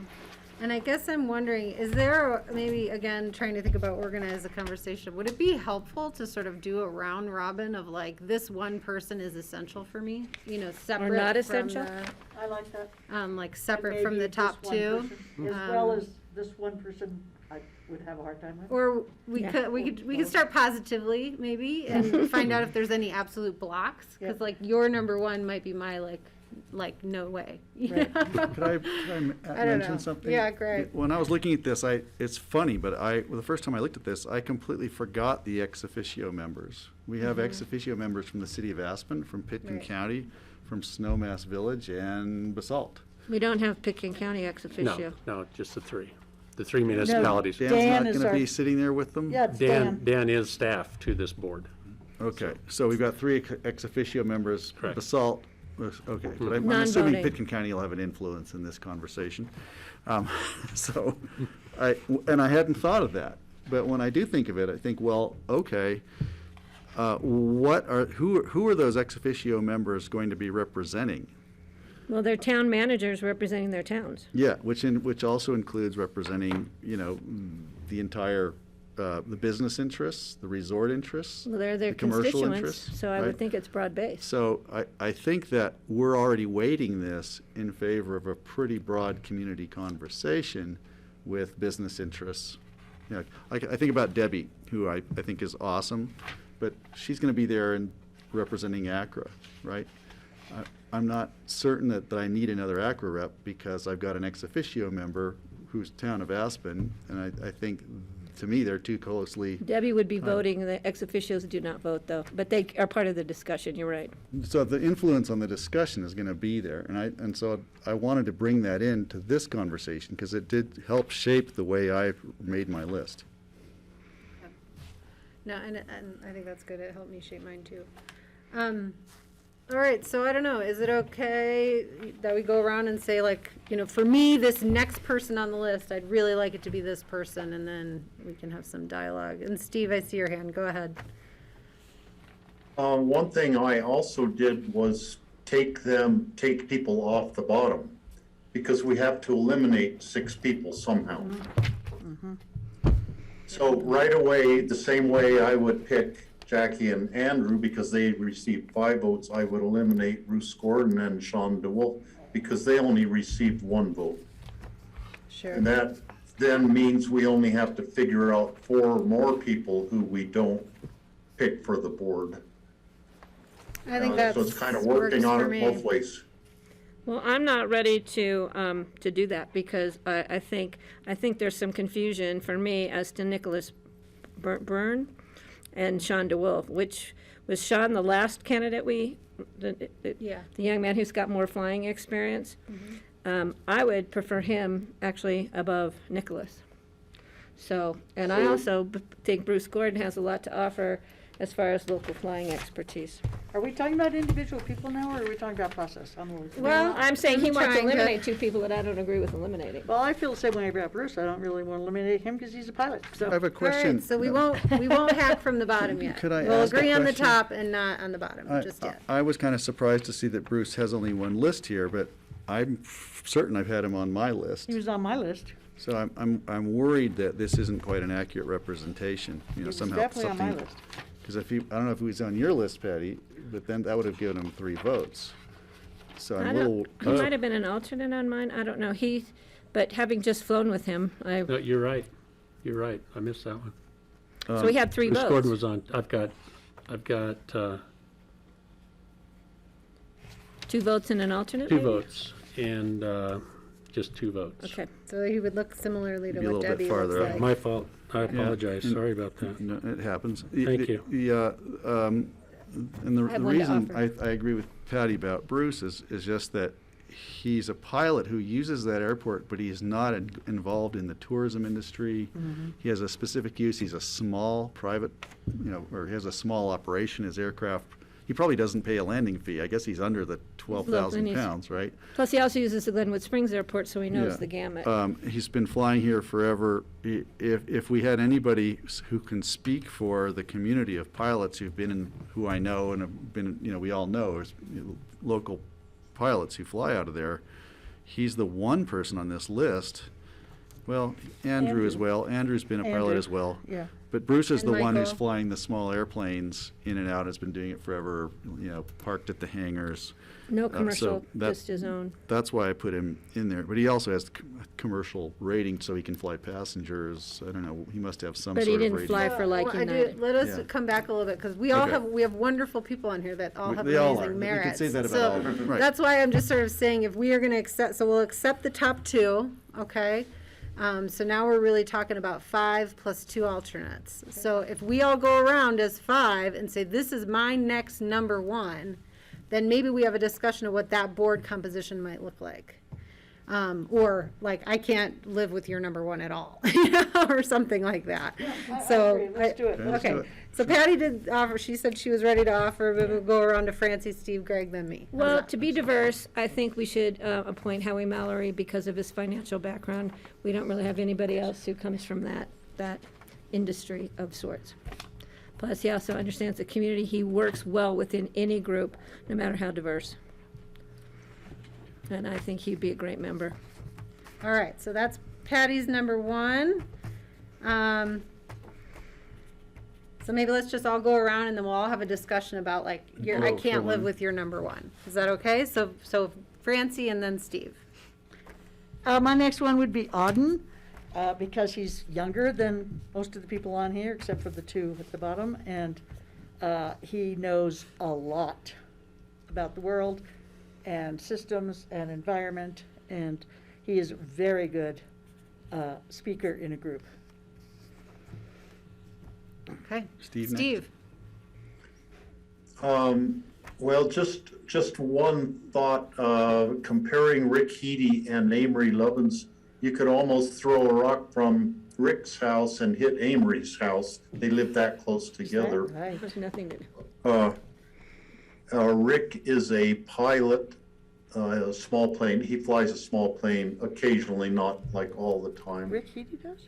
They're both kind of experts in aviation thing. That was just for your information, but I want to vote for Michael Solon's Well, we're gonna because be all he lives in the, you know, sort of the flight path. He looks at the airport, he hears the noise from the airport. He has flown the CRJ 700s many, many times in and out of Aspen and is very familiar with that commercial part of what it's like to fly into Aspen. Thank you, Steve. Greg. This is just to throw in who I would want to add to this list. Your number 1, your number 1 of beyond Jackie and Andrew. Who's your next number 1? Boy, this is hard. That's a tough one. It's going to be. I'm going to put Valerie Braun on here because I think Valerie, I really appreciated that she had the courage in the last go-around to be she was the minority report. You know, and she organized her thoughts, she stuck to her guns, and she provided a minority report to the vision report, which I thought was valuable. She's a woman and who's been involved forever. She's been in the community forever. And she'll be in Garco. She's in GARC. She's a Garco, so it was a hard one, but I would put her in next. Okay. And then for me, I think my next would be Meg Haynes. You know, I think Meg has been really involved in the airport for decades and all the planning experiences. I think she has a, you know, financial background and a way to balance a board to get to decisions as well. So that's the expertise that I think she brings. And so with that, we will object. So we'll go through objections to this, but if we were to accept everybody's first pick plus Jackie and Andrew, the board would be Jackie, Andrew, Howie, Auden, Michael Solons, Valerie Braun, and Meg Haynes. That would be our 7. That would be our 7. So, you know, again, you don't have to accept other people's first pick. Now's the opportunity to say, I disagree with your first pick. Patty. You know, I can live with that. I think it's a pretty good board. I can live with that board, and then move on to who we appoint as alternates. Anyone? I have. Go ahead, Francie. Yeah. I believe that Michael and Meg Haynes are both Starwood people. That's very difficult for me. And I also thought that Michael's. So Meg has moved. She lives in Garfield County. I know, but she is Starwood. I would have a hard time with Michael. Okay. I would But if agree that's- with Francie. I think I didn't choose Michael only because he had he didn't seem to think the airport was going to affect the growth of our resort and our community, and that to me just seemed like an assumption that he was making that was didn't work for me. And I appreciated his experience as a pilot, but I don't know if we need to look to this committee to have all the experience in all the facets actually doing the things that happen at the airport. I think what I want are people who really get the community and understand the breadth of the community more than the technical aspects of the airport.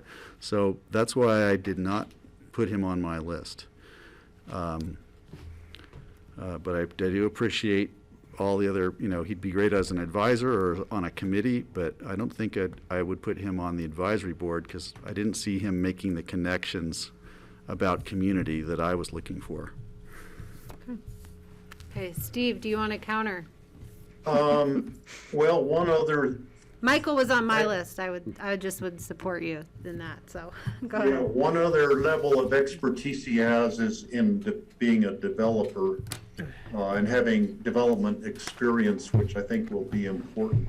And maybe he would be better as an advisor, actually, or on a subcommittee.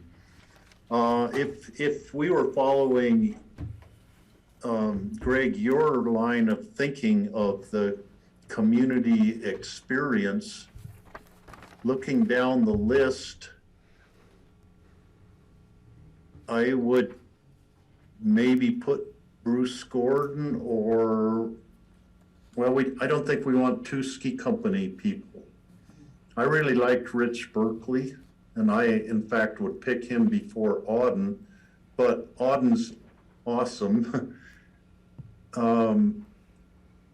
So in spite of the fact that Bruce didn't get a lot of votes, I think with that community experience and the experience of a pilot landing and taking off at the airport a lot and understanding all of that stuff, which Michael has that experience. Bruce probably has equally that amount of experience as being a pilot. I'd back that up. I would put Bruce in there in place of Michael if Michael is objected to. Would people support Michael as an alternate?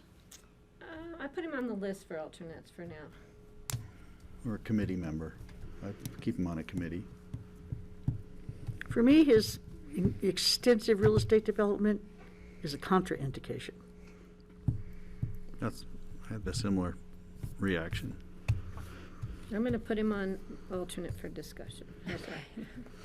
So are you Alternate/committee. you replaced Michael with Bruce. Steve, are you putting that forward for us to discuss? That's what that's what I'm leaning towards right now, looking at trying to get that balance with airport experience. And what are the- AFC Vision Committee experience also comes into play. I'd support that. Yeah, one of the things Bruce brought up was his concern about growth in the valley. And I think that's an important aspect. He also has connections with all kinds of organizations up and down the valley. I can go for that. I can live with it. It wasn't my top choice, but I do like him a lot. Should let you fly with it. It was pretty cool. Just thinking about the board composition. Okay. And you guys had a lot of experience with Meg the last time around in the. I've known Meg She's for been there for a 40 long time, years. right, yeah. She's a very calm I think voice. she's just incredibly competent person. Really? And very Yeah. calm. She's very calm, soft-spoken, and she tends to bring, when people get a little heated, she tends to calm things down with that soft But voice. she also knows a lot about And the she's very airport smart. and finances and et cetera. Go ahead. I guess my feeling about Meg was she really sold herself to us as a moderator and as a facilitator. She did. And I thought, I don't think that's what I'm looking for on this board, so I didn't put her on my list. Especially if we have I Howard. really like her, and I know she's done a great job, but that's not the quality that I'm looking for in this group of people. I think that quality will come through our own ex officio members and our own, I don't think this board has to be self-organizing to that extent. And so as much as I appreciate Meg and all of her skills, I was looking to hear people talking about their feeling and connection to community. And that's that's why I didn't put her on, but you know what, she's great, and I would happily compromise if you all like her. Well, and I would just say I didn't put her on for her, that role, that leveling role. She has been involved in all of the airport processes over decades. Like her knowledge of the airport, and I think her understanding of the community balance is intimate. So I that agree to with that. me is I agree with what that. I found. That's just how she compelling. presented I'm good with the herself. 7 that we picked. Okay, Brancy. My feeling about Meg is similar to Greg's, that she sold herself as a mediator and a moderator, and sort of like she would lead this group. And somebody asked her, what would it be like for you if you weren't the leader? And she couldn't answer that. And she had a really hard time with that question. She didn't really know where to go with that. I don't So remember that. Greg and I talked about it afterwards. You remember that, Greg? I do remember that. I don't remember that. I'm not going to say no, but because, the Starwood thing is tough for me. But, but also I think Howie is a similar personality type to that, the sort of moderator type, but he has the bank experience. But I don't really have anybody I would replace her with, except for maybe Amory, but I've been asked not to support Amory, so. So the board that I have currently after this conversation is Jackie, Andrew, Howie, Auden, Bruce Gordon, Valerie Braun, and Meg Haynes. Yeah. It's a I group think- of I think 7, that's and then a we good still group. have 2 alternates. Steve. So I actually didn't vote for Howie on my list before because I didn't want to lose Howie on the open space and trails. And if he's on the airport committee, we might lose him on the open space board. He can do both. He can do both. He hasn't. I know he could do both, but it's asking a lot of a person to be on 2 very important boards like that. And he does have the banker financial experience that I don't think any of the others have. So I could totally accept him on the airport board, but I just didn't want to lose him on the other stuff he's doing too, by stretching him too thin and having him have to choose, like drop off of something. Well, Steve, we could put it on one of the shorter terms. and see how he does for, I think we have a 1-year term, 2-year term. So we could figure that out and just appoint him to one of the shorter terms Interesting and idea. see if he can live through it. Or if he's gonna spend more time in France. Give me a list again. Yes, happy to. Jackie, Andrew, Howie, Auden, Bruce, Gordon, Valerie, Braun, and Meg Haynes as the 7, and then we still have 2 alternate slots to Got fill. it. I was going to say, I've known Rich Berkeley for, I don't know, 25 or 30 years. And I find him to be one of the most level-headed, thoughtful, analytical decision makers. Deep love of the community. He happens to be a vice president at the ski company, which I know it goes against, the balance there. I like him too. But I find him to be the voice of reason, and I actually had him on my list. But I would certainly put him forth as an alternate. And then if not an alternate, when we start forming committees, I'd certainly want him. I'd certainly want him there. But I can see him, and I guess I'd say the same for Amory. Amory, I think, is controversial in that he comes up with ideas that seem so foreign and bizarre to us, but in 10 years they're pretty commonplace. He's a futurist, and he's been demonstrated it for decades. As a deep thinker and an intellect who is looking far into the future. I'd really love to have Amory's contribution to this as an alternate or as a committee member, as we go forward. But I could accept the group we've got now if that's where we want to be. Yeah. Okay, let's just, can we agree on that? Have we found our 7? Yeah, and I was just gonna suggest some alternates. I'm moving on. Okay, I just want to make sure. I just wanted to agree with Greg on the Amory thing, because I think it's just like saying, no, we're just passing up on this guy who has all this futurist experience and who has looked into this extensively. I just feel like we would be remiss to pass him up entirely. So if we feel like he's not collaborative enough to be part of the voting committee, then I would recommend that we have him as an alternate. I just really feel like we'd be crazy not to use his expertise as a resource. And I just wanted to say one thing about, I think we all realize we're probably only going to have one ski co-person. So in terms of Rick, is his name Rich, Greg? Rich. Rich Berkeley. You spoke about him really well, and I thought he was wonderful, but this is what I really liked about Auden. We have to be bold and think differently. And he's interested in elevating other leaders instead of wanting to be out in front himself. Those 2 quotes definitely tipped it for me. They were, I thought, amazing. I'll go with that. Hi. Okay, I'm gonna just say, I think we should save Amory for the technical, because that's where his expertise comes in. I don't know how well he'd play with the group in a group setting, because it's gonna be very diverse and it might be off his main points. I also have had concerns about a conflict of interest with a friend of his, and some development issues they want to see expanded at the airport. So I would rather save him when we can really pick his intellectual, technical brain and use him there. As far as alternates, I would like to see one of the younger men, and I think Sean's interview was much more broad-based, and put him on a short term to see how it works out for him and how it works out for us. And then, I was going to agree with Rich Berkeley, but I also thought Dave Perry's interview was exceptional. Mm-hmm. He's no longer with the ski company, hasn't been with them for years. He's got a broad understanding of airport use, of the users of the airport, the tourism industry, but he's now here. He's semi-retired. He's kind of phasing himself into a community life again with living in Woody Creek, and I think he would bring kind of a broader based. And I was really impressed with his interview. Me too. Steve. So I also was very impressed with David Perry, and I actually had him as one of my top 7.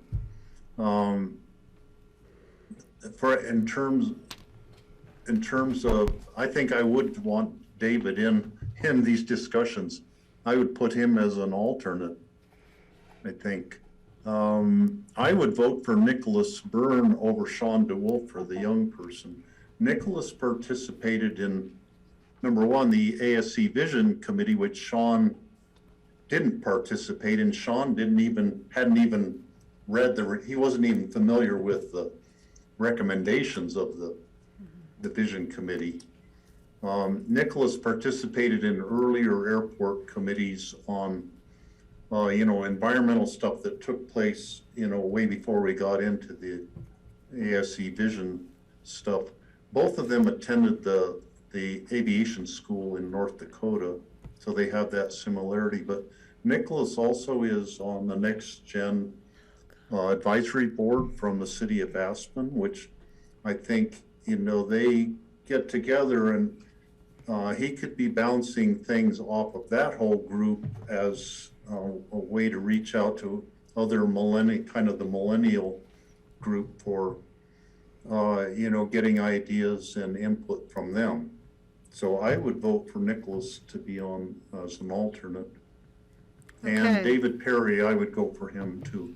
All right, I have a list of 6 potential alternates, so maybe that'll help guide our Let me conversation. just clarify. Patty. Steve, so the Next Gen Advisory Board is pretty much defunct because of lack of participation. So they only have like one member. So as far as I know, the city has not revitalized that. And Nicholas's interview, his pauses, if I closed my eyes, it sounded like somebody else who's active in the community, and I had a hard time separating myself from that. Whereas, and I feel badly because he starts out with the crash and driving by the crash, and that's when I was vice chairman, and that is haunting memories for I think all of us in this community. But I just thought that Sean's interview, and I think having a fresh young mind, maybe somebody who hasn't been involved, who will do their homework and put him on a short term, and keep him on as the alternate. Okay, so the alternate conversation is gonna, I think, go in multiple directions. So I wonder if we pick one?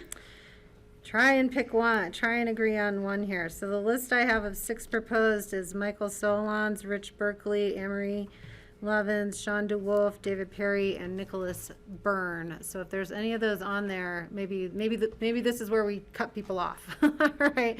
Or we go around and say, not that person for me. I can support Dave Perry. Okay. Francie. So I just want to read you one of the things that Sean DeWolf said that I thought was disturbing. Not a lot of change in the near future. It's too expensive and it's too complicated to implement changes. That bothered me. And I thought Nicholas, if we're talking about those two as alternatives, he also had a conservative approach to airport changes, but he believes that we've hit a peak in growth. And he was wondering if it's sustainable to continue growth at the current level. And I thought his pause and recovery at the beginning was pretty endearing and pretty authentic. And so if I had to choose between them, and I have to say that Sean had his chance to do his homework. And he didn't. That's my feeling about not being familiar with the plan at all. That was his chance to do his homework. So I would propose removing Sean, because I had the same feeling, Francie. I would and propose think removing Nick. Steve, He has 3 votes. articulated. I Steve. cannot handle There's a sleeper in there. I think we should have Rick Heady as an alternate. If you look on there, he got 3 first place votes. I agree. Yeah. And we haven't even put him on the alternate list. And he could give, he has done so many studies of the airport and the greenhouse gas emissions. And I think we would be remiss to not have him on there. I've been served with him on the Snowmass Capitol Creek Caucus Board, and he's pretty darn level-headed and, kind of a quiet person, but very thoughtful. I agree. So I'm He's seeing got a very some good heads position. nod here, but Tell me the main list again and your alternate. Our I'd go with alternate list Dave is and everybody Rick. that's not on our main list at this point. So the main list is Is it, you Jackie. haven't decided on it though, right? It's not. No, we haven't. I Okay, mean, I'm okay. just, this. So the 7 that I think we've coalesced around is Jackie, Andrew, Howie, Auden, Bruce Gordon, Valerie Braun, and Meg Haynes. Okay. Yes. Thank And then you. the alternates is starting to fill in with everybody else. Now, the most support I've kind of heard or seen is for David Perry and Rick Heady. So let's maybe start there with those two, and if that's not something we agree to, then we figure out who to drop and who to put on. But that was the most nodding and sort of agreement I was hearing. Greg? I honestly have to say, I don't think David Perry has been connected enough to us lately, so I wouldn't vote for him. I would try to insert Rich Berkeley in there instead. Okay, do you agree on Heady? Yes. So we have some agreement on I Heady agree as with an Heady. alternate, Do you agree okay? with So Heady? now we're down to our last one. Okay. Francie? I agree with Greg on David. I thought he Okay. talked nonstop. We could hardly even get a question in. He never stopped talking once the entire time. I thought he was pretty full of himself, and and I think that somebody who makes a conglomerate of small ski areas is like, not so sure how I feel about that. So I had a hard time with him, and I think Rick, for instance, who was very succinct, when you asked Rick a question, was exactly the opposite. He would answer in one sentence. It was like, kind of wanted to hear more. But I do think, Steve, that maybe Rick should be a voting member, and that, Rich I don't know. Berkeley? No, Heady. Rick Heady, Rich Berkeley. Rick, yeah. And I could see that he would be a stronger person on the original 7 than some of the people we have on there. But that would give us 3 strong climate change environmental, which is fine, but I just want to clarify that when we're talking about diversity. Right. I mean, he does have a majority of our votes for the first round, and that's a pretty big That's deal. what we didn't know who everybody else was voting for. That's a pretty big deal. Okay, so we have 8 that we mostly agree on, and we may shift exactly what the composition is. So we're looking for our last, I could our support last Rich person. I'm and not Rick. hearing Rich and Rick? Rich I could do and that. Rick. I could only support Rich, I think, as an alternate, but I really Yeah, as do an like alternate. him. That's what I'm saying, As an Rich alternate. and Rick as alternates is where I I would think like it's to go. really dangerous to have 2 Aspen Ski Co people on this committee. I think we will hear it from a huge segment of the population. Oh, you're right. Well, we're on that. Not probably to gonna hear from mention- people if we weigh it too heavy. on Not the to mention environmental side. Ellen. So Steve, jump in. We're having a very fluid conversation here. I actually would have Rich Berkeley as a voting member and have Auden as an alternate. Or not have Auden at all, because he would be able to collaborate with Rich, Auden has at 4 their votes. ski company meetings, and so toss that out as an idea. I was really impressed with Rich Berkeley. I had him as one of my top 7. So can we So is agree there a on one? majority of board members that would agree to putting 2 ski co reps on this board in some composition? I think that is the underlying question to this Yeah. appointment. I guess the question I have is that in some ways, the ski company is a huge part of our community. I don't see Auden as a ski company full growth booster. I think he's a voice of moderation. He's the environmental conscience of the ski company. He's not here to grow us bigger and better. He's not trying to build a conglomerate of 50 resorts.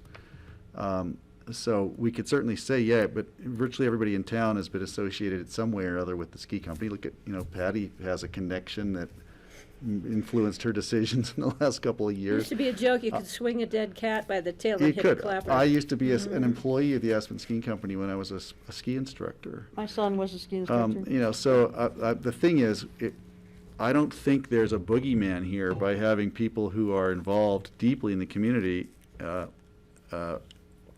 who I think are very thoughtful, bright people with a lot of community experience.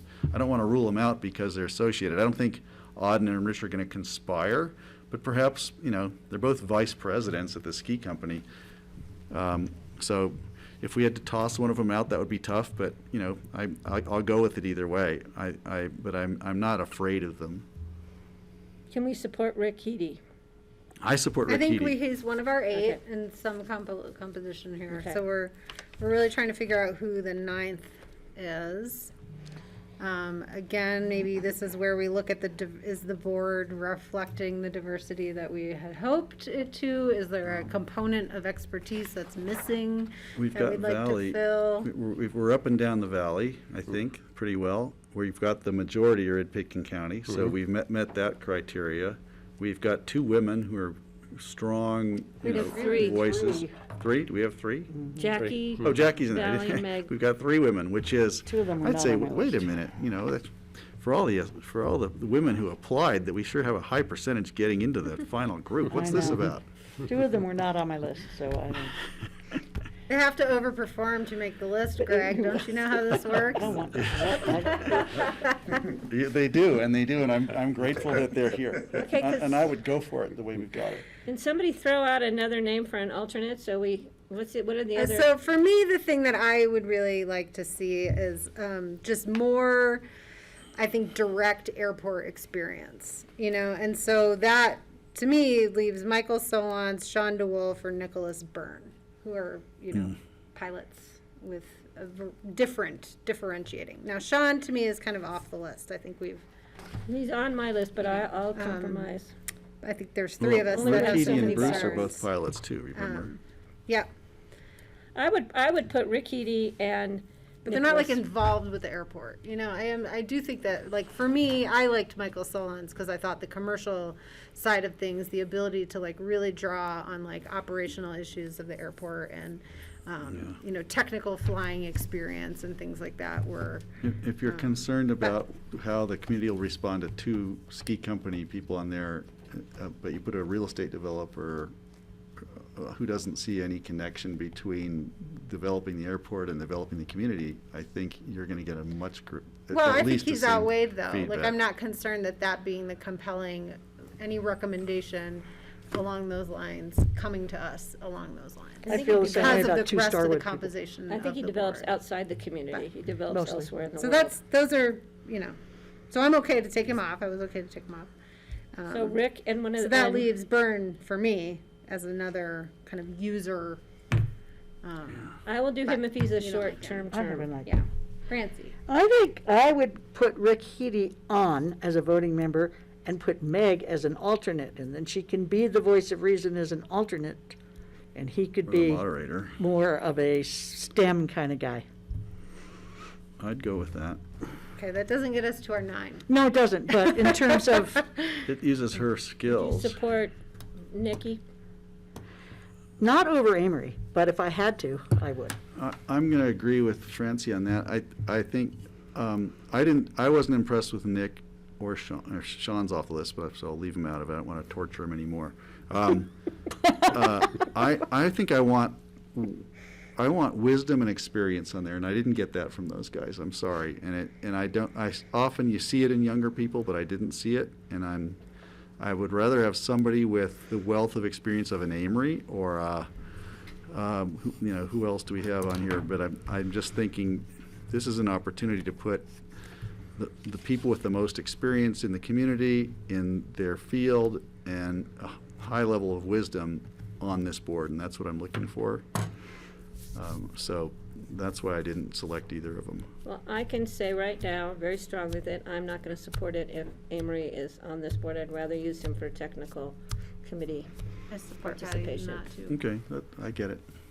I'll go along with that. So But I would that, definitely support Rick in one way or the other. so on my alternates list, that really gets us back to Rich Berkeley or Dave Perry. And I would go with Rich Berkeley or Dave Perry. I would actually go with Dave Perry because he has not had a relationship with the ski company in some time. I understand Francie's concerned about, he didn't actually form Alterra. He got brought in after Alterra was formed to help as the VP, current establishing president, stepped down to be a VP. So I think that's a whole different life for him. I think his experience within the community, with the travel industry, with understanding those kind of needs in the community, I think he'd be a good asset there. But I would prefer Rich to David. I would have a hard He's time in our voting for 8. David, period. I just found him. well, Rich, we'd have 2 direct ties to the ski company. We just haven't figured out who's the alternate in his. I So think it's he's in our dangerous. I 8. think 2 Starwood people is dangerous. We didn't agree to that yet. Well, it's like Meg moved to Garfield and David moved out of the ski company. All right, Steve, what are you thinking? We are getting to our impasse on our last. No, I'm not sure. I think we're working our way forward. So, first of all, let me get it square. Kelly, were you agreeing that to have Rick Heedy as a voting member and Meg as on the alternate list, or what? I didn't get that far in sort of checking in with everybody. I thought we just had our 8 and we could figure out our 9 and then figure out the composition of alternates. So do you want to get the 9th now? Is that your goal right now? Yes. Okay. So you had Rich and Meg and Rick all included in the 9, is that right? No. So we don't have a 9 yet. We haven't agreed on Rich. So I have. Okay. We've added Rick Heedy. So he would be the 8th. He's number 8. And then the other You need to figure out number 9. alternates I think we're debating are Rich Berkeley, David Perry. Michael, is he out? I don't know if Michael's out, and I don't know if Amory is out. Amory is out. So I think, Amory That's would fine. would be leaves so Rich. good on technical advice. He is, a genius and so well, his knowledge is so broad on many different things that being on a technical advisory subcommittee would be, I think, very helpful to all of them. So I think if we're looking at this from a consensus decision-making type model, I've heard 2 blocks here. I've heard Amory is blocked and Michael Solons is blocked. So if we want to honor that, we can just Sean is take them off And Sean. the table and focus on Rich Berkeley and David Perry. I'll put Rich forward again. If we have to choose between 2 more SKICO people, I would pick Rich over David in a heartbeat, but I don't like having 2 SKICO people. Nothing against SKICO, but I just think it's going to be an issue in the community. But I go would for Rich. support David Perry, but if the board goes with Rich, I can support that, but I don't want to see where the votes lie. Or the discussion lies, since we're not voting. Steve, what do you think? Well, my initial, I voted for David as one of my 7 on the, our original vote, because he was former ski company, was, very well informed about all the airline stuff when he was working at the ski company. He could kind of represent the ski industry without being the ski company. So, he is a businessman. And if we eliminated Debbie Braun Acra connection, but keeping a couple of business people on there, I think it would be important. Because the airport is vital to the business interest in town. So, Well, we've got Howie, I personally liked Rich better than David. I think he would be a better board member. Okay, is that your vote? Yeah, I will vote for Rich. Kai, you I think we have traitor! okay, so I'm going through my hearing 2 thought David process. Perrys and 2 Rich Berkeleys, and so I sort of have to I'm a decide, I Rich. guess. Oh. Yeah, That's 1 Perry, Yeah. 2 Riches. Now what's Francie? Well, I thought you were a Perry. I'm Rich. Okay. Definitely not David. All right, so Rich Berkeley is our 9th, and then we'll figure out who. It'd probably be easier to be our alternate, to figure out who our 2 alternates. So let me read through the list. So this is the 9 I have. Jackie, Francis, Andrew Doremus, Howie Mallory, Auden Schendler, Bruce Gordon, Valerie Braun, Meg Haynes, Rich Berkeley and Rick Heedy. And so now we can figure out who the two alternates should be, and who the 3-3-year, 2-2-year, and 2-2-year, or 2 1-year appointees are. How's that sound? We're getting through So it, the guys. alternates are included in the staggered terms? They are only in the first and second year, not in the The third. one So alternate of they 2 just, years. you're and just one an of alternate 1 for year. a year, or 2 years. Correct, and then they can be reappointed for another 3-year term. I support leaving it as it is, but if somebody wanted to move Rick Heedy over into Meg's slot in the top 7, I could go that way. That's what I've heard That's what from I had 3 of you? done, right. Okay, and I'm not gonna worry about it. I could do that with Valerie as well, either way for me. I don't have, I don't know these women, and, Yeah. They'd both be good on the regular top 7, I think, but I'm ready, I can compromise and move. I'd rather just leave it with the top 7 we picked and the 2 alternates, and then figure out terms. Yeah, but I am here, I just heard, I thought 3 to switch Rick Heedy into The main. voting slot and move Meg Haynes to an alternate slot. Did I not just hear Yeah, that? I think you did, and I I said I appreciate could that. support that, but I Yeah. would prefer just leaving it as it is, but I don't know where the rest of the board stands on that. I guess for me, I would just note that Rick Heedy had more support as a voting member and Meg than Right. Meg did. Right. Even though she was, I put her forward as a voting member. Um, And I would really like, I think one of the ski codes has to be an alternate. Yeah. I yeah, agree. So So that just means Rick on 1 and Meg on 1, or what if we make Auden the ski company alternate and put Rich on the? no? No? I think with the votes, it's hard to justify. But maybe we can change our minds. I mean, we Yeah. changed our minds on Bruce. We could so. put Auden on as a 1-year. Auden Oh. and Rick. He's the youngest guy Rich on there. both on there as one He's old. year. He's the He youngest. just looks young. He's the youngest Jackie by might be 20 younger. years. Maybe Jackie's younger. Yeah, Jackie might be younger. No, I think Jackie, no, Jackie's, I don't know. Okay, so the 2 alternates I have currently are Rich Berkeley and Meg Haynes. Sounds good to me. I could live with that. Okay, I can live with that. who would we like to be the 2-year versus the 1-year? In the As an alternate, Yeah, Meg 2 years and Rich 1. I agree with that. I could go with that. I'll go with that. Well, that was easy. Steve, That was cool? Okay, Steve gave cool, a thumbs Steve. up, yeah. All right, so then I would, let's maybe take it from the top. At the 3-year terms, it would make the most sense to me that Jackie and Andrew and Auden be the 3-year terms, but I agree. Fine. is that, Yeah, I'm good. okay? So then for 2-year terms, that leaves us with, gosh, Bruce my and notes are Valerie. really getting messy here. Bruce, Valerie, and Valerie. and Rick. And Rick, to decide who are the 2-year terms and who is the 1-year term. Let's do Rick for 2 and Valerie for 2. And Yeah. then Bruce for 1. Yeah. I agree. Okay, me too. And then, Wait a Yeah, minute, so Howie's 2 or what 1? about Howie? Oh, we forgot about Howie. what are we doing? We got- 2. It Oh, was wait. a 1. What are the requirements? Howie's a 1, We said Howie was gonna be a 1, right? 'Cause just we to wanna see how he tolerated the And experience. so Bruce is how many? 1. 1. And So- Rick is oh, 2? summarize, Yeah. Rick is 2, Valerie's 2, and Rick is 2. So let me read where I think we're at. All right. Good luck. Jackie, Andrew, and Auden will be appointed as voting members for a 3-year term. Valerie and Rick will be appointed as voting members for 2-year terms. Meg will be appointed as an alternate for a 2-year term.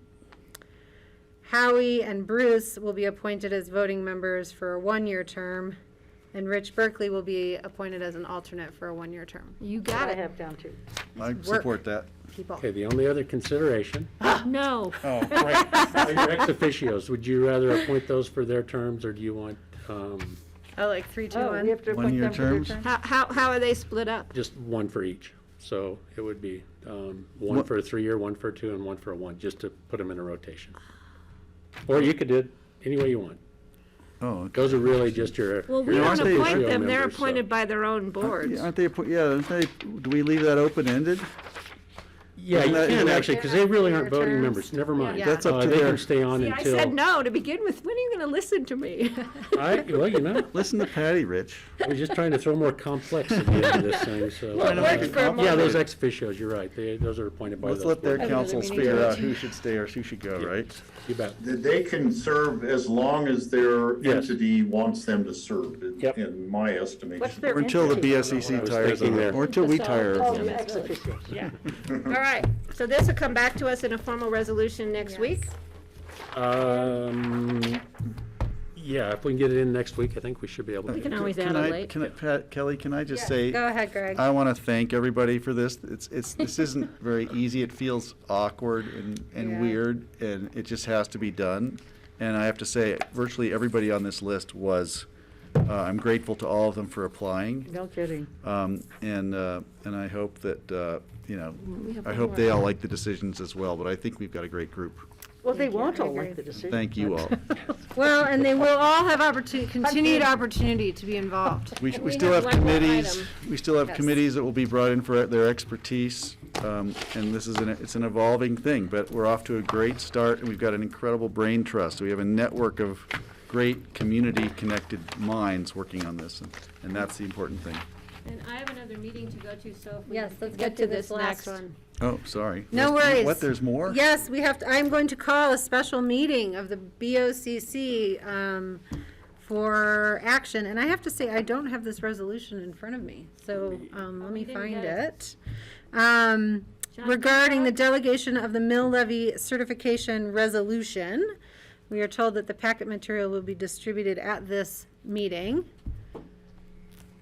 And here it is. Perfect. Shazam. All right, so again, this was the result of legislation that allows the board to designate us to appoint someone administratively to certify mill levies every year, so we don't have to vote to do it, right? Because we have no authority over it. Greg, yes, I That- think. Is that that- right? Go ahead, John, Yeah, sorry. that is absolutely correct, Kelly. The board every year certifies mill levies. It is a purely administrative functions, and one of the few administrative functions that was contained in statute that the board could not delegate until this past year. And so political subdivisions, so those are special districts, school district, municipality, any entity with a property tax certifies mill levies to the county for the purpose of collecting property taxes. When all of those mill levies are approved in public meetings by those entities and then are submitted to the board. And the board really doesn't have any legislative discretion to change them, adjust them. It is just certifying them to the state. And so the state did make the change to give the board the authority to delegate to staff, really to delegate. It was very, very broadly written. The resolution that we have in front of you right now is very simple. It cites the legislation. It states that the delegation of an administrative function by the board to staff is consistent with the Home Rule Charter, and appoints Ann Driggers, who's in her capacity as Pickens County Treasurer, to certify mill levies. And this has been reviewed by the County Attorney's Office. Okay, I have some questions. Any questions? No, I'd like to make a Okay. motion, but I'll wait for your I'll second it. Thank you. I just want to note the title says the finance director, and the language says the treasurer. So Well, should we? Two of us were in there, and the finance director is the treasurer in the. Will that always be the case, or should we amend that? And then my other question is, this was not noticed as a public hearing on our agenda. Does it have to be a single reading public hearing? Informal resolution, so you can approve this with one reading. Okay, do I No. need to open the public hearing? No? No? Okay. All right. If there's someone that wants to comment that's here, you're more than welcome to. It's up to you. Okay. Other Kelly. questions? Steve? So on the, therefore be it resolved, it says we approve the mill levies submitted and the treasurer certifies them. Doesn't that, sort of the approval is what we used to do on the last meeting right before Christmas? At the same time, we're certifying. How can we approve them when we don't know exactly what they're going to be yet? You're really approving that it's a similar thing because it's an administrative process, Steve. So you don't really get to approve or change the mill levies. It's really accepting them. It's awkward language that's in the statute because the statute acknowledges it's an administrative function, and this is drawn, I believe, directly from the land. So basically, you're approving the submittal and you're authorizing Anne, in this case, to certify the mill levies to the state and the assessor. But it is awkward wording, I agree with you. Yeah, it was awkward wording. If it comes from the statute, that explains why it's awkward wording. We'll double check it. We'll double check it with the attorney's office before it's signed. The attorney has to approve it as to form. So we'll check that language. All right. Is there any other questions, or I'll look for a motion to approve this informal resolution?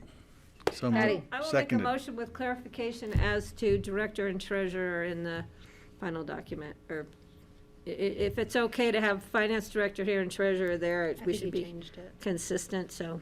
Great. I changed it on that's the beauty of an electronic document in front of you. Oh, see, but I can't never see saw it because it's too far away. And if it's too close, I couldn't see it either. I'll second that motion. Okay. I think Greg beat you. So we have a motion from Patty, a second from Greg. Any further discussion? Being none, all in favor, please say aye. Aye. Aye. And I will make a motion to adjourn our Thank you, special Patty. meeting. I second that. Thank you, Francie. All in favor of adjourning a special meeting, please say aye. Aye. Aye. All right, our We'll work see you session guys today is tomorrow at City concluded. Hall. We will see everybody on Tuesday, City the Hall 14th. tomorrow. We'll see everybody tomorrow at City Hall. Oh, we won't be filming. Tomorrow. All right, cheers, everybody. Good night. Thank you, Grassroots. Thanks to the public for watching.